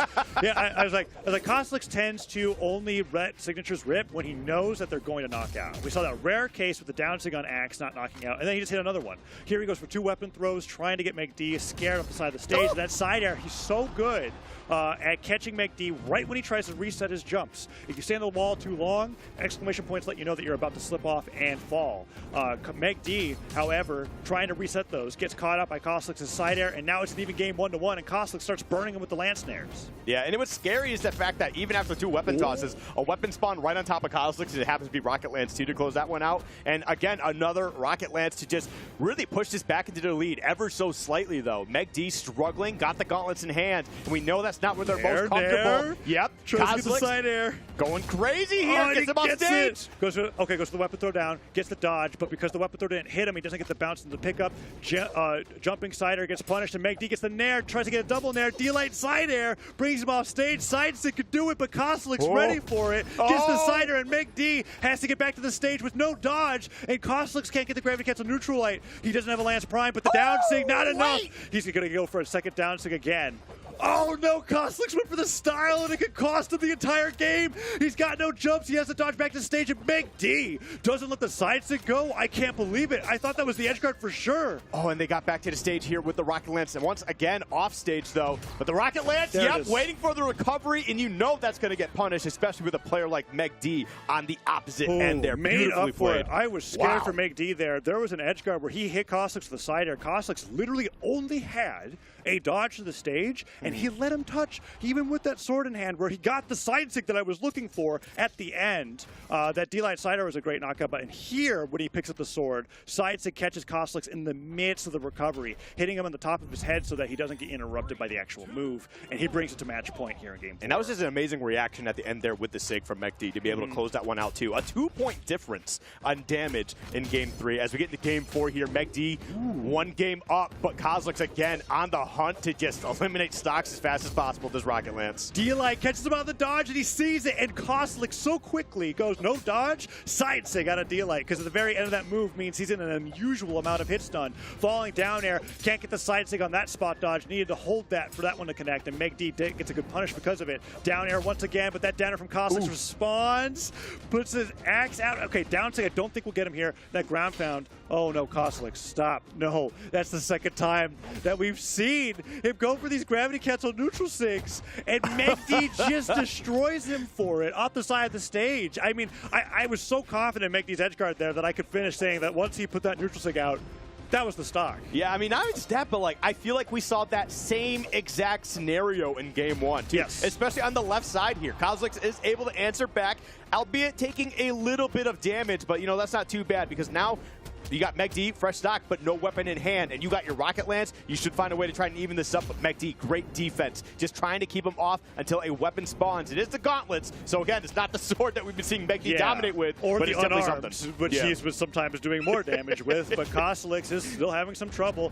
Falling ground pound from Meg D, catches Cosilix off guard on the sider, will pummel him, doing even more damage. Sidelight Nair dodges out of the way, and Cosilix falls even further behind as that down air connects, and he has to struggle to find some kind of opening here in Meg D's defense, which is just too hard right now. He's trying to get to the center of the stage. Recovery hits, disarms him. Side air follows up. Meg D starves him with the weapon, primes a sword, which means that even if Meg D loses this one, the next one that spawns in is going to be great for him. That delay recovery brings Cosilix down to his tournament stock. Yeah, and having swords in hand here too, that's a great spot for Meg D. Cosilix is on the back foot. And look at that. They were like, oh, please, just give me a weapon spawn. Meg D says, nah, this is going to be mine. You aren't allowed to have anything. But they find a way to pick up a Rocket Lance here. And this is exactly what they need in hand to try and find a way to turn this around because you are on elimination point here, buddy. Cosilix going for the... Oh, no, he touches. He has the recovery in hand to be able to get back. Meg D trying to go for a falling... I thought that was falling nair. He may have misinputted for the side air, and that cost him the stock. All right, major offstage flub there. I thought Meg D was going to fast fall nair, catch him from beneath, get the vertical reversal, but he doesn't get it. Cosilix gets the double ground pound instead. And sidelight down air brings Meg D off stage. Dodge gone, but Cosilix no punish. Such a close game here. And remember, Skip, in the last game 5, Cosilix was in deep red. He still won it. Meg D has to fight back hard. Listen, if there's one thing that I think is constant, if there is a Cosilix, right, with a stock left and a Rocket Lance, there is a chance, and there's no way around it. But Meg D, look at that great movement, trying to find a way around. Gets a punish for the downlight.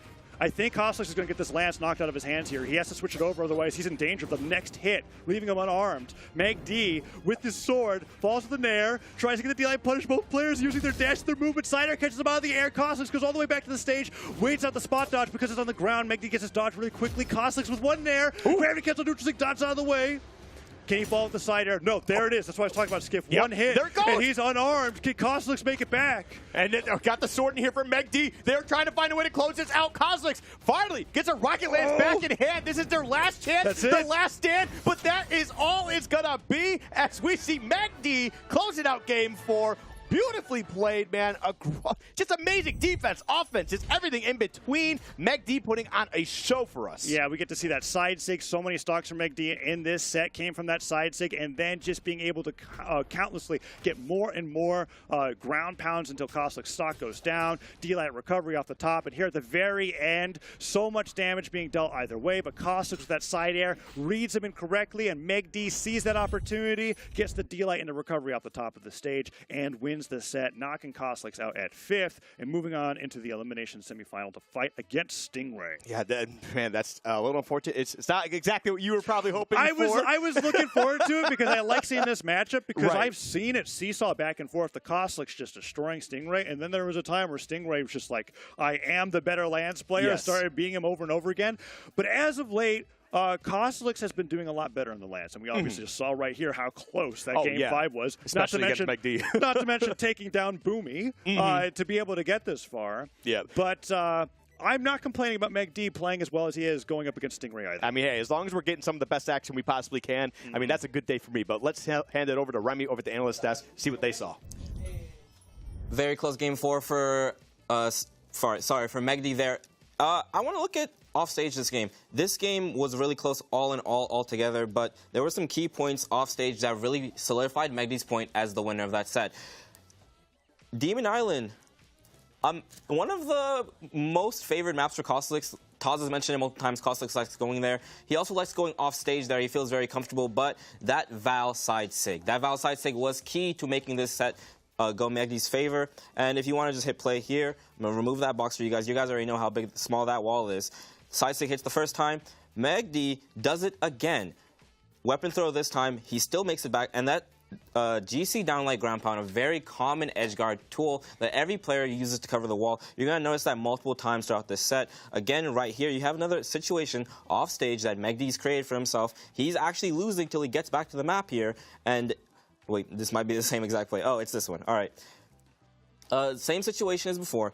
Cosilix goes off stage, and he wants to fight his way back. This time, he goes for the GC option, thinking that Meg D is going to come down for the edge guard, and when you use your dodge in the air like this, it's going to be a big punish. You're in a lot of danger. Meg D doesn't waste any time going for the side sig. As soon as he sees it, it's a side sig going down, and it's so clean. It's this small wall. Rayman fans know it. Val fans know it. Akuma fans know it. Those are just Val fans, by the way. It's so clean. The dare comes out perfectly, and it catches out the recovery. Cosilix has no options left coming back to the map. And I think it happens again in the exact same way on the other side. That end sig G seed is not good for you, Cosilix. Maybe you can even learn something here. That side sig comes out from Meg D. It's too clean. It's too forward. He's not even gonna pretend. Side sig comes out. It's consistent. Back to the casters. And you know what? That's exactly what we like to see. Thank you, Remy. I mean, you could definitely tell how big of a Rayman fan that Remy is. They brought up Rayman. Well, Rayman's been quite popular in competitive play in all regions, Skip. It's been a lot of Rayman. That's a joke. Remy is not exactly a Rayman fan. We kind of found that out last night. But anyway, that was definitely a fantastic set, though. Yes, and so now that solidifies top 4 for us coming out here. With Stingray and Meg D there in the elimination bracket, and much to everyone's surprise, we've got Jet Beam going up against Luna in the winners finals. It's going to be crazy. We've got the results here on screen, Skip, of all the crazy matchups that we've had so far. One really quick 3-0 at the start, which I feel like wasn't too much of a surprise, that everything else after that was just crazy close. Oh, yeah. I mean, we definitely got a Game 5 in there. Boomi versus Cosilix, an amazing set, literally down to the wire. No way around that. Pugsy tried to make a big stand there, just wasn't able to get it done against Stingray. And obviously, we just saw Cosilix not able to rise to the occasion against Meg D. But, man, that's just how it works out here as you get into Brawlhalla. The further we get into this bracket, the tougher things get. And there's just, again, there's no way around that. But we are going to be going into our top 4 in just a moment. You want to wrap this one up? I do. We're going to go into top 4 in just a bit, and you're not going to want to miss it. It's going to be so exciting. Let's see how well Jet Bean's able to do, or is Luna just going to be able to clean up everybody that's left in the bracket? We'll find out in just a little bit after we go to this short break. Don't go anywhere. We'll be right back.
4 of North American Spring Championships 2022 has finally arrived, and the guests who have joined us for this party are quite different than what we're normally used to seeing, but it is still going to be an insane amount of matches we have coming up.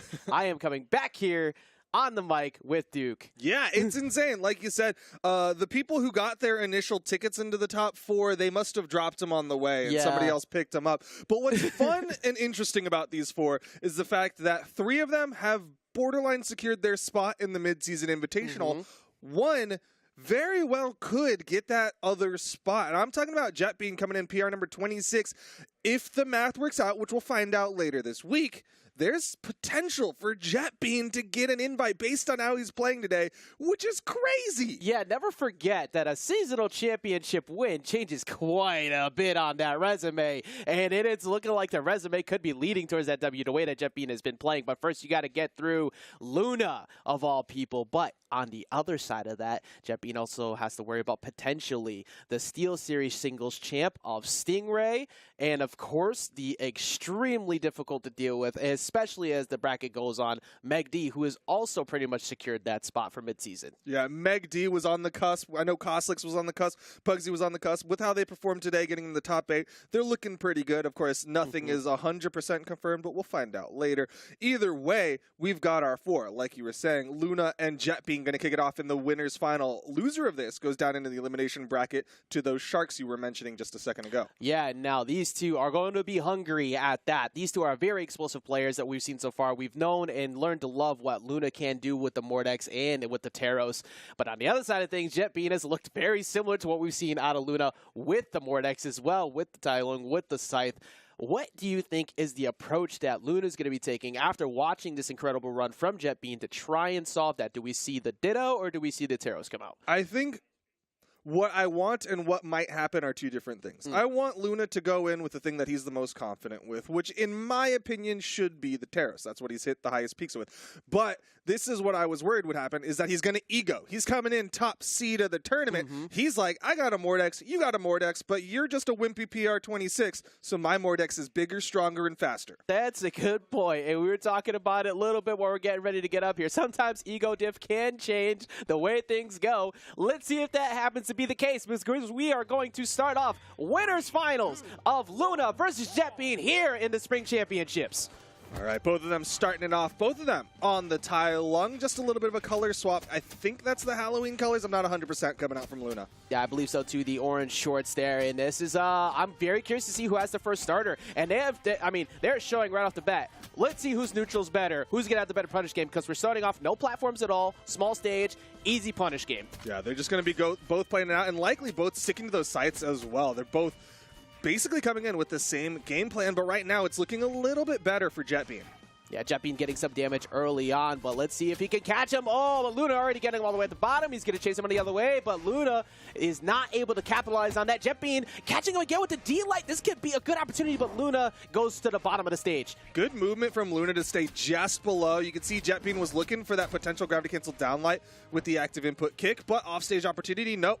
Luna gets that bottom touch. And now Luna coming through right here, catching him with the Nair, looking to close things out, but that's going to be the side air, and Luna has been going to the bottom of the stage well. He gets by and not get the recovery, but Jet Bean getting back to the center. This is extremely close already to start. Yeah, considering Jet Bean's coming in here, the underdog by a large margin, the fact that he's up right now, the fact that it's even is huge for Jet Bean. Jet Bean is quite literally built different, uniquely designed, if you will. The way that he continues to go with these strings have been unique at that. He's constantly getting good chases. He tried to chase him right there, but Luna has an opportunity to weapon toss down and gets himself to stock. Really good weapon toss to secure that KO. He's going to wait, likely for the side spawn, but Jet Bean picks it up first. Yeah, Jet Bean going back to center, getting that damage on, and getting him with that neutral sig. He has been landing a lot of those. We saw those neutralized into neutral sigs you were mentioning before that worked so well. Continuing here with a straight up one right there. And he continues to try and go for it, but Luna's not falling for it. Yeah, Luna kind of recognizing it. Did a good dodge this time to make sure he didn't get caught by that end sig, but now he's stuck on this right side wall. Spot dodge is burned, but Jet Bean not able to capitalize just yet. Look at this positional pressure from Jetbean and catching him with the Wushu finger hold. Skadoosh setting him off to the right and already has a pretty solid lead here after that close one. In the movie, I thought he took the Wushu. No, he got hit that. Yeah. Look, when there was an opportunity, no, I saw it and I took it. I love the reference. I appreciate it. But right now, Luna does not appreciate how much Scythe stuff is in his face as Jetbean is getting more and more damage. Another N-Light, N-Sig. Luna might go down 2 stocks to Jetbean. Speaking of opportunities and taking it, Jetbean is continuing to keep this going here. He can go for as many of those N6 as he wants because he's up so much right now. 1 Sarah away could potentially lead to a 2. Silence going to send him off stage. Luna does not have many opportunities to make a mistake. D-Light, weapon toss up and mixes him up with the jump, and Jetbean gets game number 1. The jumping Jetbean takes game number 1, and Luna's got to make some sort of adjustment. Jetbean's Scythe is just too good. The fact that he's getting so many N-Light N6s, and it's not 100% like amazing reads as much as he's like getting so many neutral wins. He's getting so many of those neutral lights that he can keep throwing those out and get away with it. What a story it would be. I know we only saw 1 game, but how crazy would it actually be if Jetbean finds his way into midseason through just this tournament, going from PR 26, climbing, and still Luna committing to going back to the Tai Lung here for the 2nd game? Well, at the very least, he's going to ban out Small Brawl Haven, not go back to the same map he just lost on, but the concern here is what is going to happen with those N6. Jetbean's so good at hitting them. What's the concern as well with the 51 per engagement versus 26, 618 to 261. I didn't even realize how much of a difference that was until we saw that. Jetbean, he had such a huge lead. 2 stocks left to 1 of Luna's, and didn't even take that much on that 2nd stock. Yeah, Jetbean is looking so primed and ready to continue this amazing run. Already started things off here, catching the recovery as well, getting the extra damage on, realizing he couldn't really push too much more, but now it's Luna's opportunity to get things going. Oh, starting to get some good engagements here coming out from Luna, getting some damage built up, but juggling for a little bit. Picks it back up, Dunsig. Punish opportunity. Jetbean's got a Dunsig of his own. Turn around. Snatching him back off. The Sider's going to miss. Jetbean does sneak his way back on, trying to go for the N-Sig, but Luna, very smart, understanding. Ooh, also just avoiding that side sig. Both of them are getting a little bit signature happy here, but Jetbean's the one that's been capitalizing more. Oh, right on top of him. You heard the stars come out. You could see it. Jetbean beat out the recovery. Got the downlight ground pound. Stock advantage. Jetbean's extremely aggressive, mostly at the ledge. That's one of the times we've seen him go for a bigger play that early off stage. But Luna answering right back. Gonna seal the deal on the first stock. But Luna has to make the adjustments. His neutral wins have been okay, but his reward on hit has been minimal. We talked about it before. 26 versus 51. You have to get that up if you want to get back into the set. Looks like Luna's hoping that the gauntlets are going to be the thing to get more extended engagements, more wins. But right now, I mean, looking at the last game, he did 89 damage, took 266. He basically lost 2 stocks with his gauntlets. Yeah, that is a huge weakness right there. And I mean, you were alluding to the fact that it seemed like they were going to stay with Scythe most of that first game. Right now, we have been stuck on the gauntlet matchup. It's looking a little bit closer at the moment. He does catch him finally off the anti-air. Jetbean gets back onto the ground though, and now he has stage position. He's covering that corner, staying close to it, knowing that Luna doesn't have a lot of reach with those gauntlets. Side stick thrown out. Jetbean's above it. Soft platform helping him out a little bit. Luna reaching a bit as well. Good. That is 3 missed signatures in a row, all through each one of them. Side to down to neutral, trying to get a hit.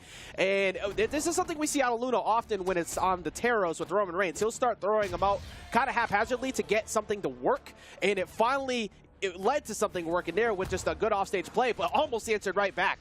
Luna trying to deny the weapon. You saw him dancing around, waiting for the weapon spawn, wanted to pick up the scythe, does finally pick it up. This is opportunity for extra credit. And Jetbean picking all the right decisions on defense, too. Anytime there's a neutral light that comes through, once again, he's just not getting caught. He keeps picking the correct defensive option, that time dodging around it entirely, and gets himself back to 1 stock apiece. A good dodge into a turnaround side air. Jetbean with the weapon control. Luna's going to get him with the unarmed, but the weapon spawns right on top of Jetbean. All right, this is your opportunity, Luna, if you want to get back in. But if you're a new fan of Jetbean, as many people should, you're still feeling really good here because even though he has a small damage deficit, he has the scythe. And that scythe has led to so much damage as he already starts to find a few stray hits. Oop, got him with the Nair, the active input. Luna gets just past the scythe. Jetbean trying to get something started here, trying to get back down to the ground. Luna going for the N-Sig, but it's not going to connect. This is an opportunity for Jetbean. Misses out on the D-Light, though, Duke. This is close. Luna needs this to keep this at 1-1. Otherwise, Jetbean will be one game away. Goes for the N-Sig. Almost enough. Almost, but not enough here. But that gets it back to red each. And there's Luna capitalizing on the whip punish. Can Luna get himself in? Yes, he can. And gets it to 1-1. Ties it up. The Tai Lung does it, but the damage is still in favor of Jetbean. 565 to 570. As close as you could get. At least that one was close. That first game was such a large difference, but Luna was able to find the answers. But it actually even spread, too, when it comes to the damage as well. 283, 246. That means that he was playing well all around by comparison to that first game. The thing I'm looking at the most, though, is the damage per engagement. Luna didn't bring his up, but instead he said mean words and brought Jetbean's feelings down. They went from 40-something to 28, much closer to make it more viable for Luna. Yeah, definitely a big difference right there, and it was a necessary difference at that because you were having a rough go of it is the nicest way I could put it. But Luna has been in this position for good reason. Jetbean, we haven't seen so much of for obviously through the history, but Jetbean trying to show that he can scrap here with the best of them and become one of the best of them as we run it right back to Apocalypse. He's saying don't sleep on the bean as he goes into game number 3, sticking with the Tai Lung. Back to Apocalypse, I don't blame either one of them because it was really close. Oh, absolutely. The stage didn't make a difference at all, so just running it right back makes good sense. They had plenty of stage control, and I really like the way Jetbean uses that platform as a good defensive option because we talked about how many times he got around the neutral light and had good defensive choices. He also kept getting away from the chases with the Nair, too, with the platform. Luna's going to have to make sure he makes the adjustments because right now he's currently taking a lot of damage. Luna's got to start relearning his defensive options because he gets caught again by the N-Sig, the biggest lead Jetbean could basically have at this point. This is huge for Jetbean. I think this moment right here says so much about what Jetbean has done today. After losing game 2 in a close game, usually that is the moment where the person who's the higher seed will start to steamroll through. They'll start to take the lead. He answered back again in the next game with the lead and has not missed a beat. Saying your adjustments do not matter. I will out-adjust your adjustments. And now Luna playing from behind, the extra credit starting to add up for Jetbean. Yeah, keep that damage going, and he just misses out on the follow-up Nair. Doesn't matter, though. He catches him again. Again! That was so good, too, because he already had the dodge exhausted. He recognized that was going to be a free N-Sig, and this damage is starting to very rapidly drift away. Yeah, this is massive for Jetbean. He's about to be up 2 stocks to Luna again. Similar to what happened in game number 1. Luna needs to find a finisher. Doesn't hit the recovery, doesn't hit the Nair. Jetbean is so close to getting another one. Jetbean, who are you? He's getting another stock and a 2-stock lead up here in the 3rd game. For so long, Luna has sat in his tower, the top seed of the tournament, but Jetbean melts those steel beams, and he is about to take Luna down. 1 stock left for Luna in game number 3. We've continuously looked at people like Snowy, Boomi, and all these others to wonder, when's that repeat performance of greatness? Luna has been one of the few to keep himself up there, but now Luna showing some actual cracks in the defense to the one and only Jetbean right now, but Luna has had some explosive plays in the past. It could still happen, but he's got to get an opener now. He's going to have to find a way to steal this stock away from Jetbean, but again, credit to Jetbean for being so good at not letting Luna's damage per engagement go higher than 28. Yeah, just missing out on the ground pound right there. Jetbean trying to catch him with a reversal Sarah, gets hit one for his own. Here comes the chase from Luna. Nice, this could lead to it. That's exactly what he needed, Duke. He got the edge guard. Now what does Luna do to approach this last stock to not get hit for no reason? He's going to swap over to the gauntlets for the final moments of game number 3, but he is not out of the woods. He is a neutral light and N-Sig away from almost getting knocked out. This is where champions are built. If you're able to rebound from situations like this, the dodge down gets away from the N-Sig. Now it's Luna's opportunity. He tries to catch the sider, but Jetbean gets back on the stage, does not find the opener. Now Jetbean swinging quite a bit, and he is whiffing a lot more. But it only takes 1 more hit, and Jetbean could be closing this one out. Luna stuck on the wall. Exclamation point's going to come out soon. There's 1 exclamation point, gets the ground touch. And Jetbean not pushing right there after he used the GCD light because the defensive resources are gone. However, Luna is in a spot where he cannot take another sider. He just misses getting the D-light that could have taken it out as well. But Jetbean, because the sider was so far to the side, Luna gets a hold on a little longer. He's running out of lucky stars. He needs to finish the stock of Jet Bean. Another Sair, and he could be done for. Narrowly avoids the neutral light. He charged up the weapon toss. Wow, and the unarmed recovery is what gets it. And Jet Bean continues to just prove himself over and over again. Moving up 2-1 in the set. And now we see Luna make the final swap over to the Roman Reigns for game number 4. He's going to have to win 2 in a row, something we saw earlier, but can he do it again? Yeah, can he repeat that success? We saw, I believe it was the core came out first, and then after the core, ended up switching up to the Roman Reigns, which was what got him that W against an incredibly stressful set against Meg D. Now looking at a very similar situation here, down 2-1. This could be Jet Bean going to the winner's side of Grand Finals. Yeah, this could be Jet Bean with the best chance possible to close this out and be crowned the spring champion. What an upset that would be, considering Jet Bean PR 26 again. That's just insane. Well, you still have multiple chances left. It is not over. Even though you're down 2-1, you still have more games to play. It could go to game 5. It could go to a Luna dub. That's if Luna figures it out, wakes up and gets things going, or if Jet Bean just puts a stop to it. Well, Roman Reigns carrying nothing from the Mordex earlier. We'll see if he can swing harder, hit heavier. Yeah, that's pretty much the main thing right now. It's like if you can get the big openers, get the damage. Luna does make Roman Reigns look like a combo-based character sometimes when he gets going, but he has to watch out for when he whiffs. That is a free punish for Jet Bean, who almost always gets at minimum 3 damage, but there we go. Luna starting to wake up. Just barely catches him with the down tick active frames. Jet Bean was actually coming down for a down air and ended up falling into that. Still, though, Jet Bean surviving. Luna trying to deny the weapon. No, goes for a recovery, expecting Jet Bean to go straight into it. All right, gonna get him with the unarmed recovery off the top. There we go. Now it is Luna's weapon choice. He was mostly hovering around with the axe to start. Looks like he's gonna be going back to the axe. Axe was able to get him that lead, and he wants to stay with it. Back to the lab again, back to the axe again for the second stock of Jet Bean. Luna has some health to play with. Teros a little bit more survivable. Uh-oh, trying to get back on stage, but the side air coming through, sending him back off. It's definitely not the best opportunity to try and push right there. That's why he went to go grab the gauntlets. Good dodge out from Luna, making sure he doesn't get caught by that recovery.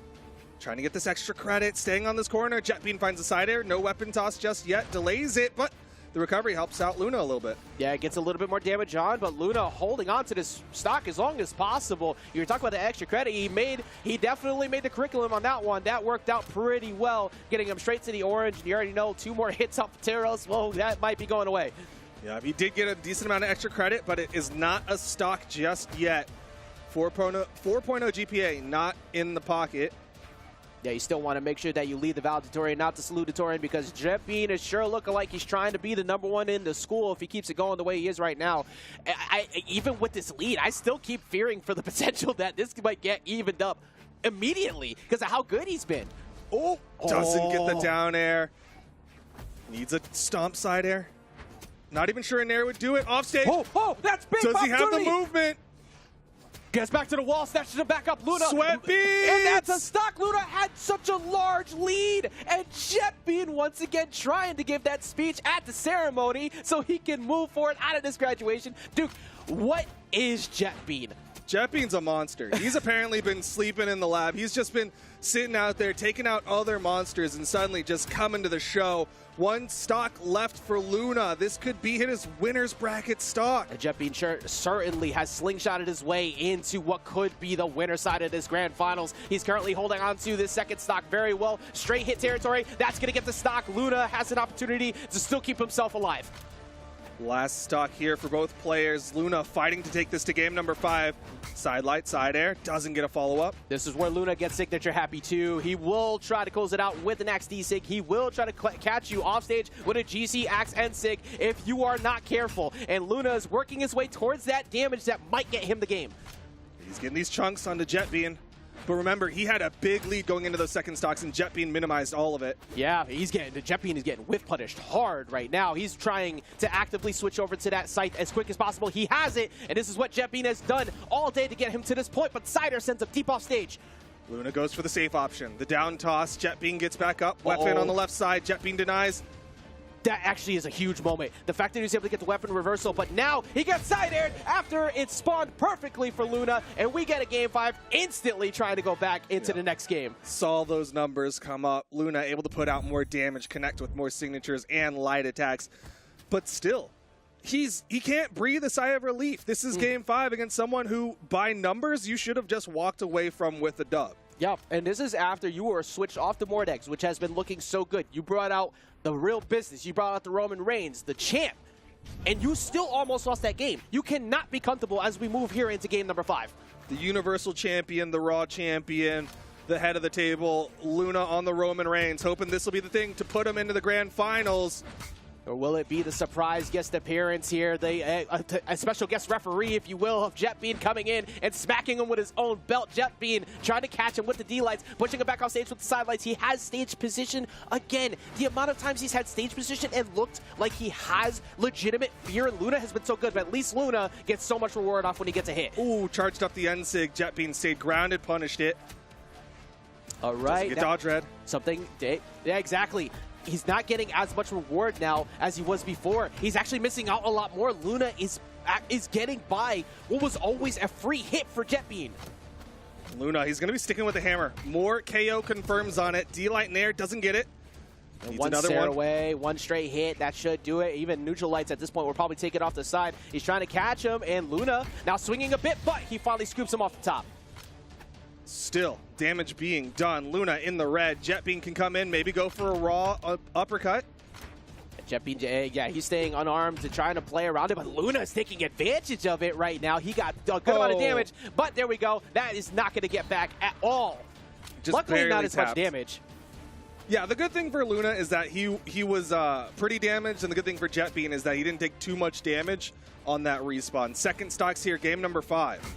Yeah, dude, just what? Oh, okay. Close. I was about to ask, what is Luna's big play that he's going to go for? And, well, he almost revealed it right there. But now Jetbean going for big plays himself, taking a very small damage lead. Yeah, getting away from that one is huge. Luna kind of played a trump card early, and now Jetbean knows there's one more threat he has to keep an eye on, but it's not likely to come out soon. N-Sig connects. Ooh, now he's starting to connect on those again. He gets back to the scythe. The scythe has been what gets him so much damage in the past, sporting 400 plus every single game for the most part. But Luna gives up stage control. He gets around the side sig. The neutral sig is going to get punished. Nothing. Doesn't hit the air. Stomp. Scoop up. Wasn't comfortable with the side air there. Recovery. Doesn't get the down air. Just missing out again, but the pressure from Luna is high. However, here comes Jetbean once again, still with the fresh sight. Stop stairs, not going to be, oh, never mind, it is going to be enough. We are looking at what could be Luna's finally putting a stop to Jetbean potentially on this run, but Jetbean is one hit away from getting it to last stock. Ooh, went for the weapon toss. Trickiness didn't work out. Oh! The delay from Jetbean to wait out the movement from Luna. Here last it is. stocks. We're at that moment. We have game number 5, last stock apiece. The man who we pretty much all expected to win it all, Jetbean, who came out of nowhere, who might get the W, still in stage control with the weapon. This could be the biggest upset of the tournament. Jetbean, he's getting damage. Oh, Jetbean has control again. He's starting to get a lot of hits, but Stop Stairs is going to give Luna an opportunity here. However, Luna gets whip punished for his troubles. Luna chasing him all the way up to the top. Luna trying to get aggressive there. N-Sig thrown out. No punish. Stomp side air again from Luna.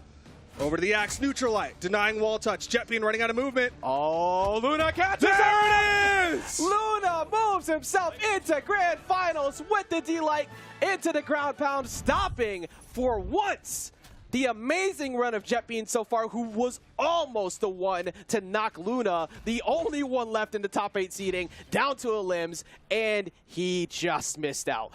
What a sigh of relief. A beautiful spot dodge through the weapon toss that led into the downlight. Gravity canceled for the ground pound. Luna narrowly avoids getting upset and now is sitting in the grand finals. But if I am anyone in the elimination side of the bracket, I'm nervous. Yep. Because did you see Jetbean? Most people have, and most people have had a rough go of it. Like, Jetbean is one of the best examples right now of if you happen to be struggling, well, you got to do a little bit better. The amount of effort that we're seeing out of Jetbean right now, sure, the Scythe gameplay has been going crazy. Sure, Scythe is extremely strong right now, but the ability that Jetbean has done to keep those leads against the people who we expect to win with this incredible run, looking like one of the new big threats of North America. He has had no fear of whoever has been in front of him. It's been super impressive, but Luna finally putting some fear for a change into him. It took the switch to Roman Reigns off the Mordex to do it, but it finally happened. Yeah, I'm sure there's a bunch of people in the chats out there kind of laughing that he had to switch to Taros to get it done. But at the same side, Jetbean, you got to give him a lot of credit. Kind of like what you were saying, he did not look at Luna and go, this is seed number 1. I have to try and play differently. He just said, you're an opponent, and I'm going to beat you. Oh, no, I'm underseeded. Things are going to go bad for me. No, you got to look at everybody like they're beatable. It does not matter who it is. The moment that you think that the seed above you is just going to be a free dub, congratulations, you already lost. You have to look at everybody like a target that you're going to overcome, and we've seen that so far a lot. And regardless of anybody, you know, obviously, hey, it got Taros, but we've seen the performances as well with the other characters. And look, at the end of the day, Luna's the one who's still getting a W and still performing well. You have to be the one to stop him from doing that, which has happened quite a bit to a bunch of other people with all these incredible upsets. And this next match is full of quite a few of those. Stingray versus Meg D. Favoritism to Meg D. 2-0 in favor of Meg D in official tournament. So there's potential here for another upset. Meg D coming in PR7 versus the PR8 of Stingray. Yeah, but also good momentum in the side of Stingray because coming off of that win at Steel Series, Invitational or not, that is still a tournament W. And Stingray has rebounded from one of the other people who got knocked into a limp pretty early and has made his way all the way back to this point.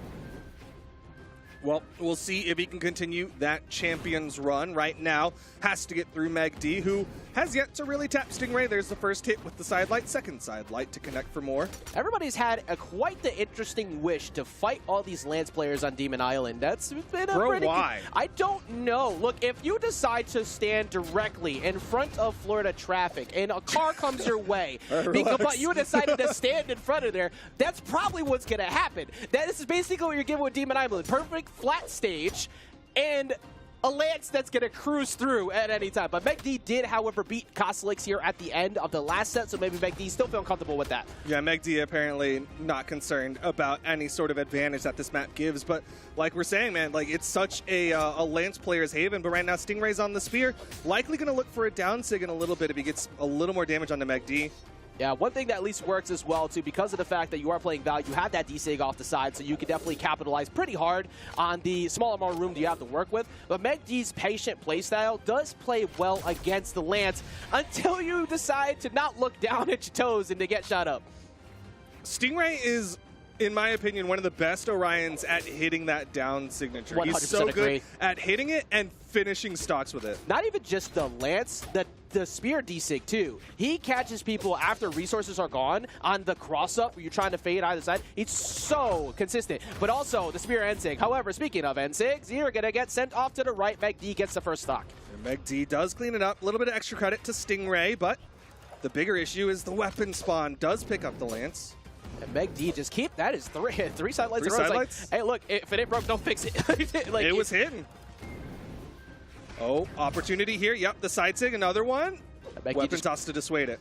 Yeah, Meg D just trying to control the side of the stage. Not too many space, not too much room to work with. So weapon toss up happens a lot on the side of the Orion to try and get back in. But side light, I feel like, you know, normally I have a logic behind that. I feel like that was just a misinput. I think he missed the jump. Maybe like a jump pivot in air was the answer, but he didn't get the jump out, so it just was a turnaround end light. Yeah, there's that D-Sig we were talking about, just trying to call out Meg D, like approaching a bit. He's been doing a lot of side lights, so that would have been a good check to that, but now the Poco's coming through, missing the D-Light, trying to get him sent off stage. I mean, it's such a good tool. It's a get-off-me tool that the spear players don't usually have. Meg D at the top of the map, though. Gravity cancel, down light, recovery. If there's one thing that Meg D is so good at, it's reacting to a quick whiff punish wherever it happens to be. He's constantly waiting for you to pull the trigger first and capitalizes, and all the way up in the skies, he caught it. Yo, that's the answer. Just don't miss. Yeah, look, if you never get hit in the first place, then how can you ever lose? Yeah, exactly. I think that's just in the rule book. But right now, Meg D is setting his own rules as he is getting damage onto Stingray. The N-Sig connects, denying weapon. Stingray can't even finish the second stock. True enough. Also, I just realized that my logic is flawed because we're on a platformer game, so technically you can walk off 3 times and still lose. But, so just to catch myself there. But the neutralites are going to send him back off for getting caught trying to jump over. Stingray needs to catch this. The ground pound should seal the deal. I don't know if Meg D's going to make that through that. There we go. Just in case. You saw the movement from Meg D. He went outside looking for the side airs. Of course, horizontal movement in the aerial kit for gauntlets. And now Stingray has to play from behind, but he still has some hope here. Yeah, all right, delaying there, trying to go for the D-Light, expecting the dodge, but he missed the follow-up. Stingray can't really miss too many other opportunities. He's starting to slowly work his way back in, but he's pretty much at D-Light recovery range soon. Actually, for that matter, Meg D's playing very anti-air based with the neutral SIGs as well. Sider's going to take it off the stage. Meg D cleans up game number 1, consistent fashion, putting out just enough damage to close that one out. 542 to the 528 of Stingray. Extremely close game right there, and that was mostly with a deficit on the last stock, so Stingray starting to work his way back in, but Meg D, once with the lead, particularly with the sword, which you see 460 on the sword there, as just such a good tempo control of the game. It's hard to make Meg D try to burst you when it's unnecessary because he understands if you swing while I have the lead, I will capitalize on it. Why would I approach too much, especially on a flat stage like this when you have a combo-based weapon with Spear in your hand? I'm going to let you swing at me. Stingray almost made it work, but it wasn't enough. Yeah, just a little too late. And even in that final clip, right, we talked about the whiff punishes from Meg D, and that was what that last one was. Stingray misses a side light, and Meg D gets the punish. Yeah, Stingray starting off swinging, immediately trying to find the side light so he can get that damage going. Already, there we go, side light into the air, and the follow-up side air. Very good 3-piece to start. Neutral light whiffed, and a punish from Meg D. Meg D answers back every time. Like, I don't think I've seen a single time early on, at least, that Meg D hasn't answered right back for the damage that he took, which can be very frustrating. And if that would have been frustrating, I think, if he got caught by the D-Sig, you would have been down at orange. I'm not sure if it would have KO'd, but it doesn't matter as Meg D has weapon advantage, has stage advantage. Stingray's in trouble, down light side air. Weapon toss coming through, forcing him to recover high, and actually going straight down what looked like an obvious jump over, and that's why Meg D went for recovery there. Good tricky movement coming out, keeping him alive. Nair, double nair.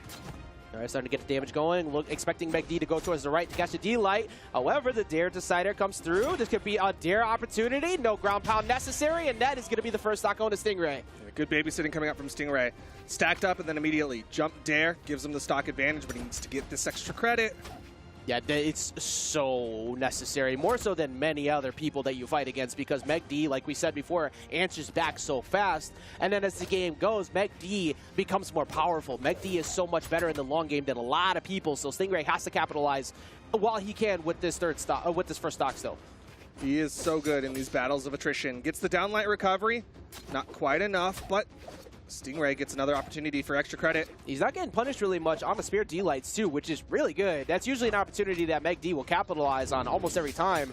That D-Light recovery is going to be enough, and I wouldn't be surprised if that damage gets evened right back up, because that's pretty much been the story of the show throughout the whole day.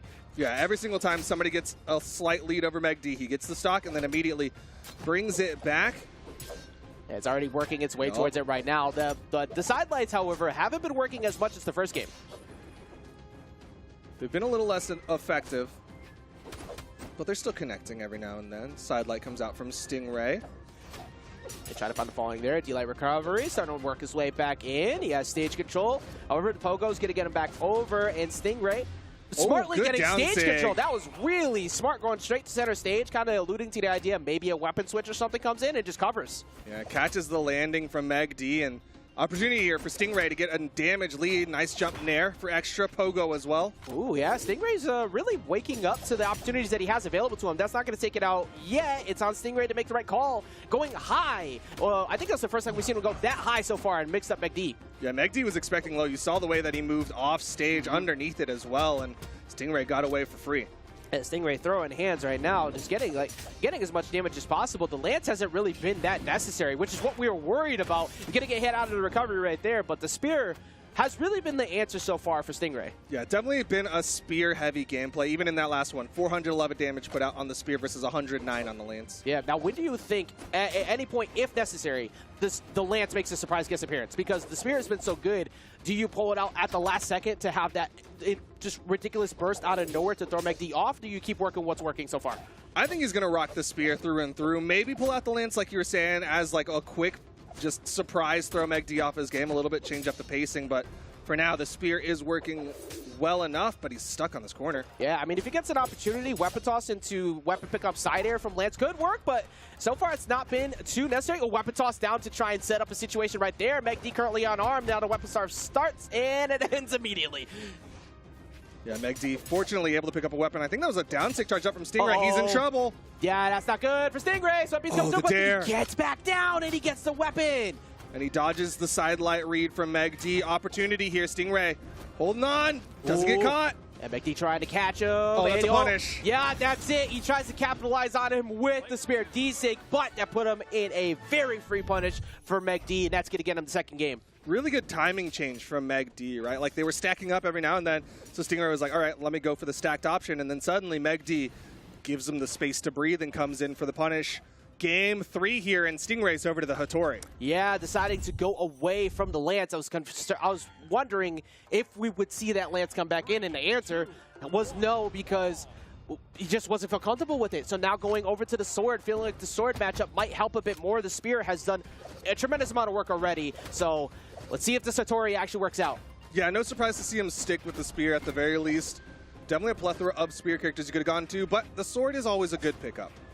Yeah, and then see if he can get a good pickup of damage here. Pick up a W, and that's a good start there. Sidelight D-Light into the Sarah, getting the three-piece combo, but Meg D always working his way right back in, has access to the sword now, which has pretty much been a majority of what happens from the damage, much like that. No, gets past him this time, though. Meg D was throwing out those neutral lights.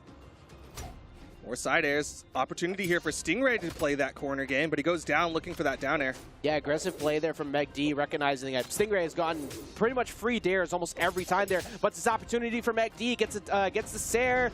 He's going to get the wall touch, but the neutral light's going to send the back off. Decides to go high that time, and actually gets by. Meg D backing away. And sick throw now almost caught the dash jump from Stingray. Stingray needs a weapon spawn, goes past, goes for the side air, the turnaround from Meg D, and he's going to get the stock advantage. He is marching his way towards that top 3. Yeah, it is getting close to a 3-0. Good defense right there, waiting for Stingray to try and go for an unarmed hit and capitalizing on him with the GC D-Light into recovery. But Meg D has pretty much been able to just play the long game so well. Every time it comes down to the last stock, last hit, he's able to capitalize, and that can start to slowly mess with your endurance. And Stingray is at that point where he finally gets the stock here at least, but he's had to work really hard to get the damage where necessary. Let's see how things start off here. The weapon spawn perfectly timed for Meg D. Did not have to worry about the starve. The good news for Stingray, though, is that there wasn't too much extra credit on the part of Meg D. Meg D, with the movement, again, the kind of dash back, turn around, come back in, and Stingray's getting caught for it. As Stingray going for the sidelight, going to get punished for it. Neutral light sends him back off stage again. Meg D has been controlling the jump so well, landing aggressively with the side air. Meg D punishing him again, and his damage is racking up so fast.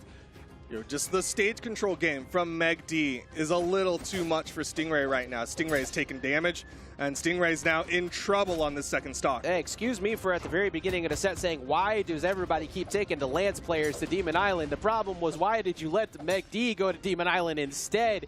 Meg D has had complete stage control dominance. There's nowhere to escape on the platforms, minimal spots to hide away from the sides, because he keeps catching those D-Light stairs. I wouldn't be surprised to see one come out very soon, because Stingray's been jumping a lot, and Meg D's just been waiting for the habits to call it out. Yeah, this is such a good map for Meg D, right? Big on the stage control, short walls to make it easier, but the ground pound comes out. Stingray with the stock advantage. He needs the extra credit. He's going to go to the spear. All right, is it time for Stingray to wake up a bit and get himself into this? We saw this last time. It was Luna who was facing a 2-0 deficit, or excuse me, 2-1 deficit, and switched back over to Roman Reigns. Does the Hattori switch here, being down 2 games, get him that opportunity he's looking for? The recovery's going to come through, and still not enough here. Meg D wants another one. It's going to be the neutral light that puts Stingray off stage. A lot of damage has been done. The side air will finish it off. All right, this could be a potential elimination for Stingray here in 4th place, the Steel Series champ, trying to come through and keep himself going, but Meg D not really having much to do with that. You were talking about the set history slightly in favor of Meg D, and it's sure looking like it might continue. Yeah, Meg D clearly has something on Stingray. He knows the matchup and is doing such a good job on it. Meg D backs away. Stingray goes in for the side air. Yeah, it's almost looking like not even just a matchup, like a player habit thing too. Just understands the behavior of Stingray can be a very burst-heavy, explosive player out of nowhere with how often he will throw out Spear Sigs. And we've seen maybe 3 in the past 3 games. He's really shut down the game plan of Stingray. When he's throwing out those Sigs, 9 times out of 10, he's getting punished for it. And that'll put a lot of fear into you as we see here the fear start to settle in. Weapon toss down. He comes in with the spear recovery. He now has access to the sword. This could be an opportunity, but the whiff punish there with the zone recovery from Meg D. Spot dodge for spot dodge. Meg D gets it. Downlight recovery. Meg D 3-0s the Steel Series champion to earn his spot in the top 3. Well done for Meg D right there. Going to go ahead and get that W, sending Stingray packing at 4th. However, for Stingray, still an incredible follow-up performance to that recent singles performance we did see. Still keeping things going here today. You like to see that good follow-up to a championship. Sometimes you don't see that. Sometimes it's a lightning a bottle thing. But Stingray definitely proving that that's not the thing today. But Meg D is playing near dominant. Meg D almost had a 3-0 earlier against Luna, which didn't turn out that way, but that's how dominant Meg D's looked in some of these sets. Yeah, Meg D's been looking really good today. He's been playing incredibly well. He's got his own game plan, and it's kind of clear that he wants to play the stage control game, and it's working so well. Everybody's kind of recovering in these paths, and Meg D's like, I know the answer. I'm going to cut off this path, jump sick. I'm going to cut off this path, just a neutral light, and he just keeps them stuck on the wall, eating damage. Yeah, and that's all led up to by just not getting hit. It's almost like Meg D has been walking people slowly to their doom at the corners at points because he's not getting caught, he's not getting pressured, he's not getting comboed, and then when you overextend, hey, congratulations, now you're here, and it's my turn. And Meg D gets most of his reward off of the whiff punishes and off of you freaking out trying to get back to stage. It's a really solid game plan, especially against some of the more aggressive players we've seen like Stingray. Well, we'll see if that gameplay can continue. He is going to go up into his next matchup, which is going to be a Scythe style, which we saw the offstage come out. There's definitely a lot of opportunities for Jetbean to come in and start to play a little bit more of an air game. Maybe start to pick away at the playstyle of Meg D. Yeah, and the way that, again, like, the way that Jetbean has been playing today, too, it's been incredibly insane on the rewards on hit. You have to hit someone who's borderline been untouchable on hit, and Meg D's just continuing to prove how good that defense has been. And we're going to hear from Remy to find out exactly why that defense has been so good and how those punishes have been. Meg D's been playing super clean, especially with the sword in hand. You heard the casters talking about that stage control. We're going to look at that right here. We're also going to look at how he used that blade to make big advantage for himself when it mattered the most. This is game 1. Sword immediately picked up, and Stingray actually had the value here, the most value he could have gotten. Went for that nair that Spear players love going to. You can see he's going higher up for the follow-up, and Meg D immediately wakes up with a downlight recovery at the top of the map. That's so very important because it turns this game where he's actually behind. You can see I'm going to circle it for you right there. He's actually behind at the top, but that downlight picks up at such an important part of the map where it can actually lead to a very early KO. That's just one of the things Meg D was doing. This is the part we want to look at a lot, though, the stage control, the double side lights he was going for. You most noticed it a ton of times. He was going for double side lights. Those lead into so much coverage of the map. Just look how much ground this double side light covers. The first side light pushes them away the first time. That's so simple. That's like the clear part to go for, right? When he does it again, Stingray has nowhere else to go. Stingray dodges it, and he's immediately far off the map. Meg D can now do whatever he wants. He can go for that end light. He can go for that end sig to cover. He can go for that side sig if he goes low. It creates so much pressure on Stingray, and he has to act fast. But let's look at this here. This key point in game 3 takes Meg D's deficit and turns it into a positive. The downlight Sair, and then the second the second just raw Sair to cover the coming back to the map. Points like this on sword are so important. This neutral game is so important. These punishes are so important. Downlight Sair gives you so much room on the map, and Meg D used that to his best capability. He created so much room for himself and created that set win. Back to the casters. Incredible play once again from Meg D, and we're going to see more of that play coming up here against Jetbean. No set history between these two. Fresh start. And from what we've been seeing, quite a few people have been looking at a deficit of sets for Meg D. JetBean, however, has been changing that category for a lot of people today, moving his W count to the 1-0. Do you think he could do it here again? I think it'll be very interesting to see if JetBean can beat out Meg D, but by most numbers that we have, it is in favor of Meg D. He's got a higher PR, he has more top 8s. This is literally JetBean's first time in the top 8, and he's guaranteed to podium. I think if there's one tournament period for any things to be thrown into the trash, it's here at Springs, because everything has been chaotic. A lot of upsets have happened all day, and JetBean trying to continue those here as we get started with the elimination finals on Game 1. Of course, no surprise in the character picks. We've got the Val, we've got the Tai Lung. Already, Meg D trying to play that corner game, but JetBean gets past, and JetBean's got a similar corner game. He's sitting on the edge. And for JetBean, the Apocalypse has been working out very well. It worked out earlier against Luna. It didn't finish the deal, but it also worked out in a lot of the previous sets. So, and it's sure looking like it's working here. He tries to go all the way for it, but you got to be careful. We saw earlier, Meg D also was capitalizing on people up there. That was almost a beautiful string turned into a giant mistake, but the NSIG is going to catch him again. JetBean has been hitting NSIG after NSIG, setting up with the N lights. Down SIG connects this time. It'll finish off the stock. JetBean with the lead. Sending him packing off the side of the stage. JetBean's accuracy with the sight signatures have been absurd. There's no other way to put it, Duke.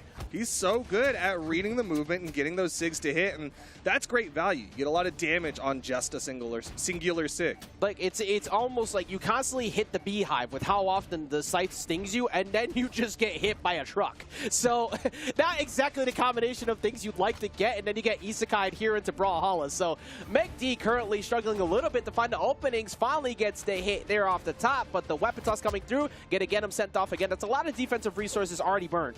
Yeah, I'm just picturing Optimus Prime hanging out with some bumblebees and then decides, you know what, I don't like you messing with my friends. Fun fact, apparently, what did they call it? Chuck-kun has knocked out more people in anime history than others. Weird factoid, but Meg D has, in fact, knocked out the first stock here on JetBean.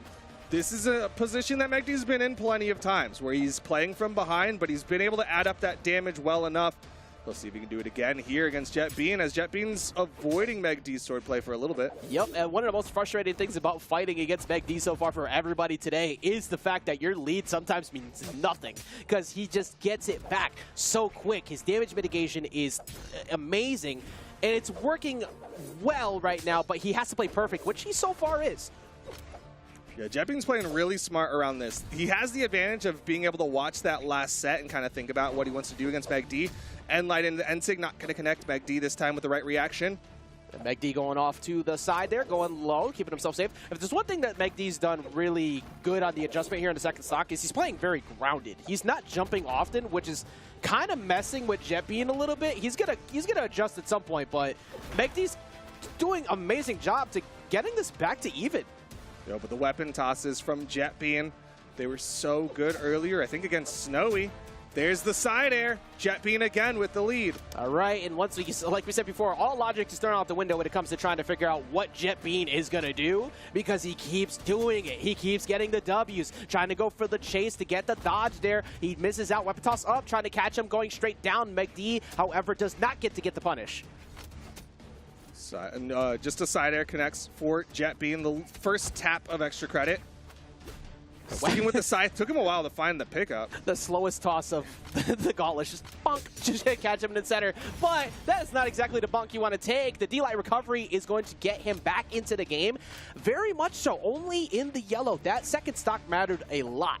Yeah, this is anyone's game now. JetBean, scythe in hand, Meg D with the sword, both of them on their comfort weapons. I feel like we've said anybody's game so many times with Meg D today. He keeps bringing it down to last stock, last hit. The game goes on and it gets worse. He's so good on defense that even with JetBean's offensive capabilities he's had all day, he's still struggling, but he gets the sideline into the D-Light, gets a chase with the recovery, trying to catch him with the side sig. However, it does not connect. The neutral sig is not enough.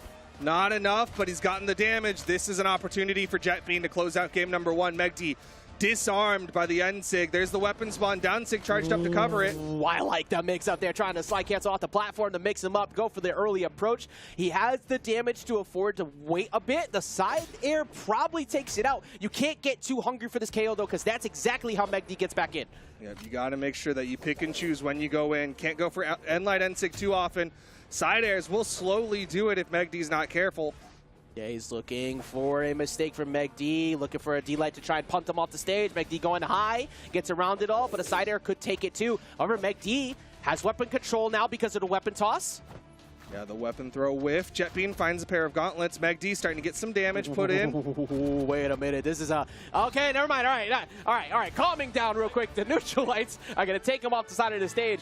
But that was looking textbook to all the other games we saw where Meg D, every single time, does not matter the deficit, always works his way back into the game on the last stock. Yeah, he is definitely a scrapper. He'll play every stock like it's his last, and he extends them for so long. But what is the adjust? What is going to be the solution to Jetbean as he is now down 1-0 to the underdog?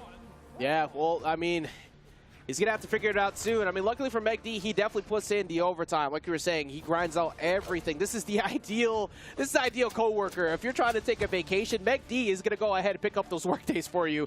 Well, Meg D trying to stop the new employee from getting Employee of the Month right now because Jetbean is currently looking like the all-star. It's pretty close to start things off already, but I'm very curious to see how Jetbean's going to deal with Meg D as the set goes on. This is an endurance test. Now, we haven't seen Jetbean able to show off yet. Yeah, this is something that Meg D's so good at, is just whittling away at the energy of the opponent. Jetbean maybe going to try to make this quick, make sure he doesn't have to worry about it. Gets the down sig, offstage opportunity, hits the ground pound, first stock to Jetbean. One good way to deal with somebody who's trying to drain you is just go for some very explosive plays. His accuracy on the signatures can't be said enough, but this time now it's starting to come through with the gauntlets too, and he's getting the chases on the dodges up now. He was missing a bunch of them game one, now he's connecting. Yeah, starting to recognize those dodge habits. The dodge down not working out for him as Meg D fast falls into the recovery. And Meg D going, trying to get something opening here to neutral light, avoids the... Oh, wow, okay, never mind. I was expecting D-Light Cider. That's what he goes for every other time Meg D decides to finally go off stage. And really good recognition from Jetbean. You saw the fastball to avoid that positioning. Able to hold on to the stock for a little while longer. Didn't get the follow-up, but there's the unsig. Almost puts him off screen. Straight up, too. Just like knowing that he was going to go for it. He ends up losing that stock there, but he got a lot of damage out of it before he finally did. Things are looking for Jetbean, but we've seen Meg D in worse positions. Jetbean going to hopefully try to close this one out before it gets away from him. We've seen Meg D bring these back. Yeah, you have this low percentage window right now where you can afford to take a few hits, and Jetbean waiting that time because he caught the dodge up the previous hit, so he wanted to catch him dodging down so he could capitalize, hopefully. But Meg D mixing it up on defense, keeping himself safe momentarily as he almost loses that stock. Really good gravity cancel down, like good delay into the recovery. Jetbean a full stock up on Meg D. Jetbean's reads are insane. He keeps adjusting to the previous ones, and it's just the reactions almost that he has to some of these switch ups on defense as the set is progressing. That's the answer to what Meg D has been able to do long term. I think he finally figured it out. Now Meg D's gonna have to change things up. Those mid-set adjustments from Jetbean are so good. They're keeping him in this. He's getting these reads. He's getting this damage. He could very well close out game number 2. It's looking very comfortable at the moment. He has a whole stock up. He has plenty of room to play with. We've already seen his reward on hit with Scythe is incredible. And sending Meg D, actually a big factor, Meg D's best weapon so far has been Sword. He's not been able to do much with it so far in this game. So again, Jetbean going in for the Ensig, side light into Ensig, end light into Ensig, and Jetbean puts it away 2-0. One more opportunity for Meg D. If you're paying close attention, what happened just prior to that? Meg D decided to stay in place. The follow-up one, Jetbean moved slightly to the right because he knew that he had the habit of dodging towards the right after he caught him with a neutral dodge. Multiple times that situation happened, and that time capitalizing on it, fully going all the way over to the right with him. Amazing adjustments from Jetbean. These dodges have been getting called out. Meg D almost has to go full steam ahead. He might have to rush him down a bit just to change up the pace of the game. That's definitely going to be tough for Meg D. This time he bans out Apocalypse, though. He's not feeling that map. That was the very first one, too. It's like, nope, that is gone. We need to change the scenery. We've come here for dinner every night. I want a new date. I am done with this. Well, we'll see where date night goes today. They've got Small Mammoth, Crystal Temple, and Demon Island.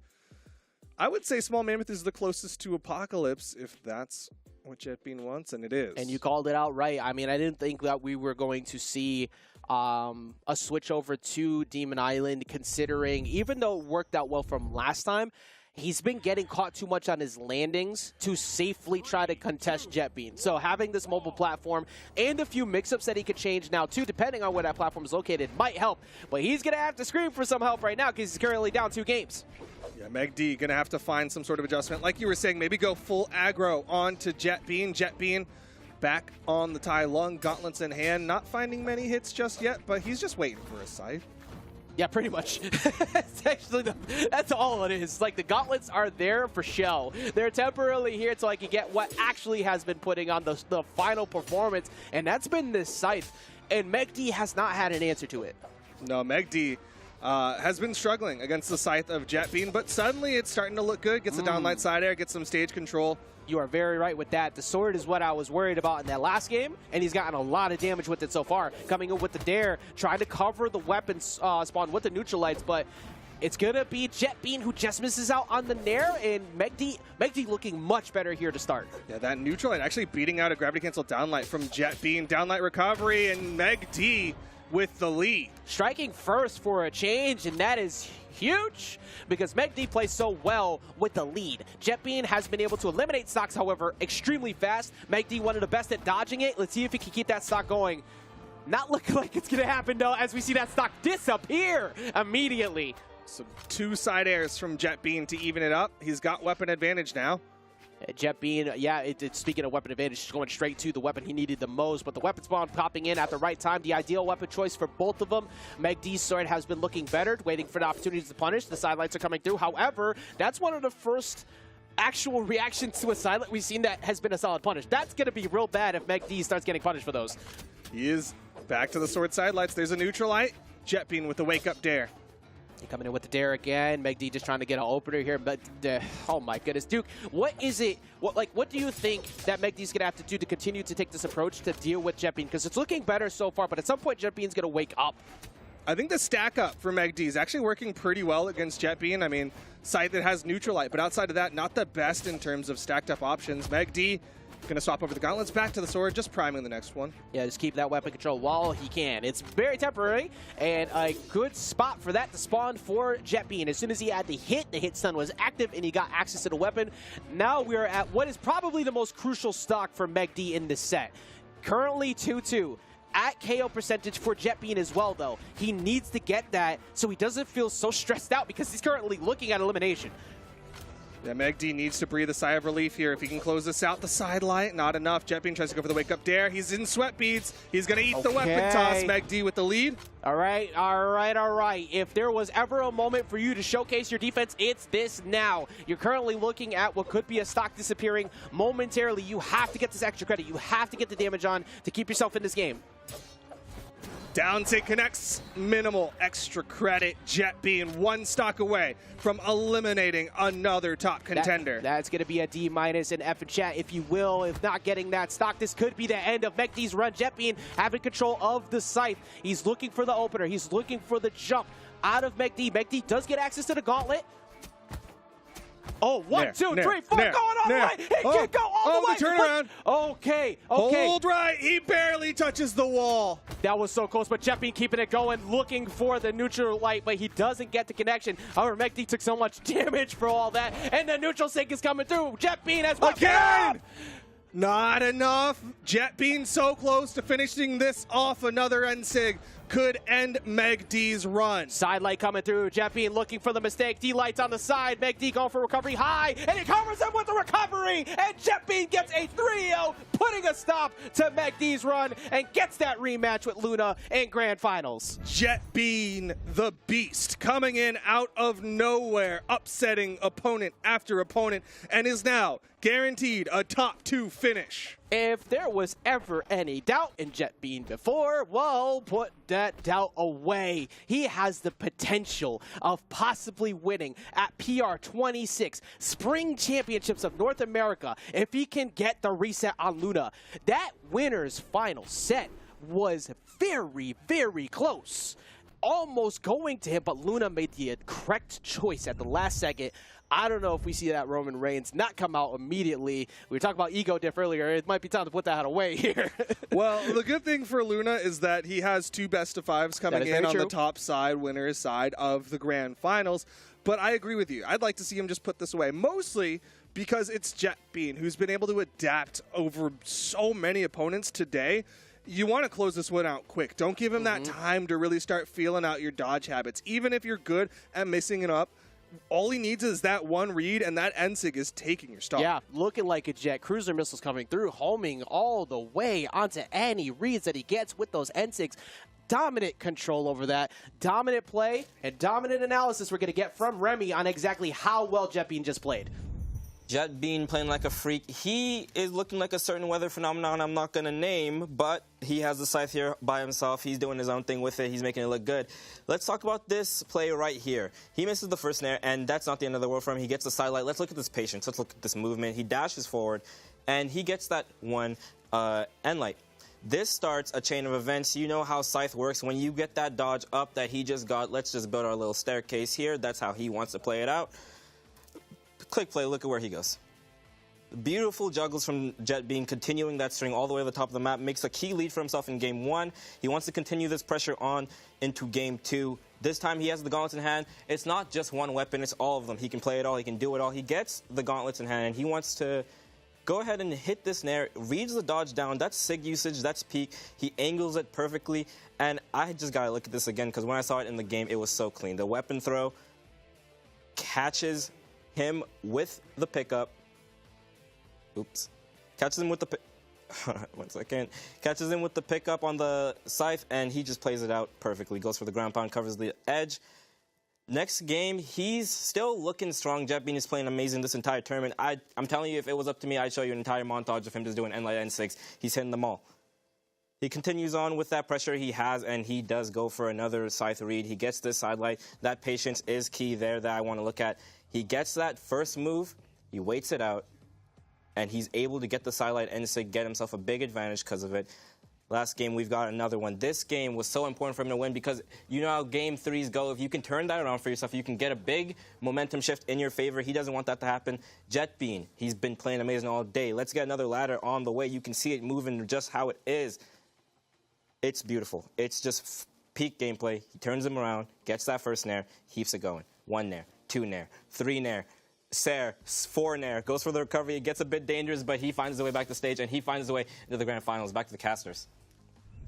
DJ played to Rudy Sandstorm because he was definitely looking like him. I'll say it. I know he was leading towards it, but it has been nothing but impressive to see this Hurricane come through this bracket by the name of Jet Bean. The explosive play we've seen from him, but we are going to see nothing but explosive play. The rematch of Luna versus Jet Bean. It was an intense event winners finals where Luna narrowly wins it out in game number 5 by 1 hit, essentially.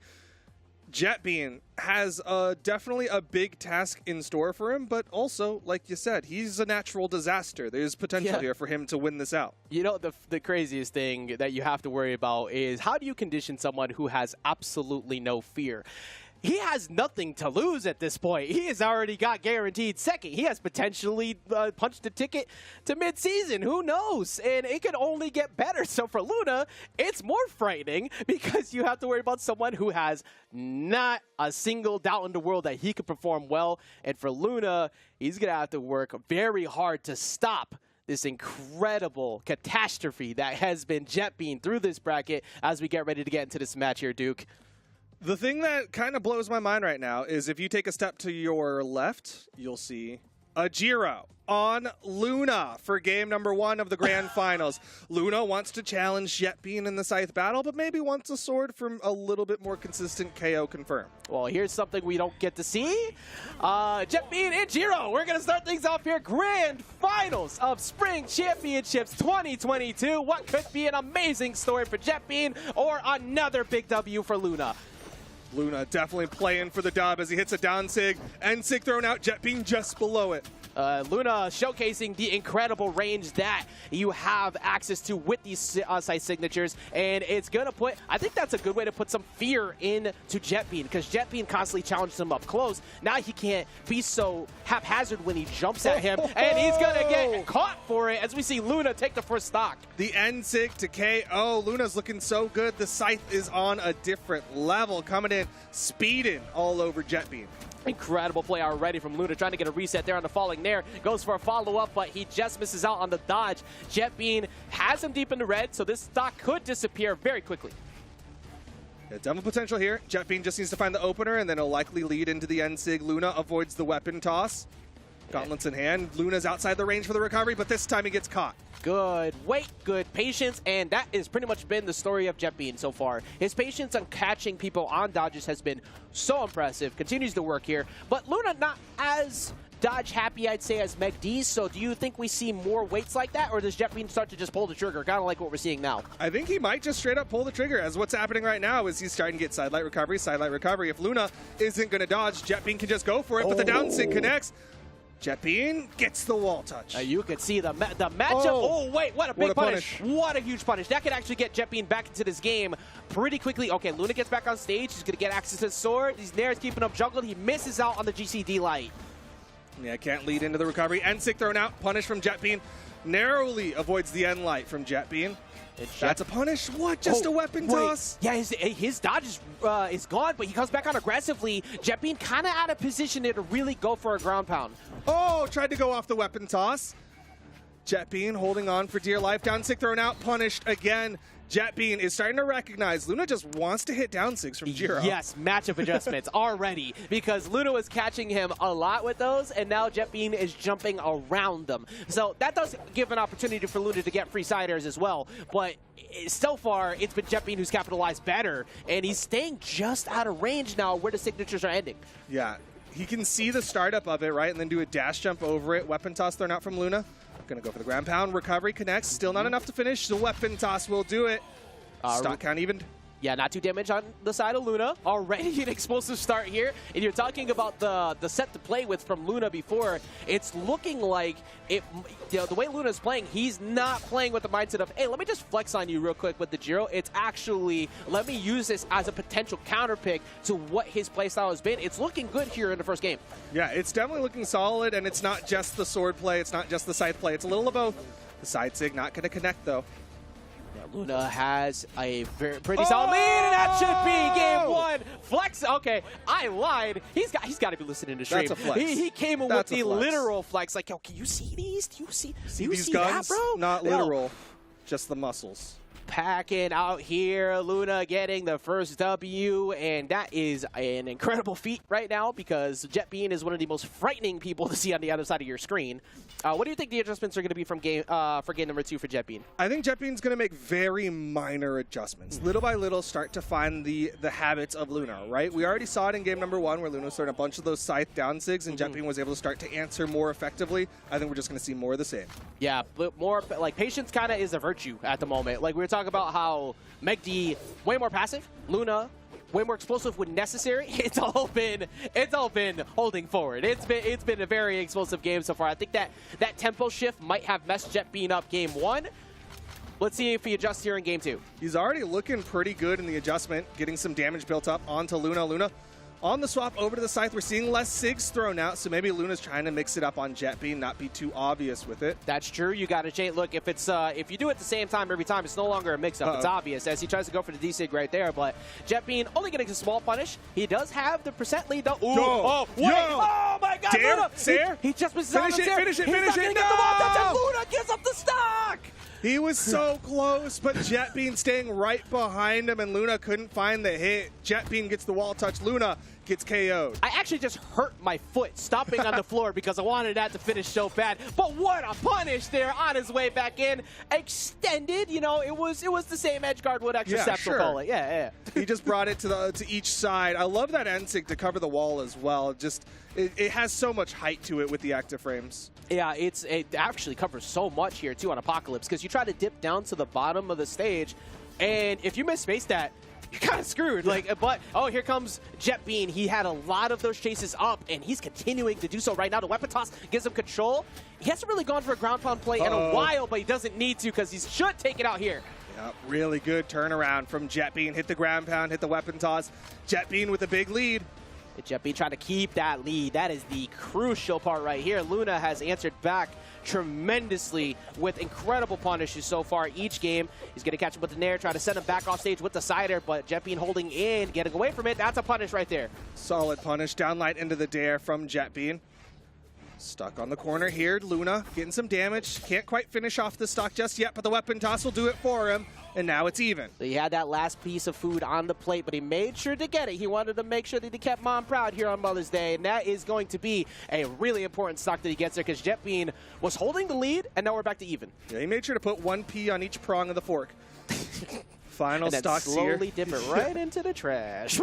Now, Luna trying to go and sneak above and catch himself some dessert by catching that D-Sig, but Jetbean is punishing him quite a bit, catching his hand in the cookie jar, almost catching him on the side. NSIG to catch Jetbean. Jetbean in the sweat beats, running out of movement, but the weapon toss is a fake out, down like ground pound. Luna is up 2-0. We call that you have nothing you can do about it. The weapon toss up, covering the high recovery, having to go down low because of the control of it, and then falling into the graces of the boots attached to Luna over there, going to capitalize big. And what could be a potential 3-0 dominant answer to this incredible run from Jetbean. And what a wild swap from Luna as well. Coming in on the Giro, something completely out of nowhere. We didn't expect it. It has a carryover from the Mordex, but even then, you don't see a lot of Giros in competitive. Yeah, and Luna continuing to show people over and over again. We were talking about the illusion of leaning towards the whole Taros thing, and Luna has been almost purposely switching to other characters to showcase he can do it with others. And he's looking like he might take it here, just missing on that. Just barely avoiding getting KO. Jetbean holds on. The side sig active frames are too much. Luna building a bigger lead here. 2 stocks left before Luna is crowned the spring champion. Sometimes you start to notice things. You see the energy shift in the air, and you see confidence come out of someone. Luna looks like he has that confidence. The night might come to a close, but the side sig is going to send him potentially towards the end of the stock, but he does find the wall.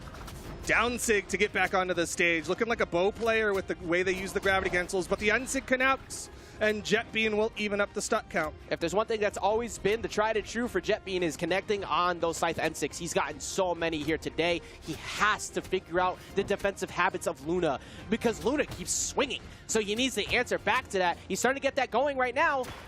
Ooh, pulls him back onto the stage. Jetbean, I mean, that's the first N-Light N-Sig we've seen for a while. They're both of them trying to trade nairs. Look like a little joke, do-si-do. They're just going round and round, right around the circle there. But it has slowly been working for Jetbean, who's starting to get some damage, and the N-Sig is, in fact, going to get him once again off the N-Light. Another stock in favor of Jetbean. N-Light N-Sig. Luna, 1 stock away from seeing that momentum shift in favor of Jetbean. Yeah, the biggest thing is keeping the damage low because we've seen the Scythe has been what has just been working for Jetbean all day long. Luna needs to answer back instantly. This should take it out right here. No, it's not going to be enough. The Giro strength is just too low. Jetbean holds on the high ceiling of Demon Island, helping him out.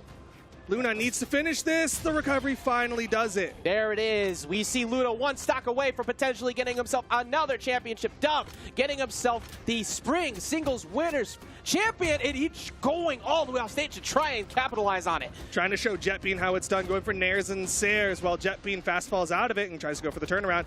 Has stage control off that N-Light. And Jetbean trying to make sure he still stays in it. It's not going to be enough at the top. Jetbean has woken up quite a bit. D-Light's going to send him back off stage. We are not done yet, Duke.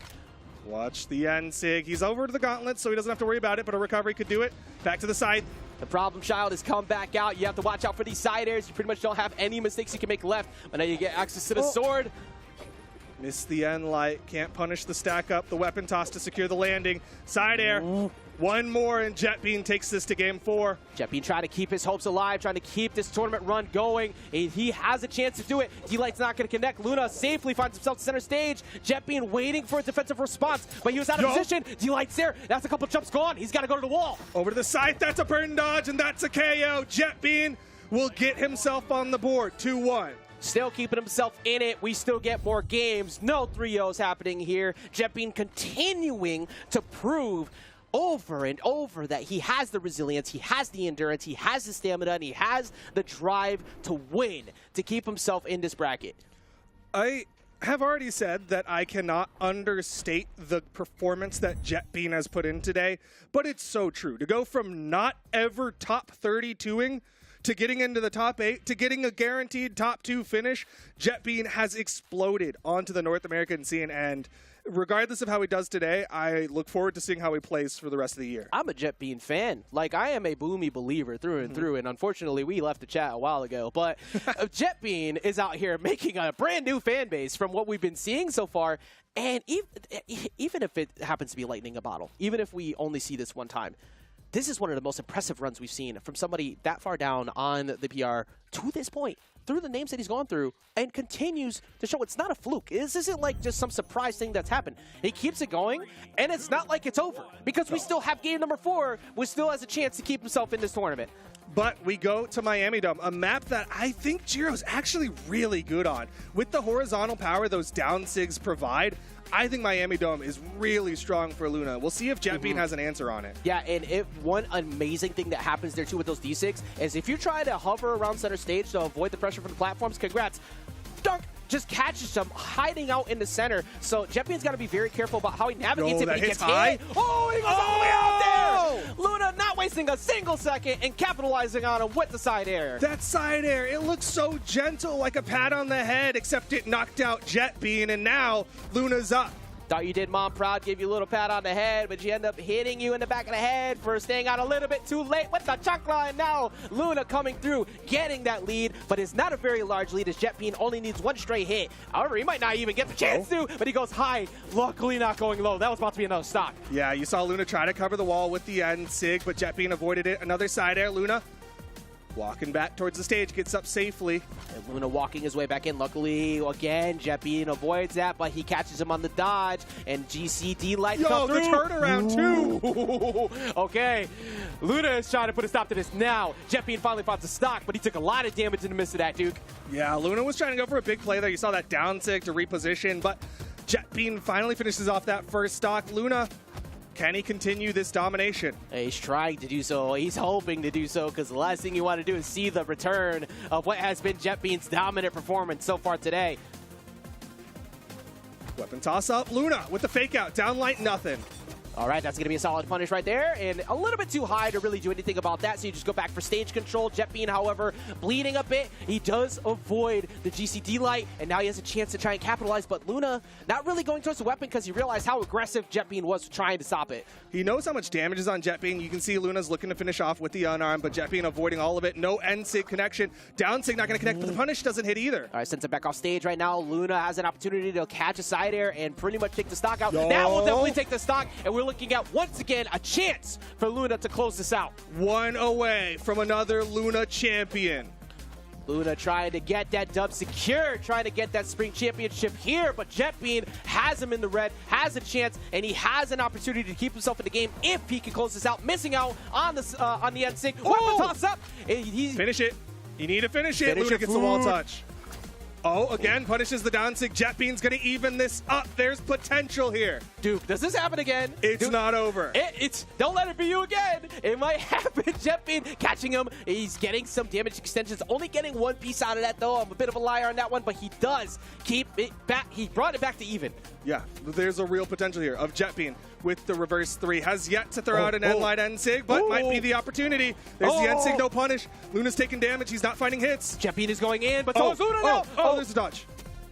All right, Luna back off stage. Luna deep into red. Jetbean has basically one side of where. Side away, and they go into game number 5. We aren't done yet. Jetbean keeps himself in the game. The run is not done. Soft platforms, Luna's enemy, as he ended up dashing instead of dodging off of the soft platform, and Luna got taken out. Jetbean can potentially reset the bracket. Dashing through the scythe, your new favorite Halloween song that's going to be playing through Luna's head quite a bit if he doesn't find an answer to stop what has been the Grim Reaper known as Jetbean. We are going to a game number 5 where we haven't seen Luna make that trip to the elims bracket. He hasn't dropped the set, and he might join everyone else here today if Jetbean has anything to say about it. If Jetbean wins here, we have a reset into a second best of 5, and whoever wins that one will be crowned the North American Spring Champion. What? Luna going to try to stop it. Yeah, what an incredible performance. No matter how this ends, no matter how this closes out, if this stops here for Jetbean, incredible performance today. But he's not done yet. He's trying to get that W here, get that reset. Luna not looking nearly as confident on the approaches he was having earlier, Duke. He's definitely picking and choosing, being a little bit more intentional with when he decides to go in on Jetbean. Try to keep it safe. There's one thing that does reveal the way that when Luna's feeling confident, he gets super signature happy. The fact that Luna is playing grounded, well, other than that one, he was playing very safe. Punish? Is really good, but he does not get the punish like you were just alluding to. Oh, and Jetbean already starting to throw out the N-Light N-Sigs. The tap into it, the down sig. Stacked him up. He's going to get the stock. Already. He was facing the deficit, but he found his way to it, finds the D6, snatches him up, and sends him packing. And this is a bad time because Jetbean constantly gets big damage off the fresh stocks almost every time, and Luna cannot afford to have that happen right now. This reverse 3-0 is looking very, very possible. Yo, but the N-Sig will minimize the damage dealt. Luna likely going to stick with the scythe. Yep. Duke, I am not a betting man by any means. No. However, if I had to put my chips on the table at all, with the way Jetbean has been playing, I could see it happen. Like Jetbean is currently getting pushed, but he's constantly answering back right away. The same way after he found out the defensive habits from Meg D earlier, he's starting to answer back with a better punish game here against Luna. I can almost guarantee if you did a Twitch poll right before this set started, it would be 80-90% in favor of the top seed. But if you did one right now, it would be darn near 50-50 because this is really anyone's game. That's true. There's potential that somebody on these predictions, if this reset happens, is about to get a whole lot of points. But right now we're trying to see a champion be crowned. Off and the that soft could platform. be Luna, who has once again, one more time, potentially gotten himself a chance to get this W. He has Jetbean on last stock. One away from closing it out. Gravity cancel N-Light, but didn't see the dodge, so he waits a little bit. And Luna started to catch him on landings all of a sudden. He's getting a lot of resets. Just get the downlight. Sig's not going to connect. Jetbean sends him back off stage. He can very much get it to last stock. He just needs to make a correct guess. Punish. That's a whip punish. Oh, he dodges through. That's one of the few times we've seen him actually miss out on that, and that could be it. Luna going all the way off stage. One last hit. He hits the ground pound. Jetbean got the wall touch. He doesn't have it. Yes, he does. He gets the wall touch. He gets the D-light, and he gets it to last stock. He has a hope and a prayer. Health left in the heart. He can do this. He just needs one good edge guard. Luna, the champ. Jetbean, the people's champ. We have an opportunity to see the reset happen. Jetbean starting to get some openings here. He's starting to get quite a few more, but he cannot afford to take a single hit. Down sig thrown out. Jetbean with no punish. Luna knows a downlight recovery could do it. He burned his dodge. Oh, he goes for the recovery high, though. That gives him stage positioning. Punish again. Downlight recovery. Not enough. It's not enough, but one more mistake will take it. Luna looking for a read, trying to get a punish, looking for the recovery. Anything to close it out, and the recovery will do it. And Luna is your Spring Champion 2022. What an incredible performance for Luna to shut down Jetbean. Oh my goodness, that is a heart racer, a heart wrencher. Jetbean, look, you might not have gotten the gold, but you have to be so incredibly proud of the performance you did today. To go from PR 26, go home with a silver medal here, you are literally insane. And I apologize for directly addressing you because I generally don't, but you're literally insane and you should not be disappointed. I almost passed out. I'm not even gonna lie. When that last one happened there and I started yelling, I was this close to being down here because of how insane that was. Not enough can be said, again, like you said, for Jetbean's performance today. For all the other performances we've seen today. So many of y'all who are sitting in the top 8 beat other people we just expected to be in top 8. Multiple names like Cody Traps down at 13th, Boomi at 7th, Snowy at 9th. People we all expect to be in top 3. A lot of new faces showed up and performed today, but one stayed true and consistent, and that is Luna here with not the Taros, but with the Giro to close it out. That is insane. It's been a wild ride. So many people have earned their flights and hotels to the mid-season invitational. Very real possibility that Jetbean is one of those people. It's really, I was so ready for this to be like an obvious one where it's like, okay, that's the Spring Champs. Cool. We know who our favorites are for North America, for Europe, for South America. Nope. Upsets, insanity, mid-season invitational is going to be crazy. Exactly. Looking across the entire weekend, Keith the champ getting that W, Kyler getting the W, well, one of them we expect. Godly coming through after an insane EU bracket that happened as well. South America, I forgot. I had all that build up and I forgot who was South America. Well, there's 4 people from South America who will be flying. Yeah, true. I am so sorry. It was Kaina, right? Who it was. It was Kaina. I'm pretty sure it was Kaina. And I did that match, so I feel worse. But here in North America, like you said, kind of a region of consistency with what we expect to be at the top. That did not happen at all today. And we will be getting more of that performance when we get to mid-season, because we are done here today. Thank you so much for everybody for joining us here for Springs. Thank you so much, and we wish you all a wonderful night. See you at mid-season.